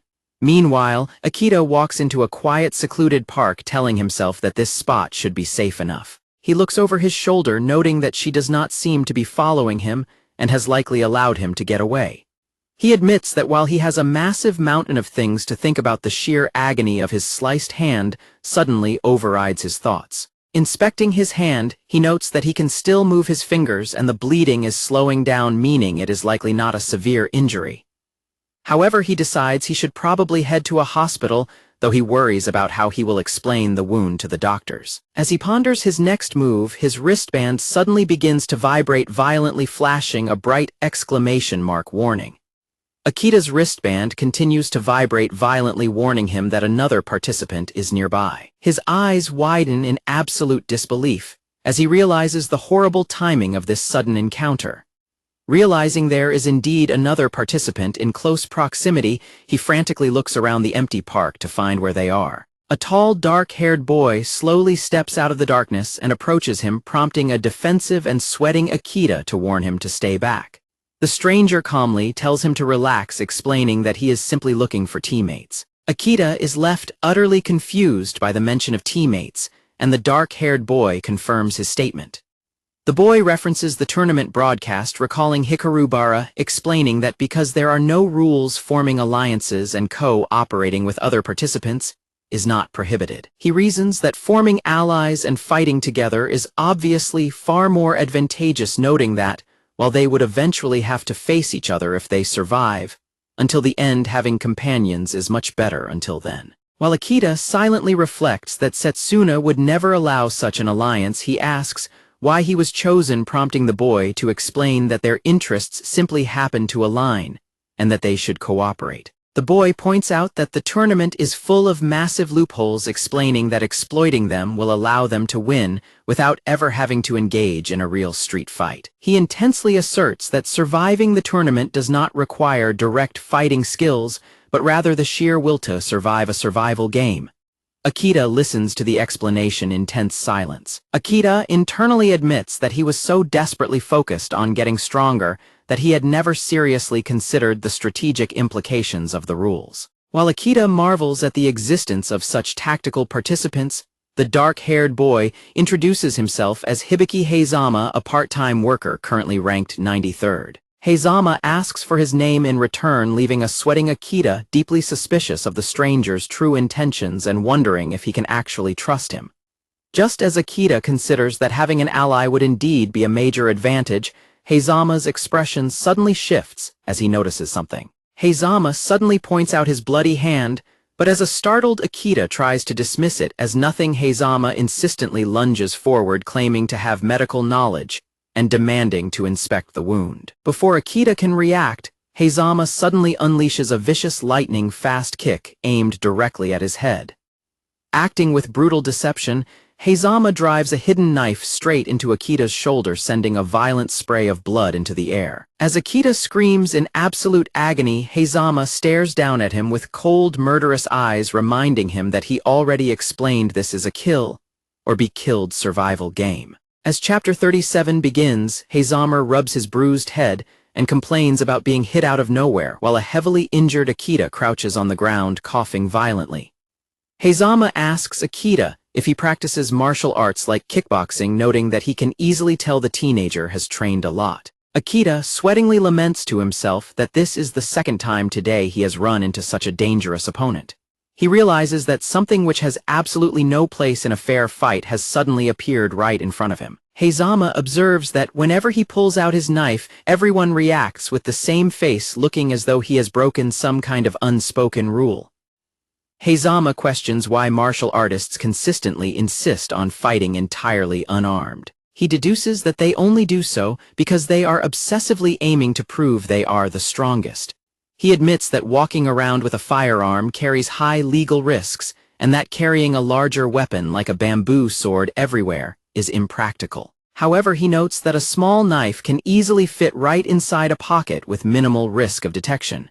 He gestures towards Akita's bleeding shoulder, pointing out that the combat effect of a knife is space-clearingly tremendous. He argues that there is absolutely no logical reason not to use such a weapon, adding that refusing to use it would actually be a form of negligence. Heizama claims that it is completely foolish for anyone who refuses to use weapons to brag about being the strongest. He observes that in real street fights, the strongest individual is simply the one willing to take a full swing with a metal bat directly into someone else's skull. He concludes that the truly strong ones are those who completely ignore ethics and rules, admitting that while there is no romance or righteousness in this philosophy, it remains an undeniable truth. Sweat dropped and terrified, Akita wonders what kind of monster he has just run into. He realizes that Heizama is a person who casually steps over boundaries everyone else avoids out of unspoken agreement, all without feeling the slightest hint of guilt. He recognizes that Heizama possesses a form of innocent, unrestrained violence, making him exactly the same kind of dangerous monster as Setsuna. Desperately trying to think of a way out, Akita frantically asks himself what he should do next. He reviews his severe disadvantage, noting that his opponent is armed with a knife, and likely has more weapons hidden, while he himself is completely unarmed and already heavily injured. Akita realizes that under normal circumstances, there is absolutely no way he could win, but he begins to count some positive factors in his favor. He notes that Heizama does not seem to have any real martial arts training and is visibly favoring his leg, indicating that Akita's previous calf kick is actively working. He reasons that if he can somehow force the encounter into close-quarters combat, he can secure a victory. He decides to rely on the exact same phone flashlight trick he used on Setsuna to blind his opponent and force him to drop the knife just as Heizama speaks up. Heizama casually asks Akita why he is messing around with his phone, catching a startled Akita off guard. Heizama mockingly asks if he is trying to call a friend, or if he is actually foolish enough to try fighting back, admitting that he is surprised by the boy's persistence. He muses that the situation is incredibly weird, pointing out how unnatural it is for someone to get stabbed and not even try to run away. Heizama explains that normally everyone else he stabbed either cried and begged for forgiveness or immediately fled the moment they saw the blade. Realizing Heizama is correct, Akita questions his own actions and wonders why he is staying to fight instead of running away from an armed opponent. He recalls his earlier match with Setsuna, questioning what would have happened if he had refused to run and simply kept fighting her head-on. He remembers how easily Setsuna pinned and countered him, questioning how he actually managed to defeat her in the end. The narration observes that violence has a way of completely captivating people. It notes that once a person resorts to violence and experiences the thrill of it, physical force begins to manifest as a viable option in every single situation they face. It concludes that Masamichi Akita has become entirely captivated by raw violence. As Heizama mockingly tells him to hurry up, Akita suddenly winds up his arm to throw his phone. With a sharp, whistling sound, Akita hurls his smartphone directly at Heizama's head. Heizama is caught off guard and quickly leans backward to dodge the flying device. Instantly capitalizing on the split-second distraction, Akita dashes forward to close the distance. Akita slides in low and delivers a hard, precise calf kick directly to Heizama's injured leg. Although Heizama admits that taking another direct hit to his leg is dangerous, he mockingly asks if that pathetic move was supposed to be Akita's secret comeback plan. Heizama smiles, smugly asking if Akita is going to try to run away now that his little plan has failed. Akita firmly replies that he has no intention of running, noting that he already deeply regrets the last time he chose to flee. Raising his fists, Akita declares that he is going to see this fight through to the end with him, prompting Heizama to call him an idiot and point out that he actually had the chance to run. A flashback reveals that Heizama first used a knife when he was 14 years old, simply because he desperately wanted to escape being bullied. He recalls that merely pulling the knife out of his pocket was enough to stop the hands of those who used to hit him, and when he finally stabbed his main bully, the boy immediately cried and begged for forgiveness. This taught him the permanent lesson that everyone is completely powerless when confronted with a knife. As Chapter 38 begins, Heizama internally wonders why this particular opponent continues to stand his ground. The two competitors square off once again under the quiet street lamps of the park. The narration notes that it was not as if Akita had fallen into complete despair, though his sudden sense of deep calm felt incredibly strange even to himself. It suggests that perhaps fighting so many exceptionally strong opponents and dangerous weapons in such a short span of time had completely numbed his nerves. Shrugging off the pain, Akita tells himself that his next course of action has already been decided. Heizama stares back in confusion, observing his opponent's behavior. He realizes with a shock of disbelief that the teenager is not showing any fear whatsoever. Heizama wonders why Akita remains so calm, questioning if the boy is too stupid to realize that getting stabbed with a real knife will kill him. He remembers his previous victims, reflecting that no matter how much of an expert a martial artist is, it should be impossible for them not to feel terrified in front of a blade. Heizama reasons that unless a person is absolutely certain they will not get stabbed, they could never face a knife with such calm, leading him to analyze the boy's strategy.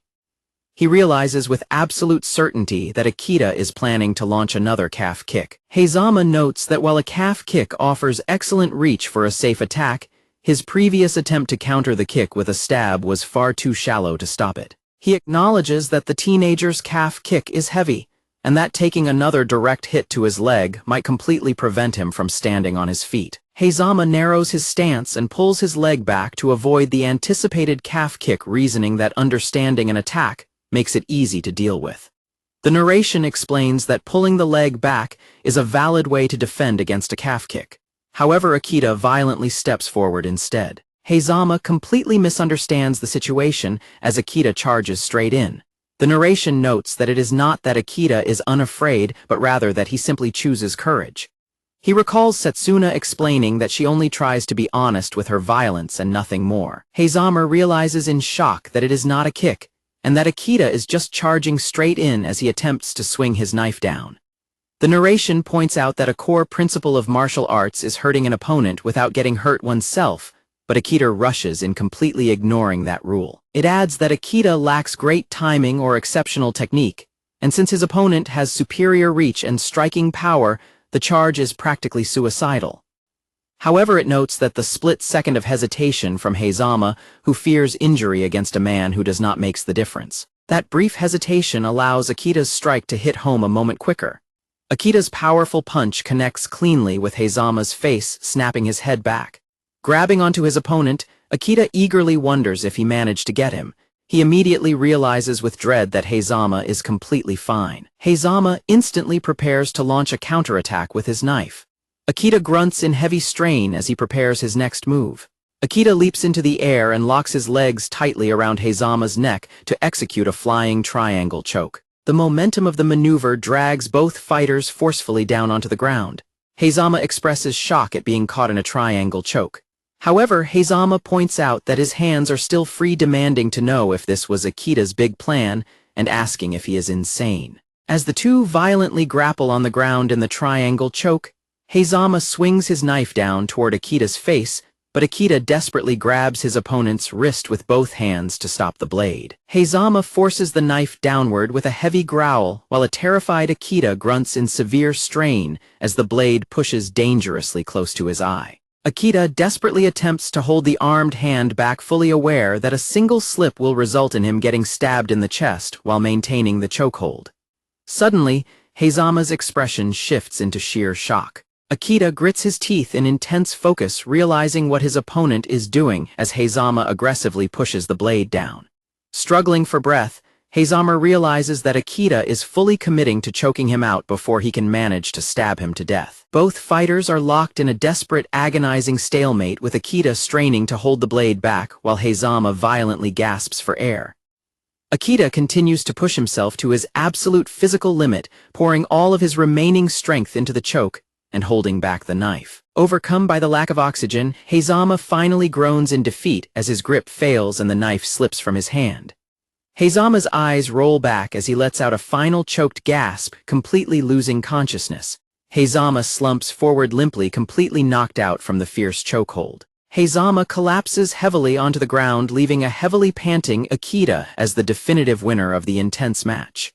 Akita continues to pant heavily, thoroughly exhausted from the brutal life or death struggle. As Chapter 39 begins, Akita shoves the unconscious Heizama off of his body and collapses onto the ground to catch his breath. Staring at his ringing smartphone on the ground, Akita tiredly tells himself that the ordeal is not over yet. He quickly reaches out to grab his device, his eyes widening in sudden panic. Just as he registers that someone else is approaching right now, a shoe steps into view, and a voice announces that they have finally found him. 3 new participants arrive on the scene holding weapons, expressing absolute shock and disbelief that someone actually managed to beat Heizama. The spiky-haired guy complains that this happened all because one of them had to have a smoke, while the muscular guy wonders if they still get paid if they beat him up now.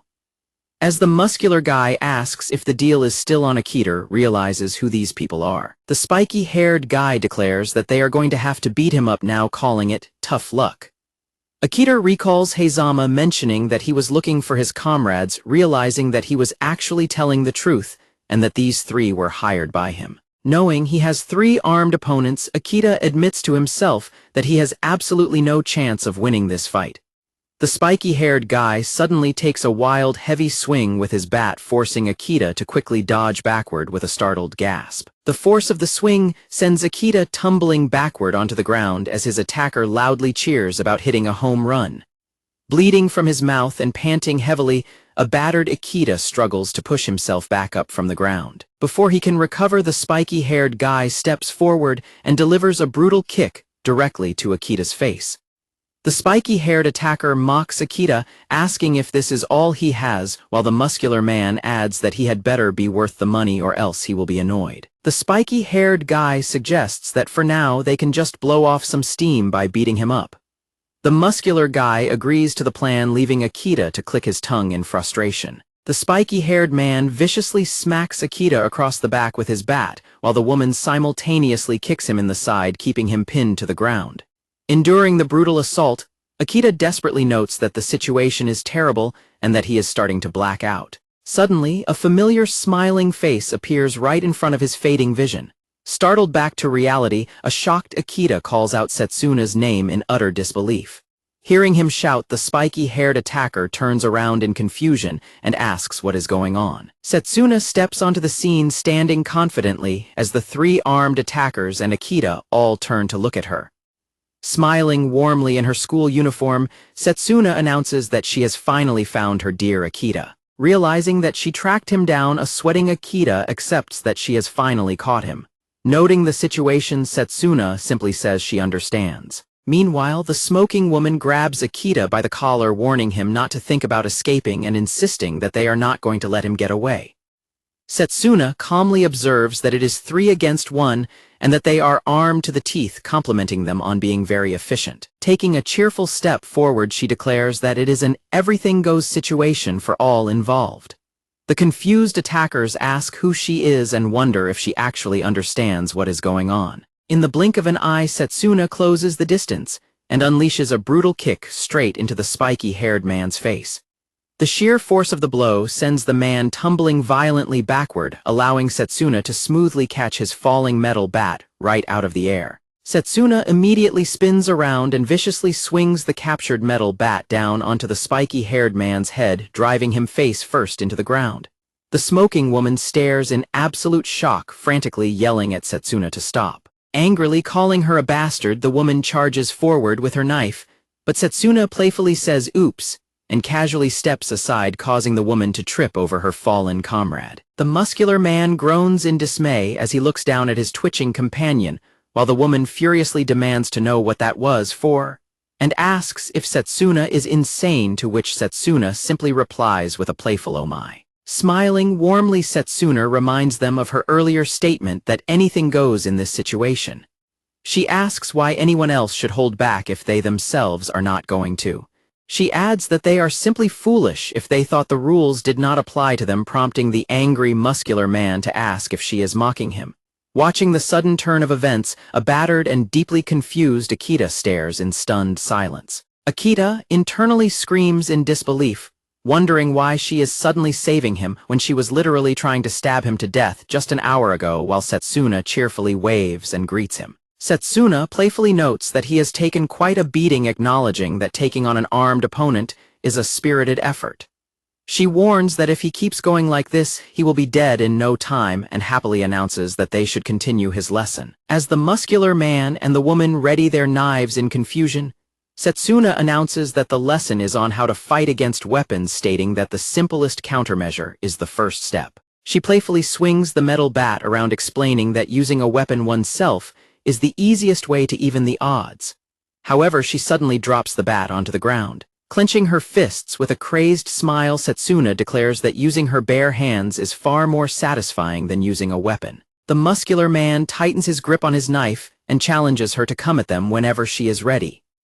Standing casually before the 2 armed attackers, Setsuna calls for Akita's attention and cheerfully announces the beginning of their lesson on how to properly deal with knives. As Chapter 40 begins, the furious woman yells that Setsuna has no idea who she is dealing with. Meanwhile, a panicked Akita desperately wonders what Setsuna is doing, reasoning that facing 2 knife-wielding opponents unarmed must be a highly dangerous situation even for her. Smiling with absolute confidence, Setsuna repeats her earlier advice, loudly declaring that her first recommendation against a knife is always to run away. She explains that anyone can run, and because the pursuer is naturally hindered by carrying a weapon, a person can often escape even if they would normally get caught.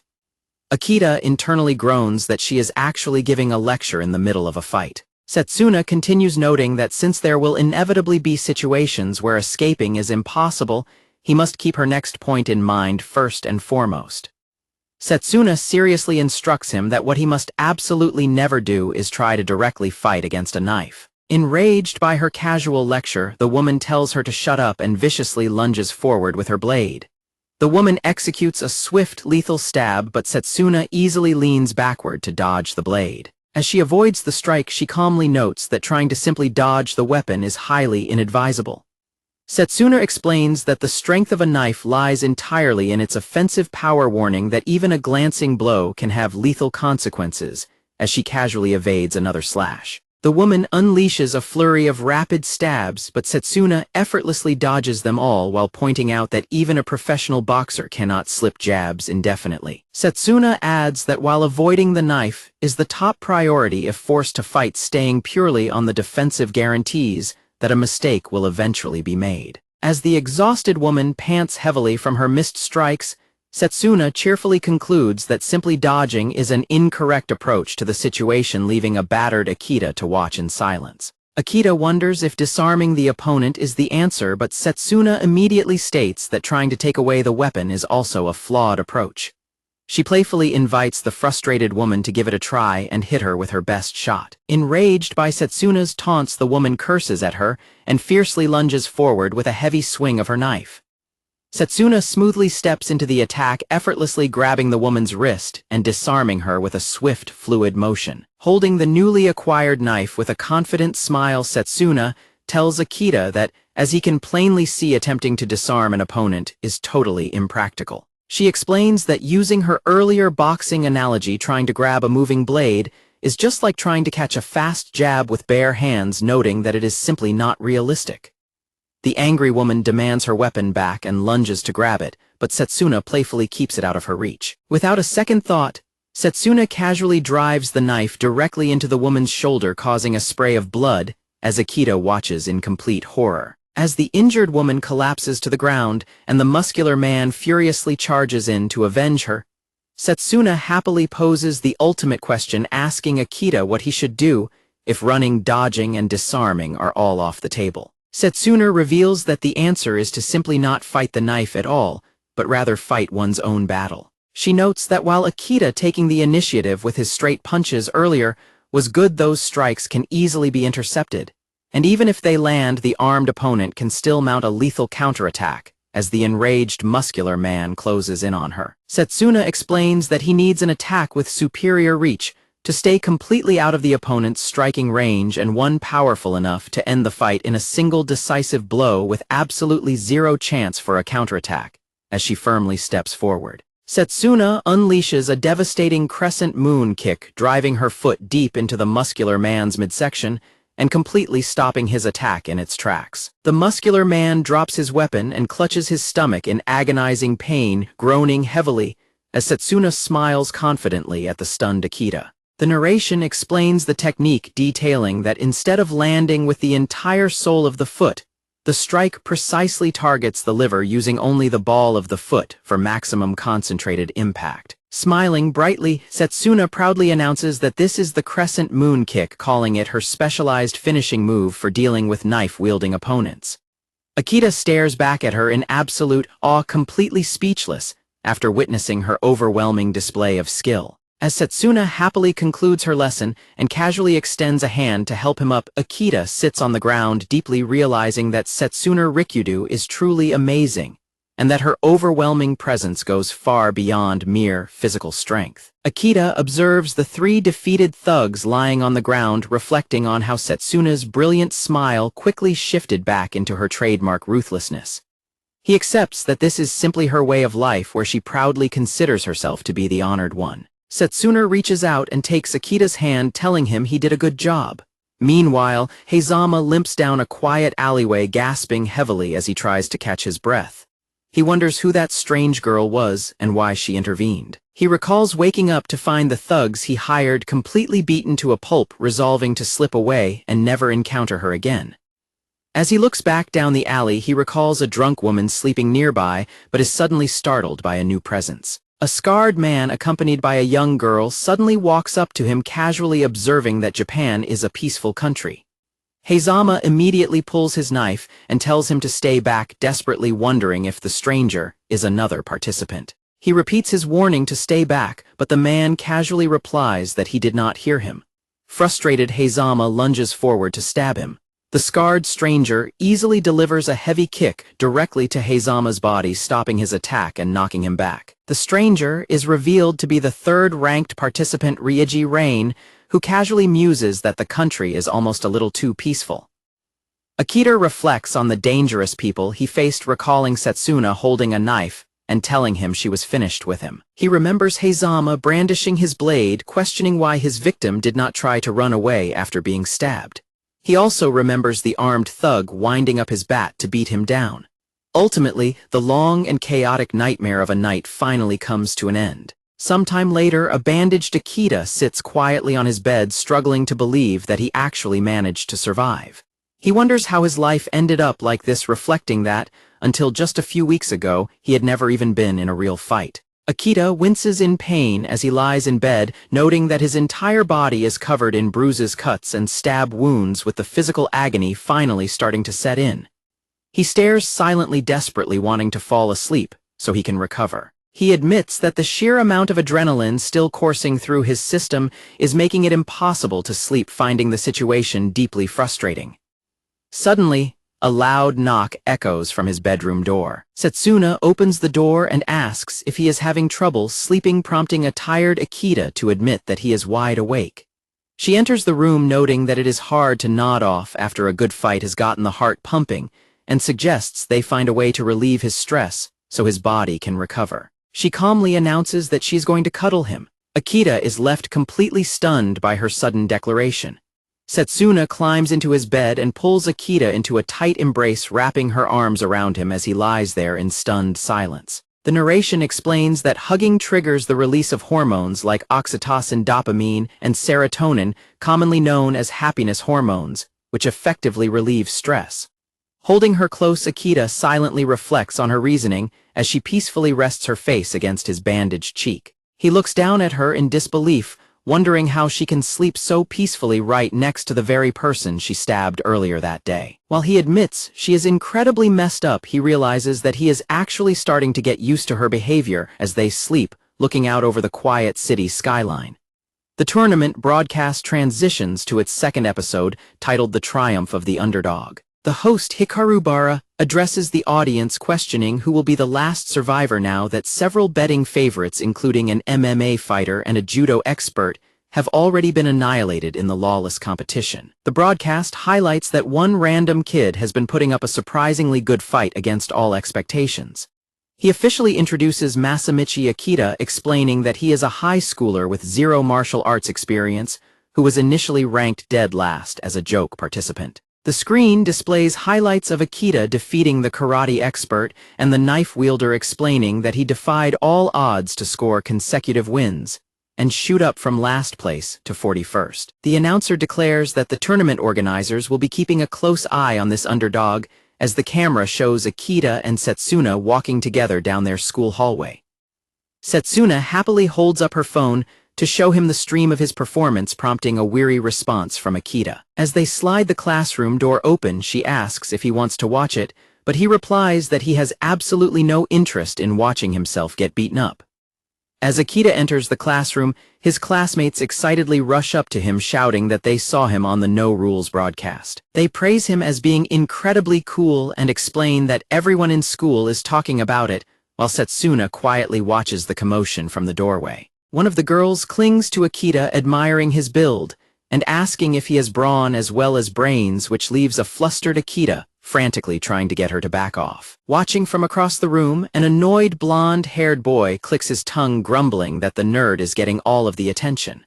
The boy mutters that things would be different if he had been invited to the tournament, prompting his classmate to tease him for being pathetically jealous. When the girls invite Akita to hang out after class, Setsuna suddenly steps in with a cold stare and firmly rejects the invitation on his behalf. Setsuna declares that Akita's training must take absolute priority, while the classmates playfully complain and tell her not to be such a stickler. The girl pulls on Akita's arm and argues that he could use just a single day off to take a breather.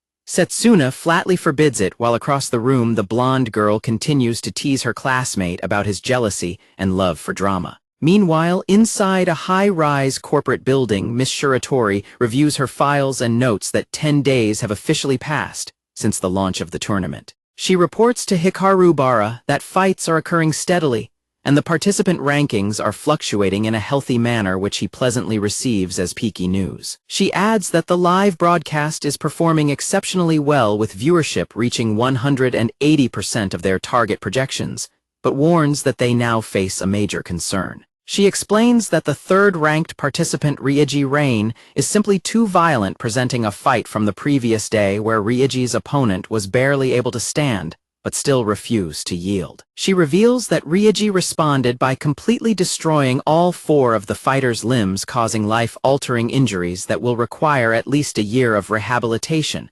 and marking the most severe incident in the tournament's history. Warning that Ryoji's sheer brutality threatens the very survival of their program, she advises taking immediate countermeasures, but Hikaru Bara dismisses her concern as a boring attitude. Hikaru Bara asserts his belief that any publicity is good publicity, explaining that a successful program absolutely requires heated controversy to keep people interested. He passionately argues that entertainment is strictly about tangible results, explaining that inducing strong emotions like anger is the best way to guarantee that viewers will stay tuned for the next episode. He smiles slyly, admitting that this precise potential for extreme controversy is the exact reason he chose to invite Ryoji Rain to the tournament. Described as a battlefield veteran and an absolute mercenary, the broadcast notes that none of the other competitors can match Ryoji's lethal track record, warning that he has only just begun his campaign. A flashback reveals a brutal battlefield scene where soldiers are caught in heavy gunfire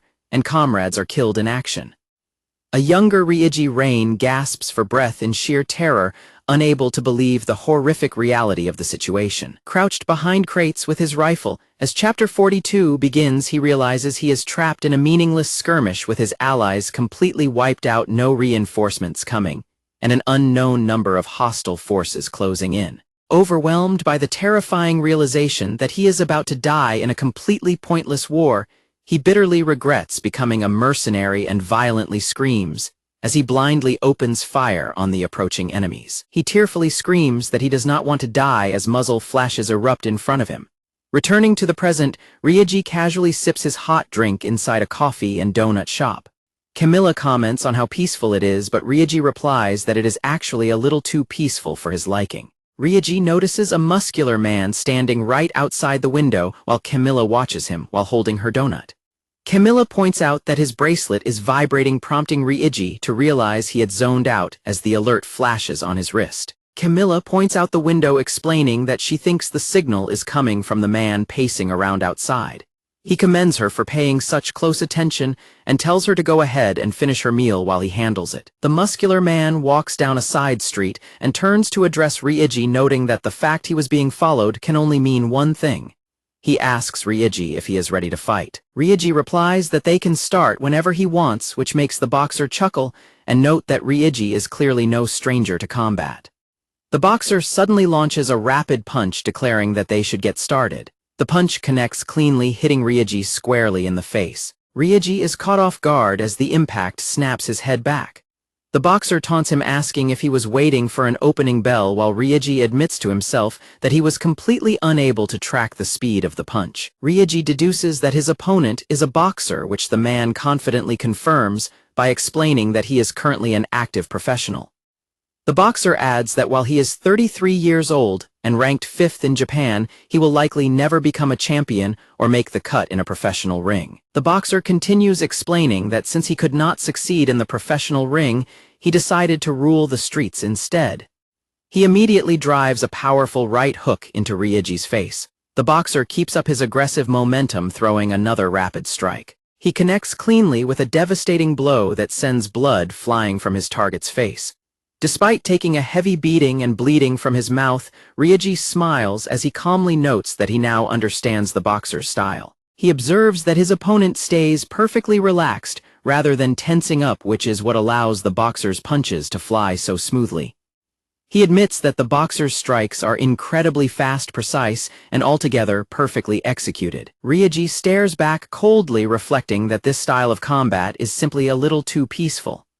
In a sudden explosive motion, Ryoji unleashes a devastating counterpunch that strikes the boxer heavily. Ryoji stands calmly as his opponent is sent flying onto the ground, pointing out that the boxer's strikes are only perfect for scoring points in a regulated match. Wiping the blood from his face, Ryoji coldly tells him that he lacks any real killer instinct, noting that anyone actually trying to take a life would never be so relaxed. Standing over the unconscious boxer, Ryoji reflects that a punch not intended to kill can never truly frighten him regardless of its speed, which is why he was able to counter it so easily. Ryoji walks back into the cafe and announces his return, casually telling Camilla that his opponent was a swing and a miss.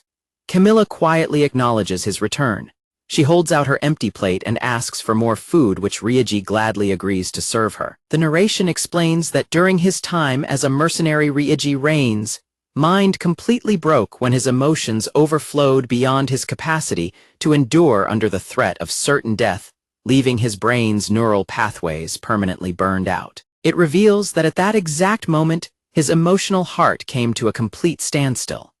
As a result, absolutely nothing in life, whether it is gourmet food, art, sports, or even raising children, holds any interest for him anymore, leaving him entirely numb to the world. Because of this profound emptiness, Ryoji's only remaining goal in life is defined as Camilla politely thanks him for the meal. When she asks what he plans to do today, Ryoji sips his drink with a faint smile, replying that he thinks he will go search for someone capable of finally killing him. The narration explains that Ryoji continues his search for another moment in which the fear of death and the desire for life can intertwine. Ryoji mutters that he does not want to die, while Camilla walks beside him, admitting that, as usual, she simply does not understand him. The narrative shifts, describing a school as a sacred place where ethics and order are nurtured. It explains that a school is an inviolable sanctuary designed to mold children into disciplined adults, capable of protecting themselves from a cruel society. However, on this very night at Metropolitan Kokushin High School, a sliding door is opened. A group of armed and masked participants gather inside a dark classroom, preparing to defile the sanctuary with bloodshed. The narration begins detailing the combat moves capable of defeating any opponent, starting with the calf kick. The second weapon is introduced as the lightning strike punch. The third weapon is highlighted as the triangle choke. As Chapter 43 begins, the final long-awaited combat maneuver is introduced. Setsuna cheerfully announces that the fourth move is the takedown, prompting a skeptical Akita to wonder why he needs 4 different moves if just one of them is supposed to be capable of defeating any opponent. When Akita asks if she means a takedown like in wrestling, Setsuna enthusiastically confirms, though Akita responds with a deep sigh of reluctance. Akita awkwardly notes that wrestling is the sport with the embarrassing uniform, but Setsuna quickly defends the singlet as elegant rather than embarrassing. She explains that takedowns are an essential tool, offering a near-guaranteed victory against opponents who have absolutely no wrestling experience. Stating that experience is the best teacher, she offers to demonstrate the technique herself. Before Akita can even finish asking her to go slow, Setsuna charges forward with incredible speed. She instantly drops low and locks her arms tightly around his thighs, completely catching Akita off guard. Setsuna easily hoists him up onto her shoulder, ignoring a panicked Akita's pleas to be put down, as she cheerfully explains that defeating an inexperienced opponent with a takedown is incredibly simple. Setsuna pins Akita to the ground, holding a fist up as she explains that it is child's play to punch an opponent who is already stuck on the floor. She suddenly throws a fast punch, but Akita lets out a startled gasp and barely manages to dodge as her fist crashes into the floor right next to his head. Setsuna smiles and praises him for his quick reaction, noting that his many brutal sparring sessions are finally paying off, while a sweating and angry Akita tells her not to joke about it. She smiles broadly and suggests they move on to the details now that he understands the basic concept, instructing him to practice the takedown 10,000 times a day at home. Akita is left sweating in disbelief at her absurd training demand, while Setsuna walks away, casually reflecting to herself that her training might be too little and too late. As he stands on the school rooftop, his wristband suddenly begins to vibrate, violently warning him of a nearby participant. Akita looks down at the school courtyard, realizing with absolute dread that a participant has actually entered the school grounds.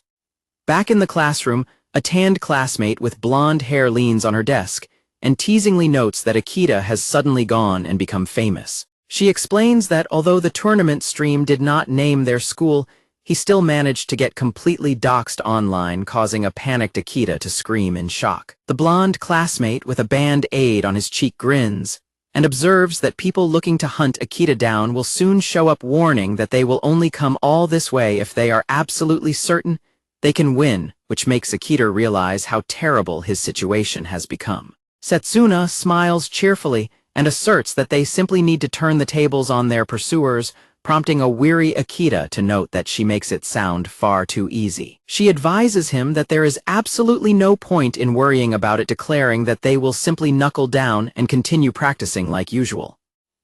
Akita looks down at his wristband, sweating, as he notes that the device has not stopped shaking. Sitting in his classroom during a lecture, Akita silently laments that his stress level is through the roof because a participant is active in his daily life and waiting for the right moment to attack. Scribbling on his notebook, he reflects that they could strike at any second, leaving him without a single moment to relax.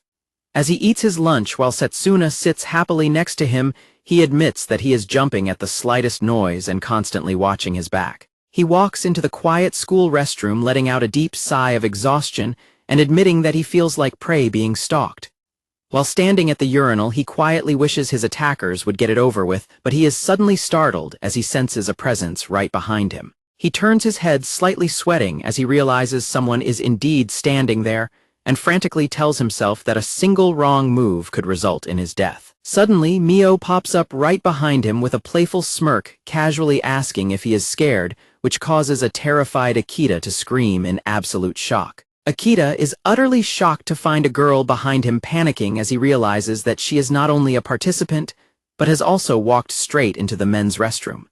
He blushes furiously and frantically turns away, telling her not to look while he hastily finishes up. She playfully tells him not to be angry because she was only joking, introducing herself as Miu and confirming that she is indeed a participant in the tournament. Boasting that her current rank of 33 is much higher than his, she rejects the idea of a sneak attack or a fair fight when a sweating Akita asks why she did not strike him while his back was turned. She proudly declares that she is a professional wrestler representing a promotion called Galaxy, asserting that he needs to remember her because she is destined to become a massive mainstream superstar. She explains that her intense desire for recognition is the sole reason she joined the lawless tournament, hoping it will provide her big career break. She points directly at him, explaining that he is the high school celebrity everyone is talking about, and that partnering with him will definitely help her gain more attention. She points out that while she could easily secure a quick pinfall on him right now, it would end too quickly, suggesting instead that their storyline deserves much more screen time. Leaning in close to his face, she asks if he understands why they should form an all-star tag team. She pulls her collar open, slightly teasingly promising that there will be plenty of extra benefits if they team up, leaving a flustered Akita completely stunned. As Chapter 44 begins, Miu continues trying to persuade Akita, leaning in close to whisper that she will make teaming up completely worth his while. Akita is left staring back in complete sweating silence. Akita stands in complete silence, processing her proposal. He casually accepts her offer, which completely catches her off guard as she asks if he is sure he does not want to think about it a bit more first. He reasons that if she truly wanted to catch him by surprise, she would have already attacked him, though he acknowledges that a verbal agreement can be broken at any moment. He decides to trust her for the time being, prompting Miu to complain that modern fans are far too cynical. She explains that their tag team should function like one soul in two bodies, adding that a sudden but inevitable betrayal is simply part of the charm, which leaves Akita completely bewildered by her logic. She suggests they focus on establishing a team name, but Akita dismisses it as completely pointless, though he casually mentions that being a high schooler and a pro wrestler is quite impressive. Miu reveals that she is actually 33 years old, and in the prime of her womanhood, proudly claiming she can still pass for a high school girl, and prompting a sweating Akita to ask if she simply snuck into the school on her own. She playfully considers rebranding herself with a high school girl gimmick, But as Akita tells her to stop, they are interrupted by the sound of footsteps entering the restroom. A tall, muscular participant stands in the doorway, casually greeting them and noting that they sound like they are having a very fun conversation. The intruder is revealed to be the 75th ranked brawler Tappei, who confidently asks to join in on the conversation. As both of their wristbands vibrate violently to signal the presence of a faux Mew, calmly notes that there are indeed quite a few people coming after Akita.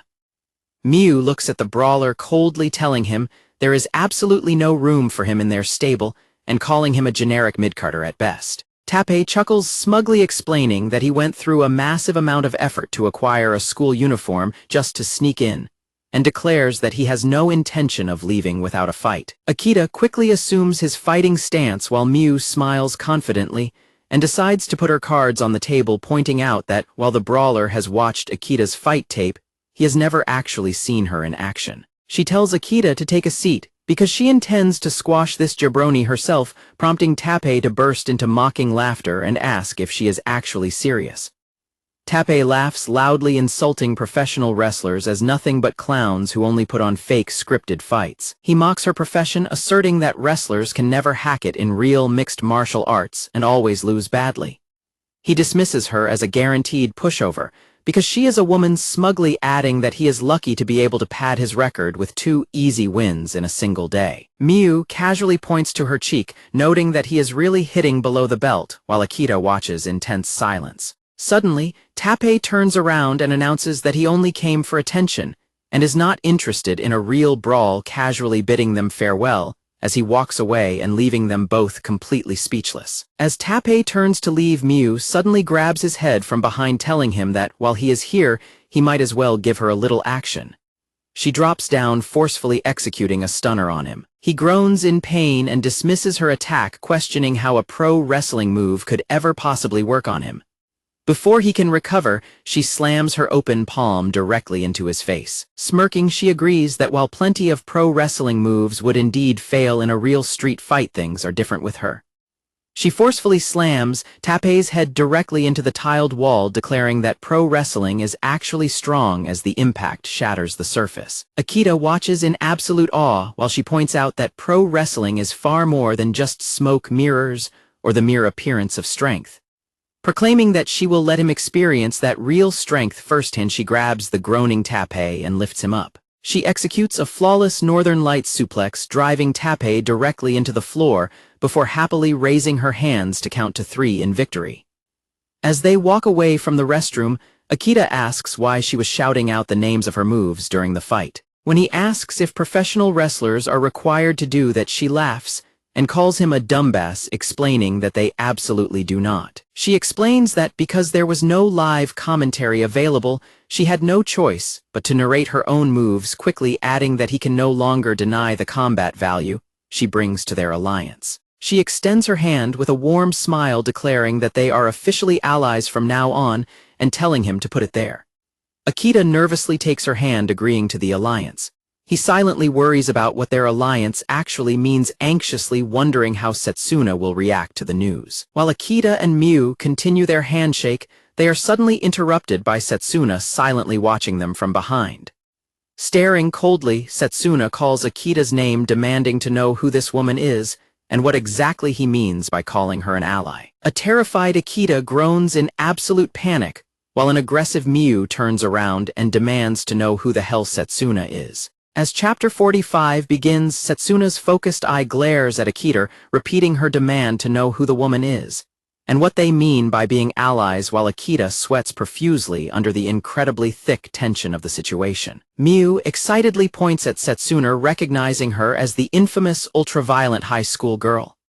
Akita looks confused and asks about the nickname, prompting Mew to explain that it is an internet rumor about someone connected to him. Mew elaborates that the rumor speaks of a mysterious mentor waiting in the wings behind the inexperienced amateur Akita, described as a raven-haired girl in a school uniform. She adds that the rumor claims Setsuna's talent for carnage is matched only by her bloodlust, and that she single-handedly drove a gang of thugs out of business. Mew notes that people tend to exaggerate, mentioning claims that Setsuna even beat the MMA fighter Subaru Fuwa. However, Miu confidently admits that she can tell just by looking at her that Setsuna is the real deal. Setsuna ignores Mia's praise and stares intently at Akita, asking him exactly what he thinks he is up to since she distinctly remembers him using the word allies. Raising her fist, Setsuna explains that to those who bear the hammer of violence, everyone else looks like a nail. She describes their situation as a war of all against all where there are only the strong and the weak. Turning away slightly, Setsuna coldly declares that only the weak conspire in groups. She looks back at Akita and directly asks him if he is strong or weak, leaving him groaning nervously under the pressure. Miu playfully wraps her arm around Setsuna's shoulders, teasing her for cutting a wrestling promo and joking that her intense speech is enough to make a girl blush. Akita gasps in absolute panic, sensing the immediate danger as Setsuna's expression turns deadly. Setsuna suddenly unleashes a vicious backhand strike, but Miu swiftly blocks the attack with her forearm. Miu grins confidently, tightly squeezing Setsuna's arm as she completely halts the strike. They separate and assume fighting stances in the hallway, with Miu complaining that the strike actually stung while Setsuna stares back in surprise. Akita watches in shock, realizing that Miu successfully blocked Setsuna's surprise attack. Miu formally introduces herself as a pro wrestler and praises Setsuna for living up to her violent reputation, admitting she thought her arm was broken for a second. Setsuna smirks in amusement, calling the situation interesting as she prepares to attack again. Miu suddenly throws her hand forward and urgently calls for a timeout. Setsuna stops her assault, looking momentarily confused by the request. Ignoring the pause, Setsuna immediately throws a swift punch into Miu's cheek, while Miu angrily reminds her that she just called a timeout. Bleeding from her nose, Miu reasons that Setsuna must know she will eventually have to fight Akita since there can only be one champion. Akita is taken aback by her statement, but Setsuna flatly replies that she has no specific desire to win first place. Miu then clarifies that their current arrangement is merely. Miu confidently assures Setsuna that she does not need to worry, promising that when her inevitable heel turn finally happens, it will blow the place sky high and she will bury Setsuna along with Akita. Setsuna stares back in silence, seemingly processing Miu's bold declaration. Setsuna suddenly smiles warmly and expresses her relief, and Miu playfully agrees. Meanwhile, an exhausted Akita internally wishes they would just go off and do whatever they want without involving him. The scene shifts to a quiet parking lot beneath large power lines. A man throws a heavy punch directly into the stomach of a much larger opponent. The larger man retaliates, immediately striking the smaller man with a powerful open palm thrust to the chest and face. As the smaller man slides backward bleeding from his nose, the larger man quickly follows up with another devastating palm strike that sends his opponent flying backward, casually exhaling in relief. The larger man sits in a traditional sumo squat, formally thanking his opponent for the match. He is introduced as Kyoku Zanzen, the 12th ranked participant in the tournament. Zanzen admits he feels a little guilty for defeating yet another amateur, noting that even though he is just a civilian now, he hopes his next opponent will be a real martial artist, so he can achieve his dream of opening a Chanko restaurant. A masked high school student suddenly approaches, noting that an average street fighter would not stand a chance against a retired Makashita Division sumo wrestler. Zanzen turns his attention to the newcomer. Zanzen asks if his next opponent is a high schooler and questions the mask, but the masked student apologizes and says he does not want to fight, asking Zanzen to go look for someone else. Zanzen quickly tells him not to say that. A second young man with blonde hair casually walks up behind the masked student, exhaling cigarette smoke. Zanzen asks if they think they can win just because there are two of them, warning them not to underestimate a sumo wrestler. The masked student flatly replies that Zanzen is going to lose. Zanzen looks confused and lets out a questioning sound. From the shadows, several more figures begin stepping forward into the light. A large group of masked and unmasked fighters reveals themselves standing behind the first masked student as he raises his hand. Zanzen lies heavily beaten and bleeding on the ground as a voice notes that no matter how much one masters individual strength, it will never be cost-effective. The large group of fighters surrounds the unconscious Zanzen, finishing the thought by stating that individual power cannot compare to the overwhelming strength of the many. The narration explains that fights between participants are being filmed by drones. The explanation continues, noting that the ring's vibration setting can be manually switched off, questioning if someone has seriously just been letting it buzz the whole time they were fighting. Miu asks if he did not get the memo, pointing out that all of this was explained before the no-rules tournament started. Akita shouts that it has to be a joke, angrily declaring that the bastard Mitsuhara has a lot to answer for. Akita complains that Mitsuhara has it out for him and asks why he was targeted, but Miu playfully suggests that Mitsuhara might just have a soft spot for him.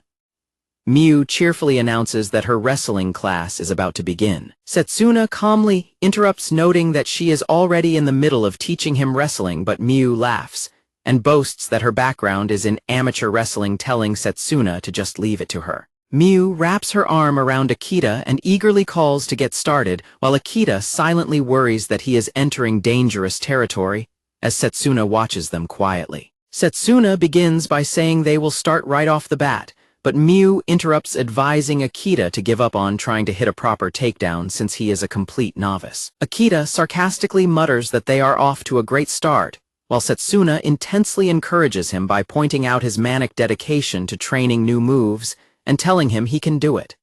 Miu intervenes, telling them not to get ahead of themselves and stating that she has a recommendation. Miu announces her move as she suddenly throws a punch at Akita, causing him to flinch in surprise. Miu immediately follows up the fake punch by diving low and tackling him forcefully around the waist. She successfully takes him down to the floor, explaining that the technique is to feint a punch and then immediately execute a takedown. Pinning him to the ground, she explains that the feint forces the opponent to leave themselves exposed while defending the punch, allowing an easy opening for a takedown even for a beginner. Setsuna stares down at Miu and flatly asks what she is doing, while Akita holds his head defensively in silence. Realizing what Setsuna is looking at, confused, Akita looks up and utters a questioning sound. Akita asks if she was about to throw a ground and pound strike, but Miu awkwardly lowers her hand and denies it, explaining that it was just a force of habit, and questioning why she would do that in practice. Miu tightly hugs a sweating Akita, noting that he must have been through the ringer in his training before now leaving him completely startled. She offers to let him have a cuddle with her as her big sister persona, while a dizzy Akita quietly groans under the pressure. Setsuna steps between them and demands that they separate, solemnly telling Akita that pain is the most effective teacher, and that every blow she has dealt him was strictly for his own sake. Setsuna sweetly asks him to think of her methods merely as tough love, while Miu stands behind him and playfully pats his head to comfort him. Setsuna turns and stares at Miu in terrifying silence, prompting a panicked Miu to frantically explain that she was just acting in kayfabe and begging her not to get mad. The scene transitions to the exterior of a tall corporate building against the dark night sky. Inside his office, Hikarubara sits on his couch and hums quietly as he aggressively ponders a troubling situation. He continues to rub his head and hum in deep concentration while Miss Shiratori silently observes his frustration. When Shiratori calmly asks what the problem is, Hikarubara dramatically throws his arm out and begs her to listen to his many woes. He explains that despite his sleek appearance, he is a massive sumo fan and was genuinely rooting for Kyokyuzen, praising him as a fine and courageous wrestler, before throwing his hands up in absolute bewilderment. He complains that the wrestler lost despite his high expectations, and when Shiratori notes that such unfortunate outcomes simply happen, he firmly counters that the loss itself is not the real problem. The broadcast data reveals that Kyokyuzen was brutally mobbed and beaten down by a massive gang of 20 people. Hikarubara furiously slams his fists down, screaming that violence in numbers defeats the purpose of the tournament and is incredibly boring to watch. Shiratori offers to handle the situation, but he raises his hand to stop her, arguing that rigging the tournament would be even worse, and stating that they can only pray for someone to take care of the gang. Back at the school, Akita abruptly dives forward and practices his takedown technique by forcefully grabbing Miu around her legs. He attempts to lift her up, but he completely loses his balance and collapses backward, allowing a cheerful Miu to land safely on top of him. Miu immediately transitions the fall into a painful submission hold, forcing a trapped Akita to frantically slap the floor and tap out. Miu stands up panting and observes that his wrestling skills are not improving very much, while a completely exhausted Akita coughs heavily. Announcing that he is taking a quick break to visit the corner store, Akita walks off, while Mew casually asks him to buy her a meritazo, leaving him to internally doubt if they even sell that pastry anymore. Akita enters the convenience store as the automatic greeting chimes, quickly checking the empty bakery shelf and confirming to himself that they are completely sold out. Akita decides to just go with a cream puff instead, holding the packaged pastry with a slightly disappointed expression. He exits the convenience store as the clerk thanks him for his purchase. Walking alone in the quiet night, Akita lets out a heavy sigh in the silence. He suddenly notices a tall man wearing a blank white mask, and a tie standing right behind him, silently wondering what is up with the strange disguise.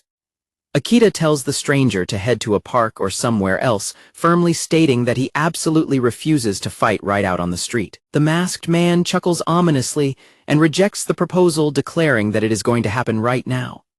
Suddenly, another man with a lit cigarette grabs Akita tightly from behind, causing a startled Akita to gasp in shock as he realizes there is a second attacker. The masked man notes that their alpha strike and surprise attack happened so fast that the drones did not even make it in time, meaning there will be no good footage of the encounter as his accomplice casually drags an unconscious Akita away. Looming over him, the masked man calls Akita an incredibly boring guy, but sinisterly promises that he is going to be even more boring after this is over. Elsewhere, Setsuna relaxes in a warm bath, letting out a soft sigh as she looks out over the city skyline. As Chapter 47 begins, Setsuna notes that Akita is running late and wonders if he has gotten himself mixed up in anything dangerous, smiling softly to herself. She casually admits that she is very much looking forward to seeing what kind of state he will be in when he finally returns. Meanwhile, a voice suddenly calls out Akita's name in the darkness. Akita begins to regain consciousness, sweating as the voice continues to call out to him. He groggily opens his eyes and mutters in confusion as his name is called again. His vision clears to reveal the blank white mask of his attacker staring directly down at him.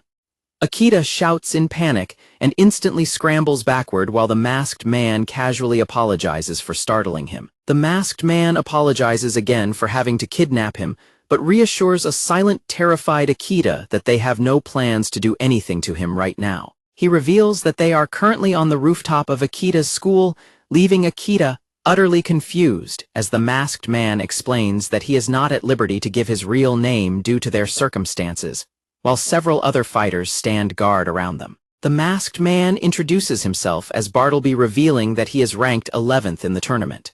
Bartleby declares that the group surrounding him are his merry men, explaining that every single one of them is an active participant in the tournament. Akita realizes they have formed a massive alliance, noting that while he has seen people get backup before, this is an overwhelming number. Bartleby adds that while not everyone is present, their group consists of 20 members in total. Bartleby explains that everyone is cooperating to ensure his victory, noting that they plan to split the prize money equally so that each member receives 5 million yen. Bartleby admits that none of them, including himself, have the fighting ability to win conventionally, but points out that by fighting together as a pack of 20, they have already defeated several well-known professionals. Reaching his hand forward, Bartleby declares that violence in numbers is simply unbeatable. Akita stares back in silence as he tells Bartleby that his plan is not going to work. Akita points out that Hikarabara would never stand for such tactics. Akita reasons that if a group of 20 people simply annihilates everyone else one by one, the show will become a dud, meaning the organizers are bound to take countermeasures. Bartleby simply rejects this idea. Bartleby confidently asserts that Hikarabara will not interfere, because he knows them too well, prompting a confused Akita to ask how he knows them. Bartleby explains that Mitsuhara is completely all in on the tournament, having begged investors and called in every favor to raise the funds for the show and its prize money. Bartleby asks what will happen if Mitsuhara's precious tournament is crashed and turned into a catastrophe by a 20-strong mob. A shocked Akita pieces the information together, realizing what Bartleby's true goal actually is. Bartleby confirms that his ultimate objective is to make sure Mitsuhara loses absolutely everything. Processing the revelation, Akita quietly addresses his captor by his chosen name. Akita immediately leans forward and enthusiastically begs to join Bartleby's group. Akita complains that Mitsuhara has completely ruined his life, and declares that he will never pass up a chance for revenge, which prompts an excited Bartleby to welcome him to the team. Bartleby cheerfully tells his men to give Akita a warm welcome while Akita casually mentions his alliance with Miu and asks if she can join their group as well. Bartleby flatly refuses, stating that Miu is on their list to get crushed, and calmly adds that he plans to break her arms and legs to put her out of commission for months. When Akita asks why, Bartleby explains that he only looks for obedience in his allies, asserting that they must become his pawns. Bartleby reflects that he would never be able to control Miu or keep her on a script because she is far too independent. He notes that she is driven entirely by her lust for fame and desire for approval, warning that the only thing worse than an attention seeker is one who actually has the skills to back it up. Bartleby asserts that this is a once-in-a-lifetime opportunity to destroy Mitsuhara, forever declaring that he cannot leave a single factor up to chance. Akita silently wonders just how much Bartleby truly despises Mitsuhara. As Akita reflects that he thought he was the one who hated Mitsuhara, the most the gang is suddenly alerted that Miu has arrived. A surprised Akita asks if Miu is actually at the school, and one of the gang members confirms it, asking why else Akita thinks they kidnapped him in the first place. Bartleby explains that Miu is far more cautious than she looks, making a surprise attack impossible. He reveals that he took Akita hostage first to lure her out, suggesting a 2-on-2 deathmatch, which she easily accepted. Bartleby confidently predicts that Miu will meet her end in a total anticlimax, pointing out that while she thinks it is a tag team match, the reality is that she will be facing 20 opponents. Akita desperately tells himself that he has to find a way to warn Miu of the trap. He quickly realizes that there is absolutely nothing he can do to help her in his current situation. Ominous laughter echoes across the rooftop as the gang prepares for her arrival. Suddenly, Miu leaps into view wearing a flashy pro wrestling outfit and loudly announces her arrival as a beautiful badass, leaving a bewildered Akita to wonder what on earth she is wearing. She tosses her hat aside and thanks the group for warming up the crowd for her. Miu enthusiastically declares that they are going to look incredibly cool as two heroes bringing down an army of 20 bad guys, shouting that they are about to go supernova. When Miu calls out to Akita to back her up, a sweating Akita suddenly realizes with horror that he is supposed to be one of those two heroes. Standing high on the ledge, Miu challenges the crowd and boldly declares that she is going to knock out every single one of them. The gang members wonder how she managed to get up there, since there is only one entrance to the roof, prompting a smirking Miu to reveal that she simply climbed up from a 4th-floor window. Miu excitedly cheers for their tag team to kick some serious ass, while the surrounding gang members can only groan in disbelief. Akita frantically begs Miu to wait and look at how many enemies there are, arguing that they cannot possibly fight right here and now. Bartleby warns Miu that he has 20 men in total, explaining that 10 are currently on the roof, and another 10 will come running the moment he calls for them. Bartleby coldly states that there will be no mercy, no heroics, and absolutely no entertainment value in this fight. He declares that they are simply going to surround Miu with 20 people and beat her within an inch of her life. He advises her to surrender immediately if she does not like the sound of his terms. Akita and Miu listen in complete tense silence as Akita sweats nervously under the pressure. Miu smiles and thanks him for playing the heel role, explaining that booking a match is only exciting when there is a clear villain. She adds that taking down a coward who uses a mob of goons to do his dirty work is bound to get a massive reaction from the crowd, revealing that she can already picture the scenario as she reaches down into her bag. Unzipping the bag, Miu declares that this is her shining road to stardom, revealing that the bag is filled to the brim with fireworks and firecrackers. Akita gasps in absolute shock along with a nearby gang member as Miu uses a torch to light the fuses of the firecrackers. Shouting that it is time, Miu kicks the bundle of lit fireworks down toward the gang, cheerfully suggesting that they get fancy with an electrified landmine deathmatch as a massive wall of explosions and smoke erupts around the group. Bright fireworks burst high in the air above the high school building. Inside the thick cloud of smoke, the mustached gang member coughs heavily and frantically asks Miu what she was thinking, while a coughing Bartleby is also caught in the haze. Bartleby loudly orders everyone to stay on guard, but the mustached brawler is suddenly startled as he senses a presence moving through the smoke. Emerging from the smoke with a confident smirk, Miu delivers a powerful strike directly to the mustached brawler's face, sending him flying backward. Smiling as her opponent goes down, Miu cheerfully declares that the first one has been defeated. Another gang member nervously calls out Mia's name, but she confidently goads him to come at her if he truly wants to fight. Thick clouds of smoke continue to pour from the school rooftop as the gang members cough heavily inside the haze. Waving the smoke away, a slick-haired brawler looks around in confusion and realizes that something is wrong. He loudly alerts the others that Miu and Akita are both completely gone, wondering if Miu managed to escape and take Akita with her. Bartleby pieces the strategy together, realizing that Miu intentionally knocked out one of their men to put them on the defensive so she could use the opportunity to flee. He quickly orders his men to contact the lookouts and prevent her from getting away, which the slick-haired brawler quickly agrees to do. Bartleby looks up in concern as several camera drones arrive overhead, silently admitting to himself that he is in a spot of trouble now that the broadcast has caught up to them. He grumbles that Mia's dramatic methods are far too flashy, complaining that this entire situation has become a massive pain. Bartleby explains that this high-profile chaos is exactly the kind of entertainment Mitsuhara wants, prompting an annoyed accomplice in a tank top to ask if that is really what he is worried about right now.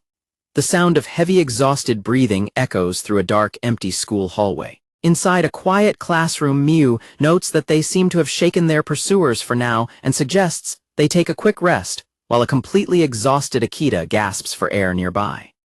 An angry Akita demands to know what on earth she thinks she is doing, catching a confused Miu completely off guard. Akita furiously tells her not to play dumb, reminding her that she dragged him down from the roof against his will and completely ruined any chance he had of forming an alliance with Bartleby. Miu casually reasons that they were going to have to face the gang eventually anyway, so they might as well do it now, but Akita frantically reminds her that there are 20 opponents to deal with. Miu looks at him seriously and tells him that when the time comes, a person simply has to step up to the plate. Akita is reminded of how Setsuna once told him that if he keeps running away, he will remain a loser for the rest of his life, adding that one must do what needs to be done when the time comes, causing him to grit his teeth in frustration. Akita abruptly walks out of the classroom, leaving Miu alone to sigh as she reflects on being left behind. A new challenger, the 76th-ranked amateur MMA fighter named Kenya, steps into the room smoking a cigarette, noting that finding her alone is perfect since he has been wanting to beat up a professional wrestler for a long time. Kenya raises his fists and promises to show her what real fighting looks like, prompting a weary Miu to wonder why professional wrestlers always have to listen to the exact same speech wherever they go. The two opponents stare each other down in intense silence as they prepare to fight. Suddenly, a shadowed Akita appears right behind Kenya and quietly calls out to him. Before Kenya can react, Akita unleashes a powerful punch that strikes him squarely in the face. Kenya is sent crashing heavily onto a classroom desk, leaving Miu to smile in surprise, while she playfully notes that this is exactly why she cannot stand hotheads. Raising his bloodied fist, an intense Akita asks whoever said anything about running away. Miu chuckles and happily declares that he is acting like a real man. Miu raises her finger and cheerfully suggests that they finally work out a strategy. She points out that even though there are 20 enemies after them, a school of this size makes it impossible for the gang to stay clumped together while hunting them down. She confidently explains that they will pick their opponents off one by one, raising her arms as she assures him that if he follows her lead, everything will be smooth sailing. Akita sprints down the school hallway as several gang members aggressively chase him, cheering and shouting as they pursue him. While running, Akita notes to himself that he has not sprinted at full speed like this since his last fitness test. Akita stops by a set of doors, panting heavily and thinking that he is completely finished, as one of the pursuing gang members catches up and mockingly asks if that is all he has. The gang members surround him with confident smirks, telling him he has to try harder and declaring that taking him down will be a piece of cake. Suddenly, a voice calls out an incoming dropkick, catching one of the gang members completely off guard. Miu suddenly flies into view, delivering a powerful dropkick directly to the distracted gang member. She lands cleanly on her feet while the defeated gang member sits bleeding on the floor, groaning in pain at her. She immediately follows up her assault by launching a jumping knee strike straight into the face of another gang member, loudly announcing the move as a shining wizard. The remaining gang members reel in shock, realizing she was lying in wait for an ambush. Miu smiles and cheerfully notes that is another one down, promising that they are done using cheap tricks. Taking up a fighting stance alongside Akita, Miu confidently declares that she is going to face them head-on and lay them all out flat. Akita observes the situation, noting that there are more enemies than he anticipated since they are facing 5 opponents. He realizes they have no choice but to fight it out. The narrative questions what the most effective form of attack is when a fighter is outnumbered by multiple opponents. It explains that grappling is a poor choice in a group fight because while struggling to apply a submission hold, another enemy can easily stomp on the grounded fighter's head. Akita throws a swift punch at one of the attackers as the explanation concludes that the ideal tactic is striking. The blow connects heavily, causing the gang member to bleed from the mouth, as the narrative explains that striking prevents a fighter from overcommitting, allowing them to stay standing and immediately move on to the next opponent. The struck enemy remains standing, wiping the blood from his mouth and noting the pain. The narrative adds that the striking strategy only works if the enemy can be taken down with a single blow. The gang member quickly retaliates by grabbing Akita, while the explanation points out that defeating someone with just one hit is incredibly difficult even for a seasoned expert. While Akita is restrained, another gang member lands a heavy punch on him. The narrative continues that every failed strike leaves the fighter open to counterattacks from the entire group, leaving Akita wondering what he should do next. Nearby, Miu easily hoists a large opponent onto her shoulders. The narration states that having a massive advantage in upper body strength ends a fight, instantly pointing out how dangerous it is on bare concrete compared to a wrestling mat. Miu violently slams the opponent to the floor while loudly calling out her brainbuster technique, and the narrative reveals that the ultimate solution against a group is utilizing a powerful throw. The thrown gang member hits the ground hard, groaning and spitting blood, while a panting Miu sits back. Another gang member screams at her in terror, calling her a monster and accusing her of almost killing his friend, while Miu simply mutters in confusion. Miu stands up confidently, asking the remaining gang members what is wrong with them and pointing out that they never should have stepped into a fight if they were not prepared to risk their lives. On an outdoor balcony, the slick-haired gang member reports back to Bartleby, revealing that their group has already lost 6 people. The slick-haired member suggests they will have to call the remaining lookouts to join the hunt inside the school, even though it risks letting their targets escape, but Bartleby immediately rejects the idea. Bartleby explains that they cannot keep sending men to feed Miu easy wins, because it will only create a highlight reel for her broadcast, firmly stating that they have no choice but to change tactics. Bartleby orders the slick-haired member to deploy the Shinonome brothers, catching his accomplice completely by surprise. The slick-haired member questions the decision, but Bartleby reasons that deploying the brothers is better than losing the fight, outright admitting that he wanted to avoid using them because they provide far too much entertainment value. Bartleby ominously clarifies that the brothers are only entertaining to watch if one enjoys snuff films.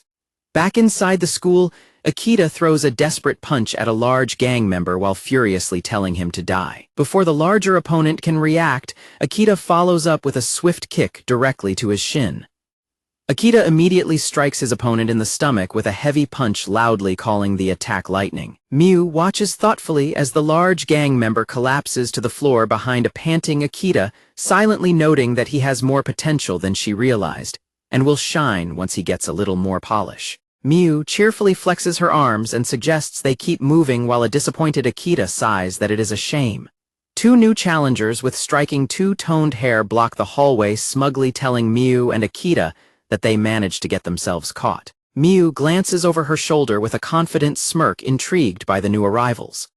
Miu challenges the 2 newcomers to step up, enthusiastically declaring that their new tag team, a cannon, is armed and ready, while a deadpan Akita complains that they had better not use that name. Akita assumes a fighting stance just as one of the brothers suddenly dashes forward with incredible speed. The brother instantly shoots low and grabs Akita around the waist for a takedown, catching Akita completely off guard with his speed. As the brother attempts the takedown, Akita aggressively shouts and throws a heavy downward punch to intercept him, while Miu watches the clash unfold. The brothers' momentum carries them both forward, launching Akita backward straight through the glass window of the hallway, while Miu watches in absolute shock. Elsewhere, Setsuna answers a phone call from Mitsuhara as she dries her hair. Mitsuhara notes she sounds like she just got out of the tub and asks if she knows what is happening to her favorite student, revealing that Akita has gotten into a fight with 20 people at once.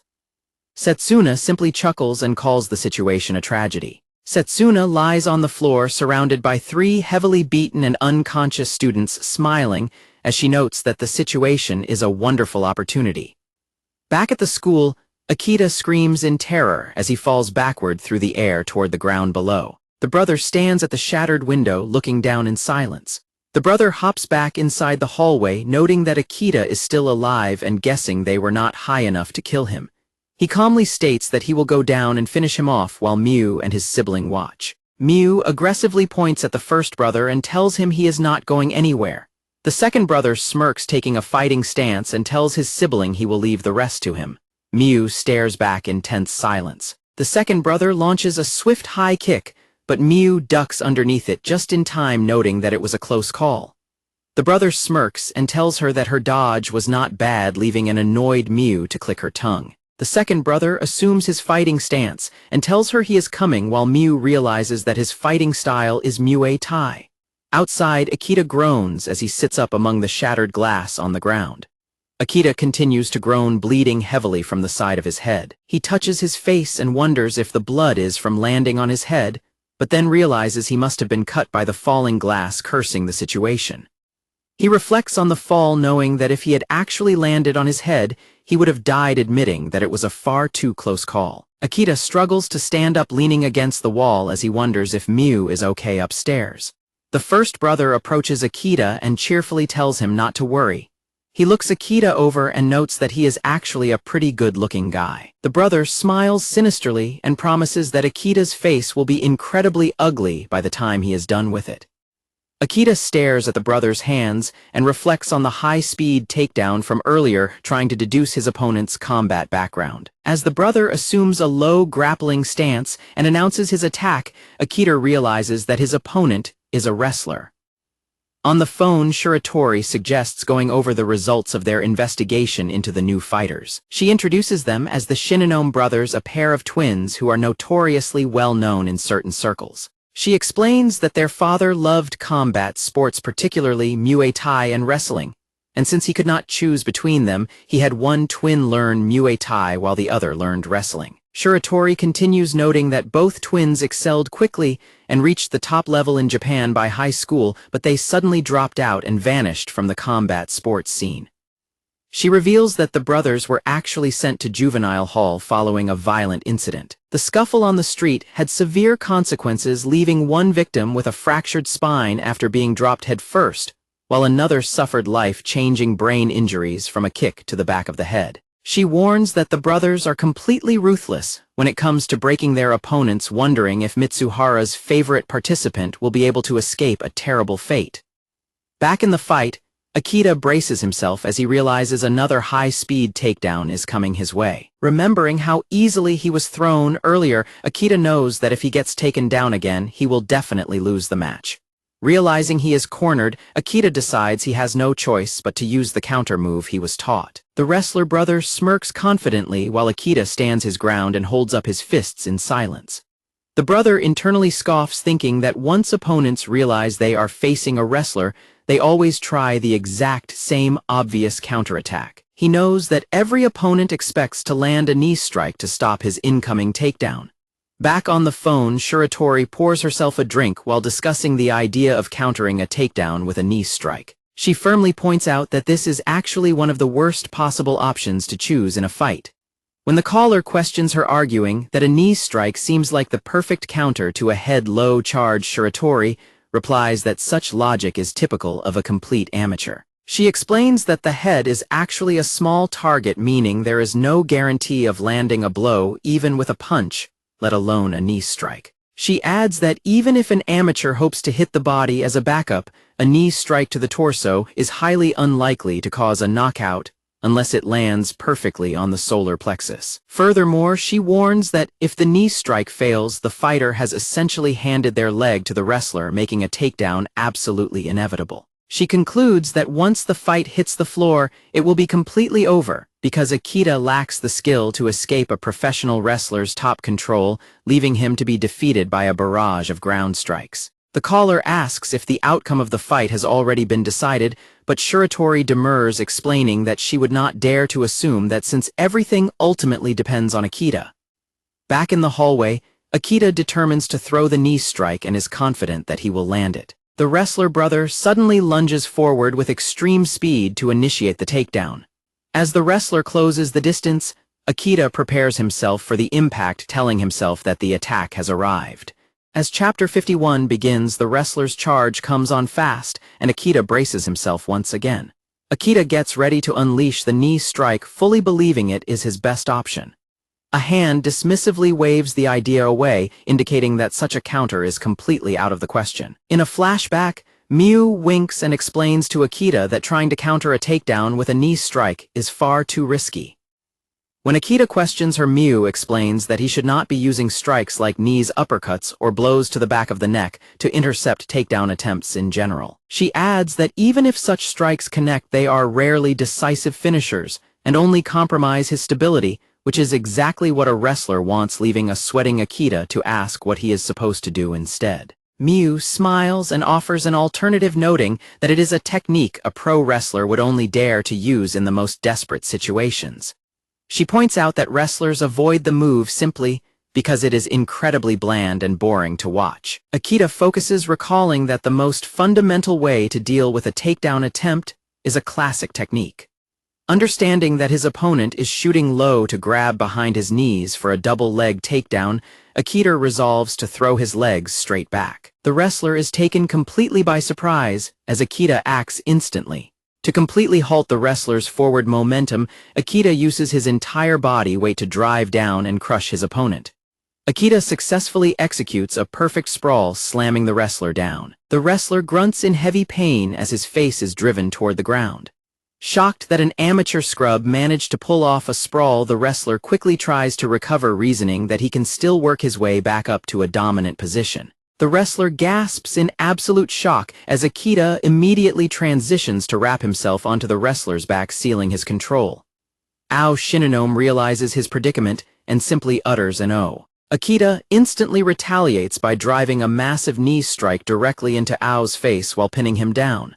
Ao groans in heavy pain, completely shocked that he was hit with a knee strike. The narrative explains that Akita did not throw the knee to intercept the initial takedown, but rather as a counterattack after successfully stuffing the takedown with a sprawl.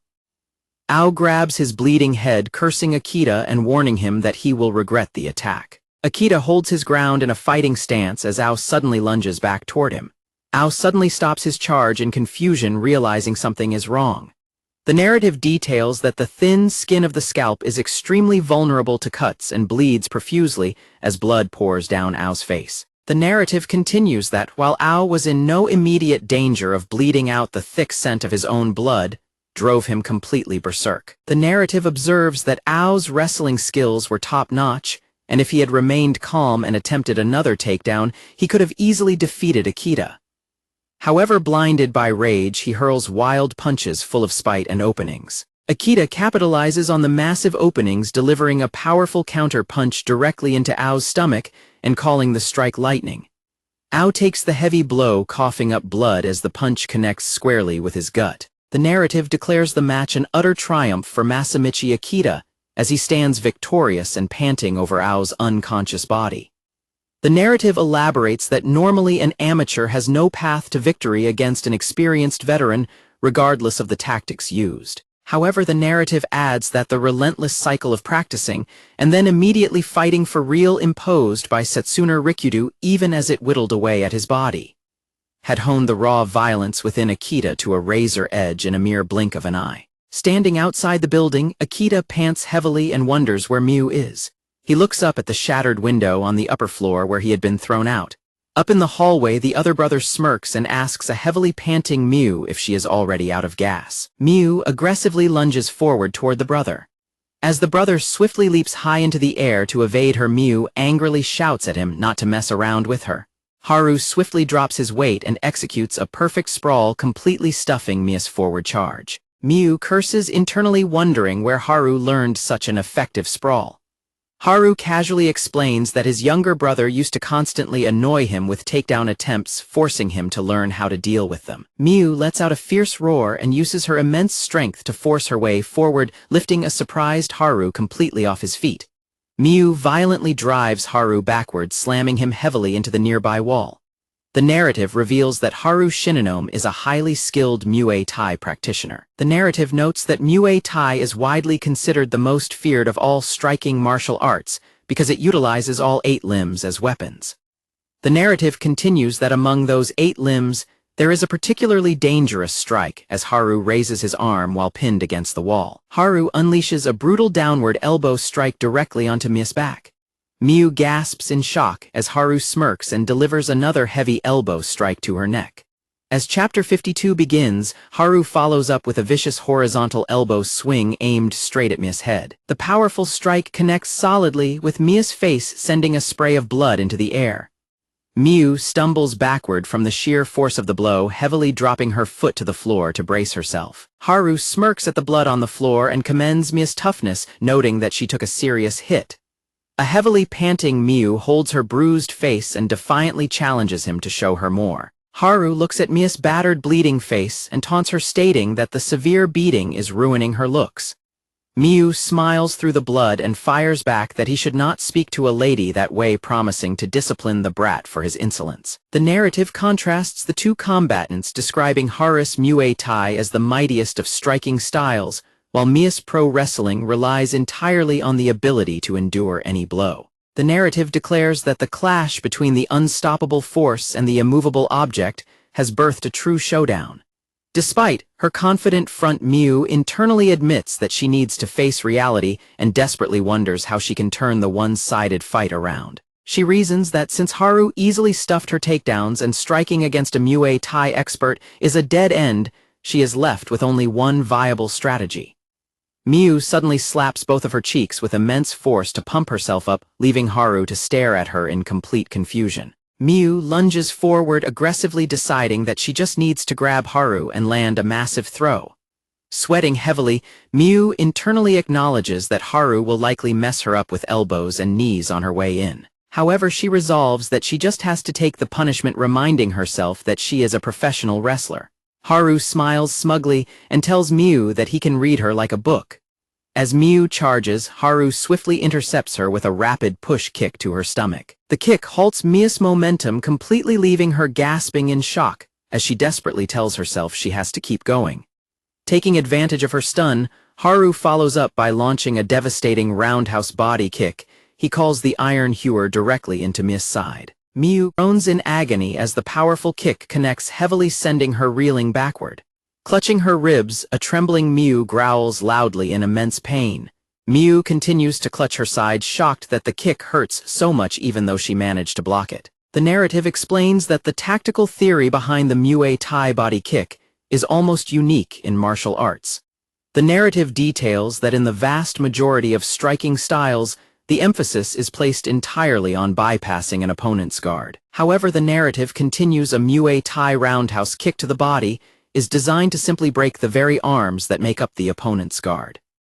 Miu pants heavily and realizes she is in a bad situation, noting that if she tries to block another hit like that, it will simply break her arm. Putting up a brave front, she attempts to trash talk, asking Haru if he calls that a kick, and claiming he could not even squash a mosquito with a blow like that. Haru smirks sadistically and tells the old bat to pull the other one, catching Miu completely off guard. Haru explains that when a person takes real damage, they physically stop moving. He confidently points out that a poker face and trash talk will not hide the pain she is clearly going through. With a malicious glare, Haru declares that it is time for her to curl up. He violently launches another massive roundhouse kick aimed right at her, telling her to die. Sweating nervously, Miu curses as the brutal kick speeds toward her. Deciding she has only one option left, Miu abruptly drops her guard completely and screams for them to get serious. A bewildered Haru wonders if she has totally lost her mind by abandoning her defenses. With her arms thrown wide open, Miu takes the full unmitigated force of Haru's heavy kick directly to her unprotected side. The devastating impact strikes her ribcage with immense bone-rattling force. Haru laughs maniacally and maliciously remarks that it definitely felt like he broke her ribs with that last strike. Miu suddenly smiles menacingly through the pain and traps Haru's kicking leg securely against her side, defiantly asking him so what. Haru stares back in complete sweating shock as he realizes his leg is completely trapped. Miu lets out a massive roar and violently sweeps Haru off his feet, loudly declaring that it is time to go. She continues her fierce war cry as she fully commits her entire body weight into the maneuver. Haru looks on in sheer terror as his body is forcefully launched into the air. Miu brutally twists Haru's trapped leg and violently slams him to the ground, loudly calling out the devastating dragon screw technique. Haru writhes on the floor and screams in absolute agony, clutching his ruined knee, while Miu calmly explains that she beats the hell out of her peers every single day and is long past being used to getting hurt. Smiling sweetly despite her heavy injuries, Miu winks and taunts him that he never should have underestimated a professional wrestler. Back outside, Akita stands over the unconscious body of Ao, staring down at his defeated opponent. Akita lets out a deep breath and wipes the sweat from his face in relief. Getting serious again, Akita internally asks himself what his next move should be. He recalls that Bartleby originally had a massive group of 20 gang members when they first started hunting him and Miu down. He calculates that between the two of them, they have taken out about 9 enemies, noting that they have not even defeated half the group, while fatigue and injuries are quickly taking their toll. Akita realizes that the smartest option right now would be to simply run away, but resolves that he cannot just leave Miu behind and wonders how he is going to find her. Suddenly, Haru's agonizing scream echoes through the air as he comes crashing violently down onto the pavement, right in front of a completely shocked Akita. Akita stares at the broken fighter on the ground, recognizing him as the opponent who stayed behind to fight Miu, and realizing with shock that she actually managed to beat him. Akita quickly looks up to see Miu standing triumphantly in the shattered window frame high above. Looking down with a confident smirk, Miu remarks that she always wanted to try doing something like this, but her creative team always shut the idea down. Miu cheerfully calls out to the camera drones hovering overhead, telling them. Akita stares in absolute disbelief, telling himself that there is no bloody way she is actually doing this. Miu hurls herself off the high balcony, screaming in pure excitement as she plummets through the air. Akita watches her fall in sheer terror. Down on the ground, a battered Haru weakly opens his eyes and mutters in confusion. Miu crashes heavily down onto Haru with a devastating elbow drop, loudly calling the maneuver a balcony dive as the impact shatters the ground around them. Miu immediately hooks Haru's leg and presses her weight onto his chest to secure a firm pin. A stunned Akita stands over the wreckage and nervously asks if she is dead, while Miu remains perfectly still in her pinning hold. Miu suddenly breaks the silence by bursting into cheerful, triumphant laughter, completely startling Akita. Standing up proudly, Miu strikes a pose and enthusiastically declares herself the undeniable MVP, bragging that she was simply too sweet to be beaten and easily whipped the creep. Akita shudders in terror, internally noting that she had already won the fight and absolutely did not need to perform that stunt.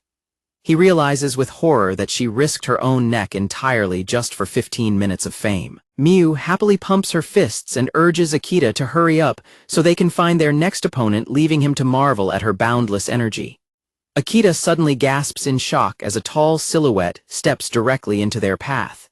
The masked leader of the gang stands silently before them. Akita calls out Bartleby's name in alarm, while a bruised Miu stares the leader down and asks if he really came all by himself. Bartleby casually applauds them and admits he is genuinely impressed, noting his surprise that the highly praised Shinonome brothers were defeated so easily. He acknowledges the heavy damage inflicted on the unconscious brothers, adding that taking them down in such a flashy manner definitely earns Miu points for showmanship.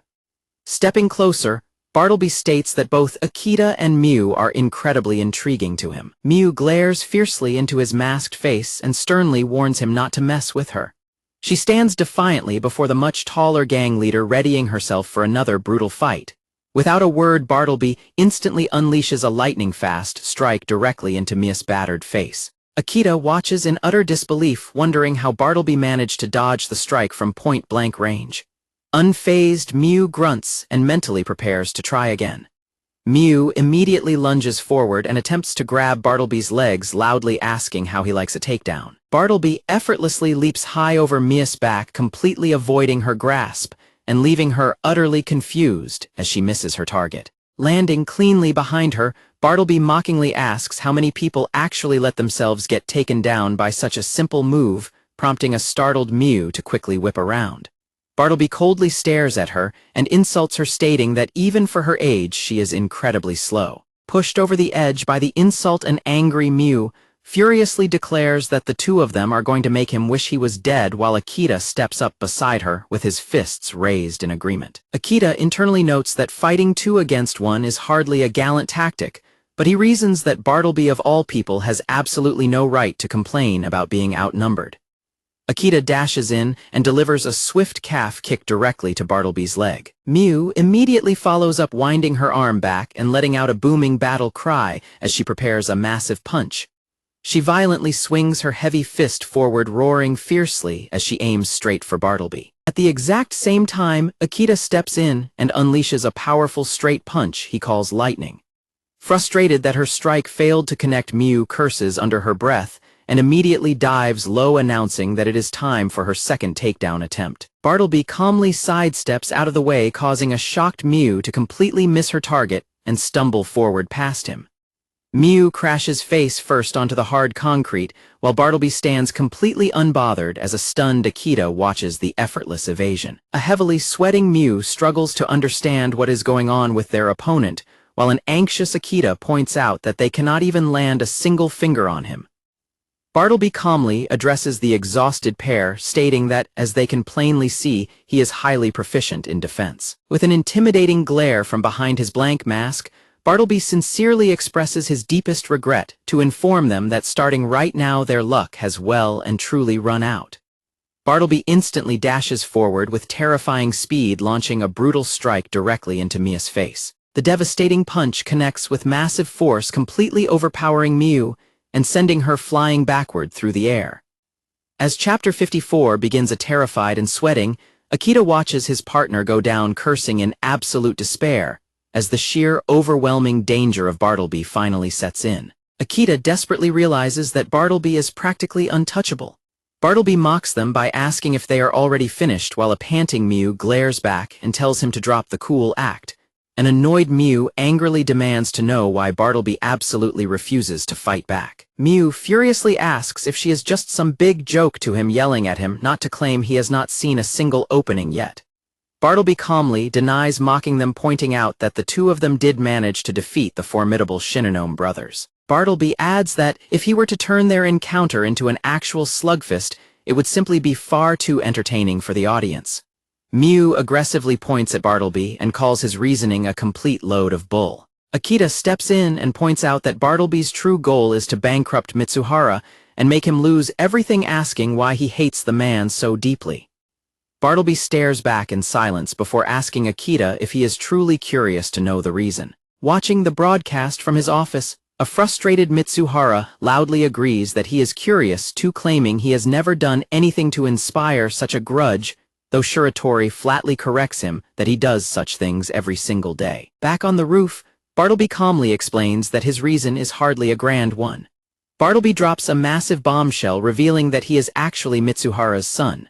The revelation shocks everyone, with Mitsuhara screaming in complete disbelief from his office, while Mew and Akita stare in absolute stun. Bartleby continues his story on the broadcast, bluntly stating that Mitsuhara and his mother were never actually married. A sweating Mitsuhara nervously tries to recall which affair Bartleby came from, mentally listing several possibilities, prompting an exasperated Shiratori to ask exactly how many flings he has had. Bartleby explains that his mother truly loved Mitsuhara, clarifying that it was not about money, since the child support was generous, but rather she desperately craved his attention above all else. He notes that Mitsuhara was married to his work, making it impossible for her to even keep in touch with him, leading his mother to hatch a desperate plan.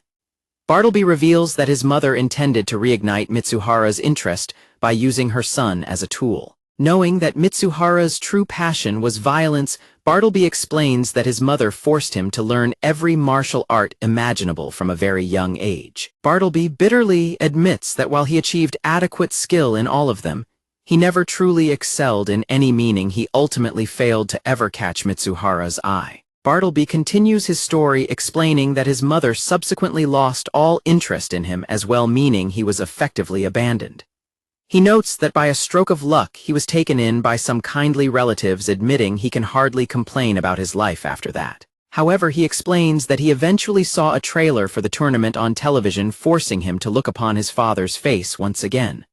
Bartleby glares intensely through his mask, stating that he realized he could never truly live his own life unless he crushed his father forever. In the office, Shiratori bluntly tells Mitsuhara that he literally sowed the seeds of his own demise, leaving a sweating Mitsuhara completely speechless. Back on the school roof, Miu smirks and remarks that Bartleby has a pretty wacky storyline while a battered Akita stares forward in realization. Akita tells a confused Miu that Bartleby completely played them for suckers, noting that the realization comes far too late. Bartleby extends his hand and admits that under normal circumstances he would never reveal such personal details, but explains that it is difficult to speak with confidence if one has to make a story up entirely on the spot. Several bruised gang members slowly step forward and surround Akita and Miu, while Bartleby politely thanks the two for allowing him to stall for time. Bartleby remarks that it is a shame, noting that if they had simply ignored his monologue and kept attacking, they might have actually been able to defeat him outright. A smoking gang member reports that he has rounded everyone up, noting that since some have recovered, they now have 14 men in total. Bartleby praises his superb work. A frustrated Akita and Miu find themselves completely surrounded, with Bartleby observing that 14 against 2 is poor odds, especially since the two fighters are looking much worse for wear. He ominously promises that he will not let either of them slip away this time. Looming over them, Bartleby declares that the violent tide of numbers will overwhelm them both and then drown Mitsuhara in its wake. Miu grits her teeth and quietly tells Akita to make a break for it the moment he sees a chance. Miu confidently states that she cannot run from this situation, arguing that no audience would ever cheer for a coward who bolts and throws a high schooler to the wolves. She smiles bravely and promises that if she goes down, she will go out with a bang. Akita looks at her and gently uses her name, stating that he hates to spoil her heroic last stand, but it will not be necessary. Akita glares at the surrounding enemies and reveals that Bartleby was not the only one who was stalling for time. Suddenly, a heavy thud echoes as a new figure steps up behind the group of gang members. A bruised gang member complains that his tooth is broken and swears he is going to ruin Miu.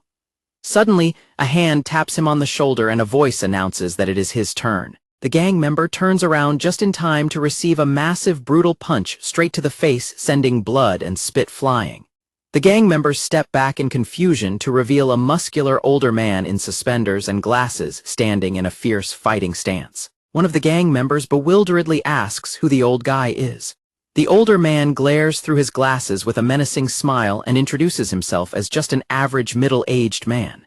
Isao takes a fighting stance, prompting a confused gang member to ask what the old guy's deal is. Another gang member dismisses the concern and steps forward, telling the old man it is nap time, just as Isao winds up a powerful punch. As Chapter 55 begins, Isao delivers a devastating explosive punch squarely into the advancing gang member's torso. The gang member gasps in extreme agony, spitting fluid as the heavy blow connects. The gang member collapses backward and screams in sheer pain, leaving Miu to watch in absolute shock. Miu excitedly asks Akita if the old man is a friend of his, prompting Akita to remind her about the underground fights he participated in. Akita reveals that the man is Isao Watanabe, explaining that he was the very first opponent he faced in those matches. Akita explains that they had exchanged contact information, previously allowing him to call Isao for help while they were running away, though he admits it was a complete gamble whether the older man would actually show up. Isao glances back and sincerely states that he owes a great debt to both Akita and Miu. Akita nervously thanks Isao for the help, while a completely unfazed Bartleby questions if that is all they have. Bartleby dismisses the arrival as their master plan, coldly asking what difference adding one more victim to the slaughter could possibly make. Akita glares back with determination, telling Bartleby to just keep watching if he wants to find out. The gang members surround Isao, noting that while the old man appears to be a karate master, he has lost the element of surprise. and is about to face their overwhelming 14-1 advantage. The narrative recalls that conventional striking tactics are far from ideal when fighting against multiple opponents at once. However, the narrative introduces an exception.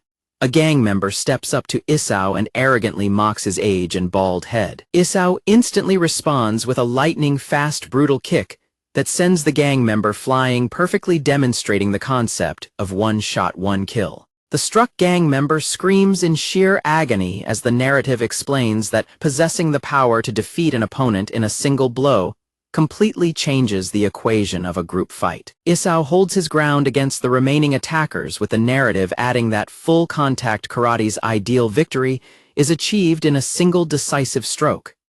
The narrative explains that with fists honed to become lethal weapons, each strike carries the power of a finishing blow. This incredible power allows a master to instantly move on to their next foe without leaving any openings. As a desperate gang member attempts to grapple Isao, the narrative continues that such grappling attempts offer absolutely no respite, because point-blank range is exactly where full-contact karate truly excels. Isao winds up another devastating punch as the narrative concludes that when it comes to battling a violent mob, full-contact karate reigns absolutely supreme.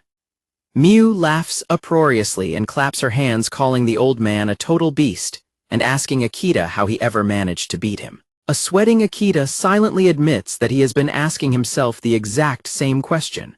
Fired up by Isao's display of strength, Akita declares that he cannot just stand by and let the older man hog all the fun. Meanwhile, a deeply frustrated Bartleby holds his hand over his mask and quietly asks himself what is happening. Bartleby internally recounts the situation, noting that the high school boy and the female wrestler were in a completely desperate situation, facing 14 opponents, only for an old man to suddenly appear out of nowhere and completely kick everyone's ass. Bartleby nervously pieces the events together, coming to a grim realization about what this dramatic twist truly means for him. Watching his father excitedly declare the chaotic brawl as must-see television, Bartleby furiously realizes that his ultimate master plan to utterly destroy Mitsuhara has completely gone up in smoke. Seeing their overwhelming disadvantage, Bartleby's slick-haired accomplice steps up and earnestly begs his leader to just run away.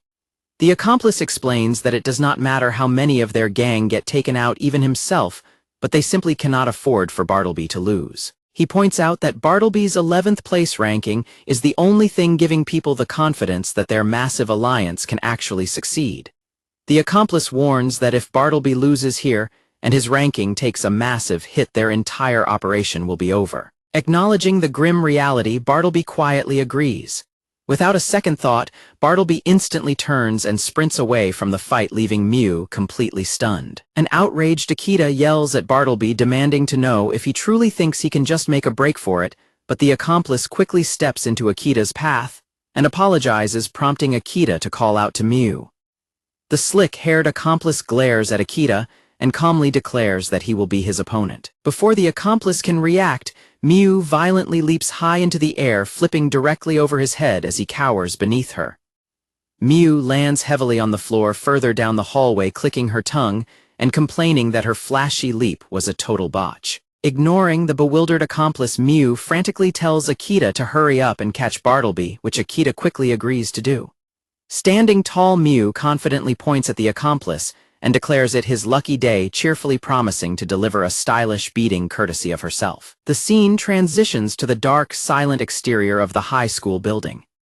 Akita sprints down the empty hallway in hot pursuit, internally noting that Bartleby has fled deep into the school building. However, Akita confidently resolves that since he knows his own school like the back of his hand, Bartleby will not be able to escape him for long. Akita catches up to Bartleby, finding him standing quietly in a dark classroom. Akita stares at his back and asks if he is tired of running. Without turning around, Bartleby flatly admits that he has lost. Bartleby reflects that what was supposed to be an easy win through the sheer weight of numbers turned into a series of heated battles instead. He bitterly laments that despite his best efforts, he ended up gifting Mitsuhara exactly what he wanted on a silver platter. Glancing back over his shoulder, Bartleby coldly tells Akita that this failure is entirely his fault. With a wide, intense stare, Bartleby declares that in the name of his own sanity, he is going to remove Akita from the stage for good.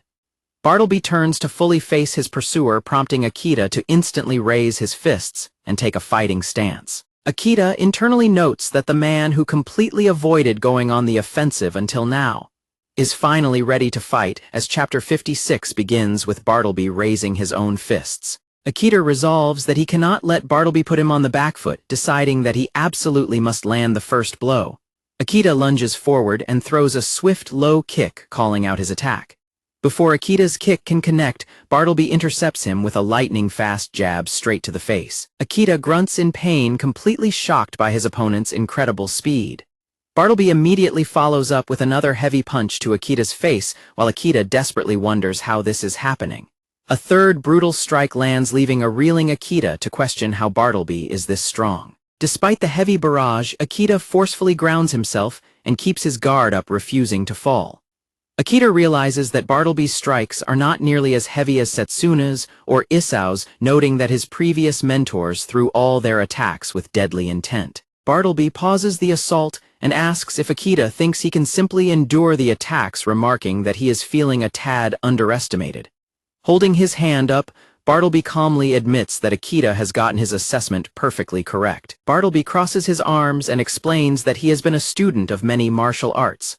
He notes that no matter which discipline he learned, his teachers all told him the exact same thing, emphasizing that defense is king. Bartleby continues that his teachers were absolutely right, pointing out that even a rank amateur can easily learn how to throw a basic punch. He asserts that true mastery lies in defense, declaring that this principle holds true for all martial arts, while Akita holds his guard in silence. Bartleby reflects that in the eyes of Mitsuhara, he had gotten it all completely wrong. He bitterly recalls that his many tournament victories gained through patient defense, scoring points and winning rounds by decision, meant absolutely nothing to his father. Cursing his opponent, Akita furiously dashes forward to attack again, while Bartleby simply acknowledges his anger. Bartleby effortlessly sidesteps Akita's heavy punch, calmly explaining that his fighting style is simply too boring for Mitsuhara's taste, noting that even if he hits a man, Bartleby immediately counters with a swift strike to Akita's stomach, continuing his thought that even if he lands a clean punch like that, Akita chokes and spits blood from the impact as Bartleby finishes his explanation, stating that his calculated strikes would never actually take an opponent's life. Akita collapses heavily onto the floor beneath him. Bartleby looks down and solemnly recalls that his father's only response to his efforts was to call him boring. Groaning in pain, Akita struggles to push himself back up from the ground while Bartleby watches him silently. Bartleby observes Akita's battered state, noting with mild interest that despite the heavy damage, the high schooler continues to stand back up. Panting heavily, Akita curses his situation in extreme frustration. He desperately wonders what is going on, realizing that he still cannot land a single attack on Bartleby. Watching the live broadcast of the fight on her phone, Setsuna casually observes that Bartleby seems to be perfectly reading all of Akita's tells. When asked by her caller to explain what a tell is, Setsuna replies that it is a term used to describe the involuntary preparatory motions a fighter makes right before launching an attack. She explains the concept using Akita as an example, noting that if he wanted to throw a jab, he would naturally have to extend his left arm. She adds that just a split second before the arm extends, his left shoulder would inevitably shift. She continues that a skilled opponent like Bartleby simply reacts to that subtle shift in the shoulder before the actual jab is thrown.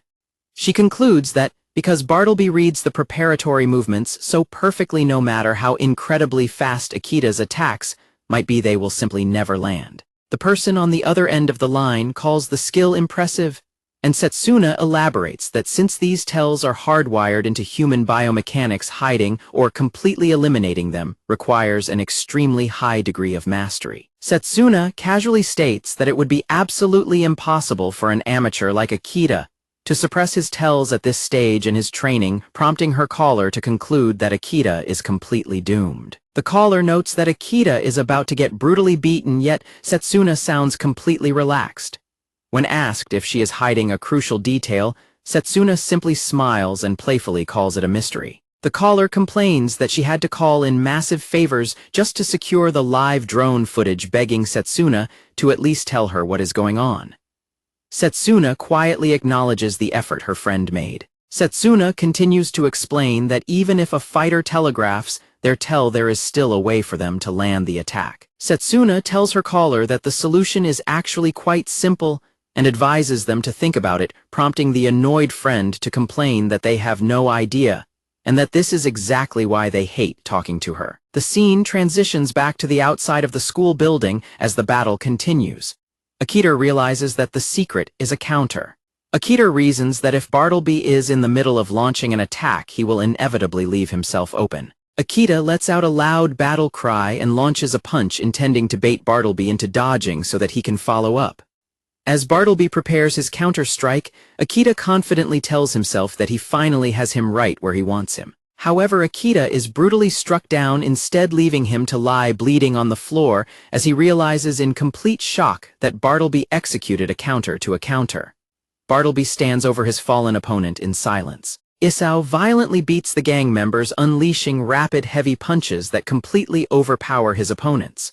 As Chapter 57 begins, Miu watches the display in awe, letting out a soft sigh of amazement. Meanwhile, Miu has the slick-haired gang member pinned on the ground in a painful lock, prompting him to scream in agony as she compliments the old man's monstrous strength. As her opponent continues to cry out in pain, Miu smiles and casually suggests that he should simply tap out instead of making such a loud racket. The slick-haired accomplice desperately grunts that 1 billion yen is a life-changing amount of money, while Miu internally reasons that even if she is not strong enough to win on her own. The accomplice continues to struggle, shouting that Bartleby actually has a chance to win the entire tournament, and declaring that he can never bring himself to give up on their dream. The accomplice begins to explain how he first met Bartleby, but Miu quickly cuts him off, realizing with a smirk that he is simply trying to stall her for time. With a cold stare, Miu apologizes to her opponent and tells him that she is going to have to break things off now, as a loud, cracking sound echoes through the air.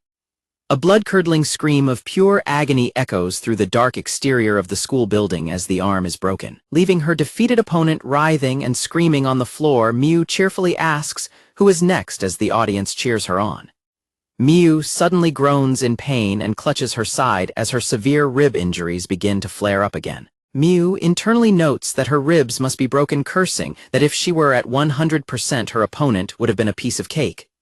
Meanwhile, Isao casually compliments the karate fighter standing before him, admitting the youth is not bad at all. Looking toward the fight, Miu worries that at this rate, her injuries will prevent her from tagging in to help Akita.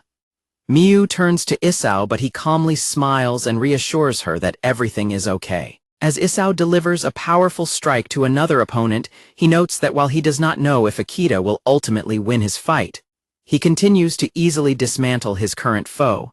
Miu looks on and reflects that she knows Akita well enough to recognize his true character. She reasons that Akita would honestly rather die than admit defeat. Bartleby continues to look down at the silent, prone high schooler.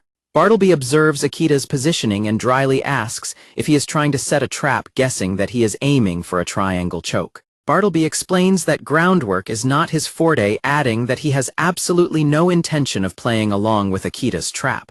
Bartleby bluntly warns that if Akita continues to play dead, he will simply take his leave and walk away. Realizing his bluff has failed, Akita slowly sits up with a wry smile and admits that he apparently cannot pull the wool over Bartleby's eyes. Bartleby responds with a smug smile, telling Akita that if he wants to keep going, that is perfectly fine with him, since the youth makes a highly satisfying punching bag.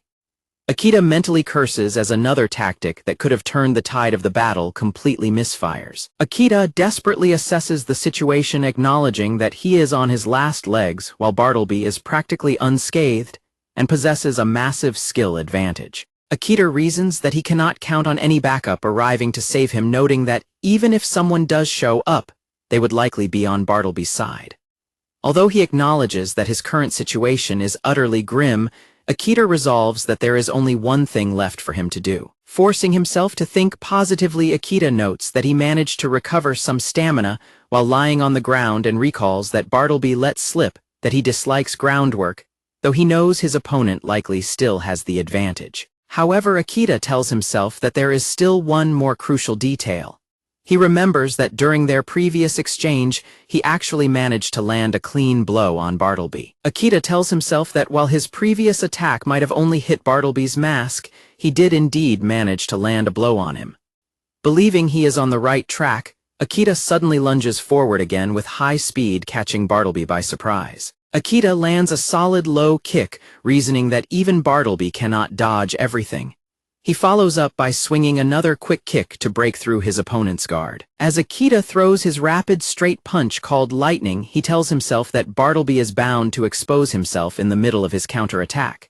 However, Bartleby lands a devastating punch directly to Akita's face. Akita groans in pain and stumbles backward while Bartleby simply nods in mild acknowledgement. Bartleby asks Akita if he is really trying the same trick while expecting a different result, pointing out that even though Akita might occasionally land a hit, Bartleby is protecting himself, while Akita is taking the full brunt of every attack. Bartleby coldly states that Akita simply cannot ignore the massive gulf in fighting ability between them.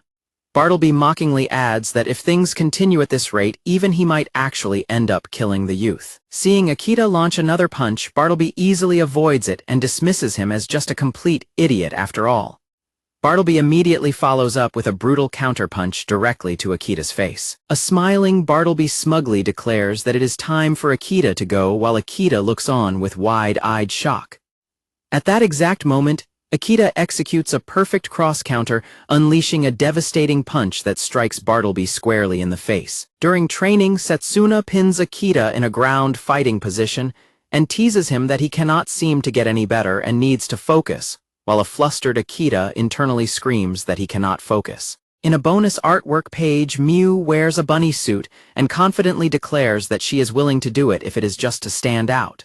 A bonus illustration depicts Setsuna taking a selfie on her phone next to a battle-weary Akita. Another illustration shows Setsuna and Akita sharing a firm, respectful handshake. Akita's punch connects solidly with Bartleby's face, proving that even a master of defense cannot stay completely safe while they are in the middle of launching an attack. As Chapter 58 begins, a determined Akita resolves to press his advantage. Bartleby coldly notes that he can see the sparks ignite, promising to repay Akita's lightning left straight with a two-fold return stroke. Despite Akita's successful hit, Bartleby remains confident and dismisses the punch as a mere coincidence. The narrative explains that during their clash, Bartleby had strategically chosen to execute a cross-counter. On the other hand, Akita had used his best punch, lightning, as mere bait to set up his true threat. This true threat was a signature technique wielded by the mightiest man Akita had ever fought. Unbeknownst to even Akita himself, this technique is considered the tool of a highly skilled striker because it requires defying human biomechanics, which naturally favor alternating left and right attacks. The technique involves following up a straight punch with a rapid roundhouse kick launched from the exact same side, catching the opponent completely off guard. Watching the live broadcast, Setsuna smiles and murmurs in mild amusement. Setsuna remarks that Akita has quite the knack for stealing techniques, playfully calling him a cheeky little copycat as she watches him execute the move on screen. The roundhouse kick catches Bartleby completely off guard, sending him crashing heavily to the classroom floor. Both fighters pant heavily from the intense exertion, with a bruised Bartleby struggling to recover on the floor. Grimacing on the floor, Bartleby internally acknowledges that the situation is far from ideal since Akita managed to land a perfectly clean strike on him. As Akita prepares to move in, Bartleby quickly holds up a hand and begs him to wait, suggesting they should not be too hasty. Bartleby admits that Akita has clearly won their battle, bringing up the deal he had originally offered before their fight. Bartleby proposes that the two of them cooperate to bring down Mitsuhara. Bartleby pitches that with Akita on their side and their superior numbers, they can easily dominate the tournament, noting that, while they may have disagreed about Mia's role, their true goal of revenge remains exactly the same. Akita lets out a heavy breath and begrudgingly admits that Bartleby's proposal is based on pretty sound logic, catching the gang leader by surprise. Akita admits that while it would make sense to ally if their goals were both revenge, that is precisely the reason why he cannot ally with Bartleby, leaving the gang leader in complete shock. Kneeling on the ground, a bewildered Bartleby asks if this is about the money, offering him a greater of the prize. If that is what he wants, though, Akita quickly dismisses the idea. Akita explains that his refusal is actually about Bartleby's story, pointing out that, after Bartleby's father cast him aside, the tournament was supposed to be his chance for revenge. Akita looks down at Bartleby and accuses him of actually just trying to impress his father all along. Bartleby can only stare back in stunned silence as the truth of Akita's accusation hits home. Akita continues his analysis, declaring that revenge was never Bartleby's true goal because what he actually wanted all along was his father's love. Clenching his bloodied fist, Akita states that Bartleby's goal is not one of true violence, but his own goal definitely is. Akita stands tall over his kneeling opponent, waiting for his response. Bartleby remains completely silent on the floor as he processes the harsh reality. Slowly pushing himself back up, Bartleby admits that Akita makes a very good case and acknowledges that he is actually completely right. Bartleby looks up with a manic, bloodied smile and asks Akita if he should win his father's love by completely breaking Akita's body. Akita instantly raises his fists and steels himself for the final clash. Akita lunges forward with high speed, closing the distance between them. Anticipating the move, Bartleby tells himself that he can still read Akita's tells, perfectly identifying an incoming calf kick. Bartleby prepares to defend confidently, noting that is why he can easily see every single move Akita makes.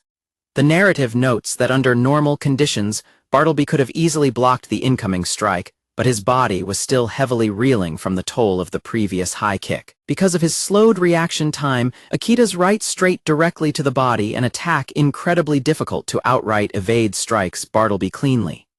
The narrative continues that immediately after landing the body blow, Akita seamlessly flowed into his next strike. Bartleby gasps in shock and pain as the devastating impact connects. Akita violently drives a brutal knee strike directly into Bartleby's chest to seal his victory.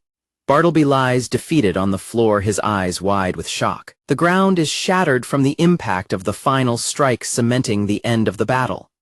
The announcement declares that the victor of the match is Akita Masamichi, who stands panting but victorious over his opponent. As Chapter 59 begins, Mew delivers a devastating powerbomb to another gang member, slamming him violently onto the pavement. Standing triumphantly, Mew yells at the remaining gang members, calling them dorks and mocking them for being too scared to step forward and fight her. Despite loudly bragging that they should bring on the next opponent, because she can do this all day, Mew internally despairs, as her severely bruised ribs burn in immense pain. Mew realizes that something physically went wrong in her chest during her last finishing move, concluding that she can no longer perform any of her big throwing techniques because of the extreme pain. Forcing a smile, Mew desperately wonders if this is going to be the untimely end of her fighting career. Mew quietly calls out to Isao, getting his attention as they stand back to back against the surrounding mob. Isao asks Mew if she is holding up okay, and she insists that she is managing, somehow prompting him to ask if she is running out of gas, which she quickly denies. Isao calmly remarks that at least their current predicament is not 100-man Kumite, prompting a confused Mew to ask what he means by that. Isao explains that 100-man Kumite is an old-school karate training trial where a martial artist must spar 100 opponents in a row, leaving Mew shocked by how hardcore karate training actually is. Mew reasons that if someone could defeat 100 karate experts, dealing with 20 random gang members should be a cakewalk, and Isao agrees that would certainly be true. Isao sweatily confesses that he actually passed out after 43 opponents during his own trial, prompting a wry laugh from Mew as she realizes they are in serious trouble. Spotting their exhaustion, one of the gang leaders points at Mew and Isao, shouting for the rest of the mob to charge together and finish them off. Suddenly, a loud voice commands them to stop, catching everyone by surprise, as Akita appears supporting a heavily injured Bartleby. When a gang member angrily demands to know why they are being stopped, when victory is within reach, Bartleby quietly admits that they have been checkmated because Akita defeated him in combat. Bartleby hands over his ranking wristband, showing his demotion to number 93, declaring that this is the final result of their encounter. Bartleby downcastly remarks that his demotion is likely all he amounts to in the eyes of his father, while his subordinate gasps in immediate denial. Looking at his discarded wristband, Bartleby declares that any further fighting is entirely pointless, explaining that they were just a bunch of no-hopers who could never have won individually, and it would be impossible to raise another member to the top spot now. With blood dripping from his mouth, Bartleby bluntly tells his followers to face the reality that they have lost. While the gang members cry out in shock and refuse to believe the defeat, a heavily sweating Akita internally wonders if the grueling battle is finally over at last. Miu suddenly rushes forward and happily wraps her arms around Akita, loudly cheering that he did it and won. Miu immediately groans in severe pain, and when a sweating Akita asks if she is hurt, she grimaces and admits that her ribs were not spared. Miu pats Akita on the back and commends him for always being the kind of man who gets things done.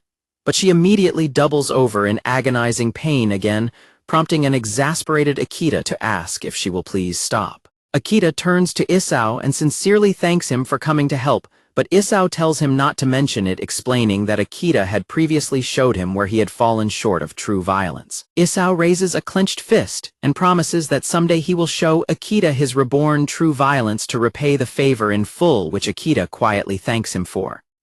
The red-haired subordinate stares in stunned disbelief, muttering Bartleby's name while Bartleby remains silent. Bartleby looks down and sincerely apologizes to everyone in his group.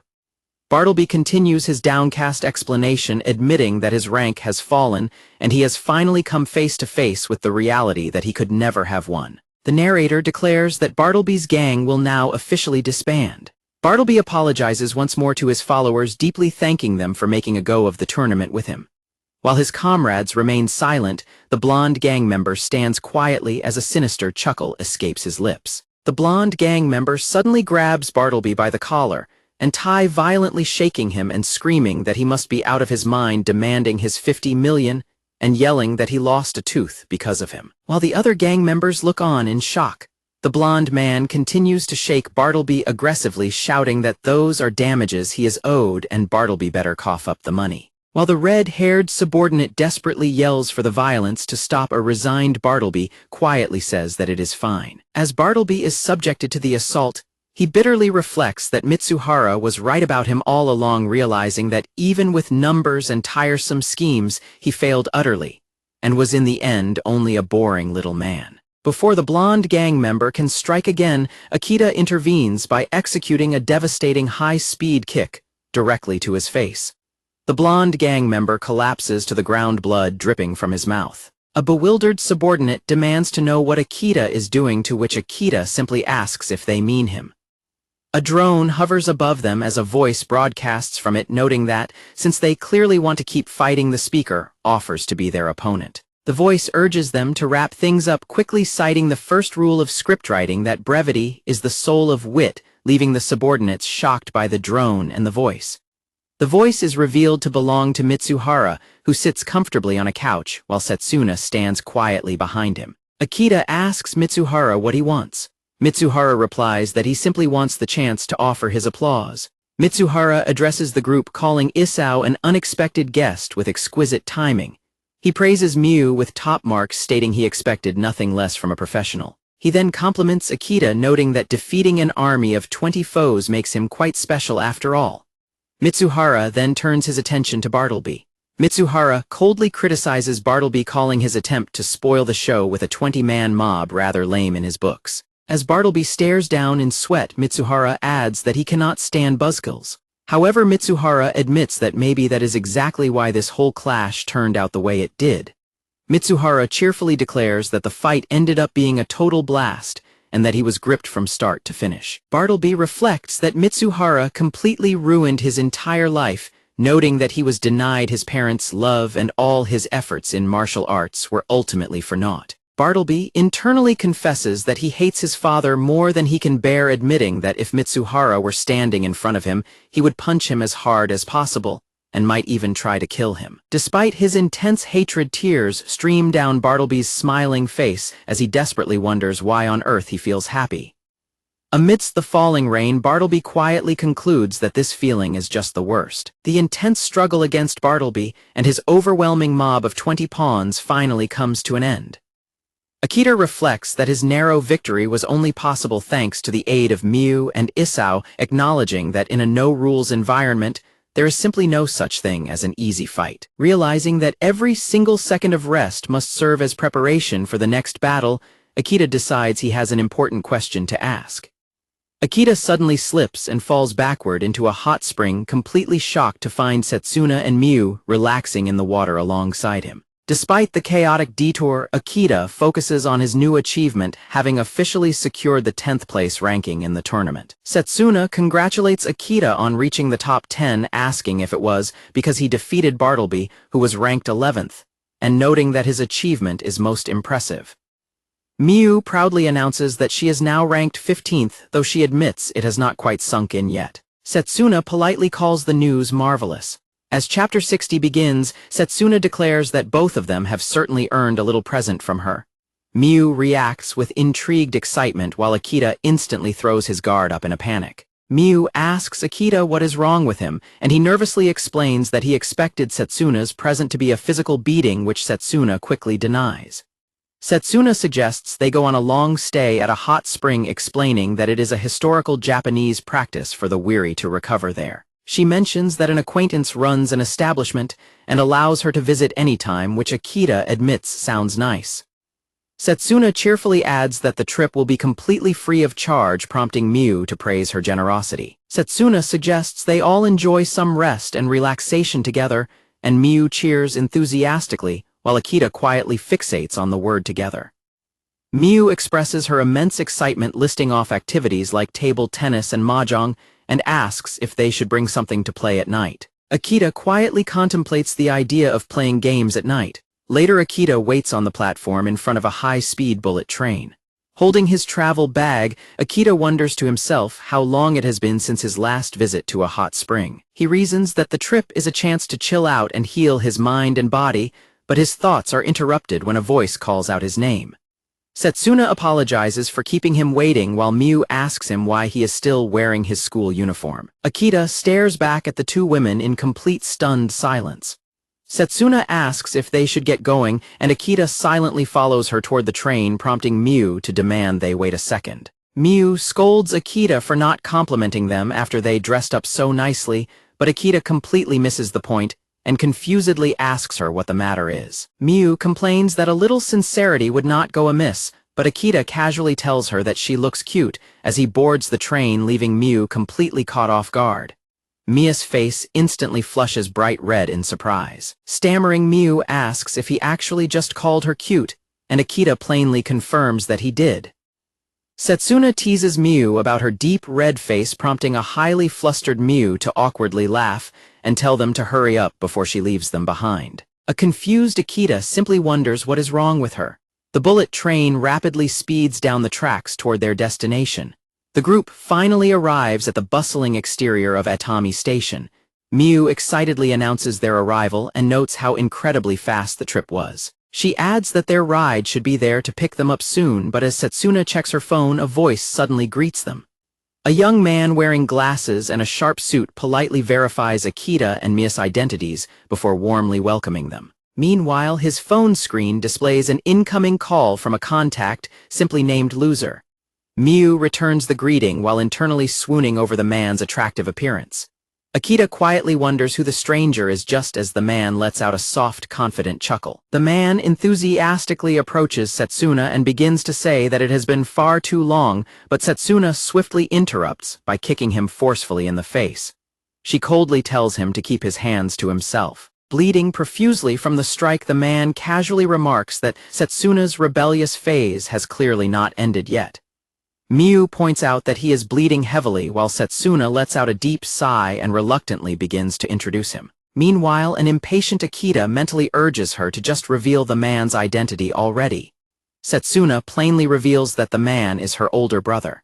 Giving a confident thumbs up, he formally introduces himself as Fuminori Rikudo and assures them that the pleasure of the meeting is entirely his. As they drive away in his car, Fuminori explains that he previously worked as a lawyer, but has since transitioned to investing in various businesses. Fuminori adds that he actually manages the hot spring establishment they are heading toward and warmly invites them to make full use of it during their stay.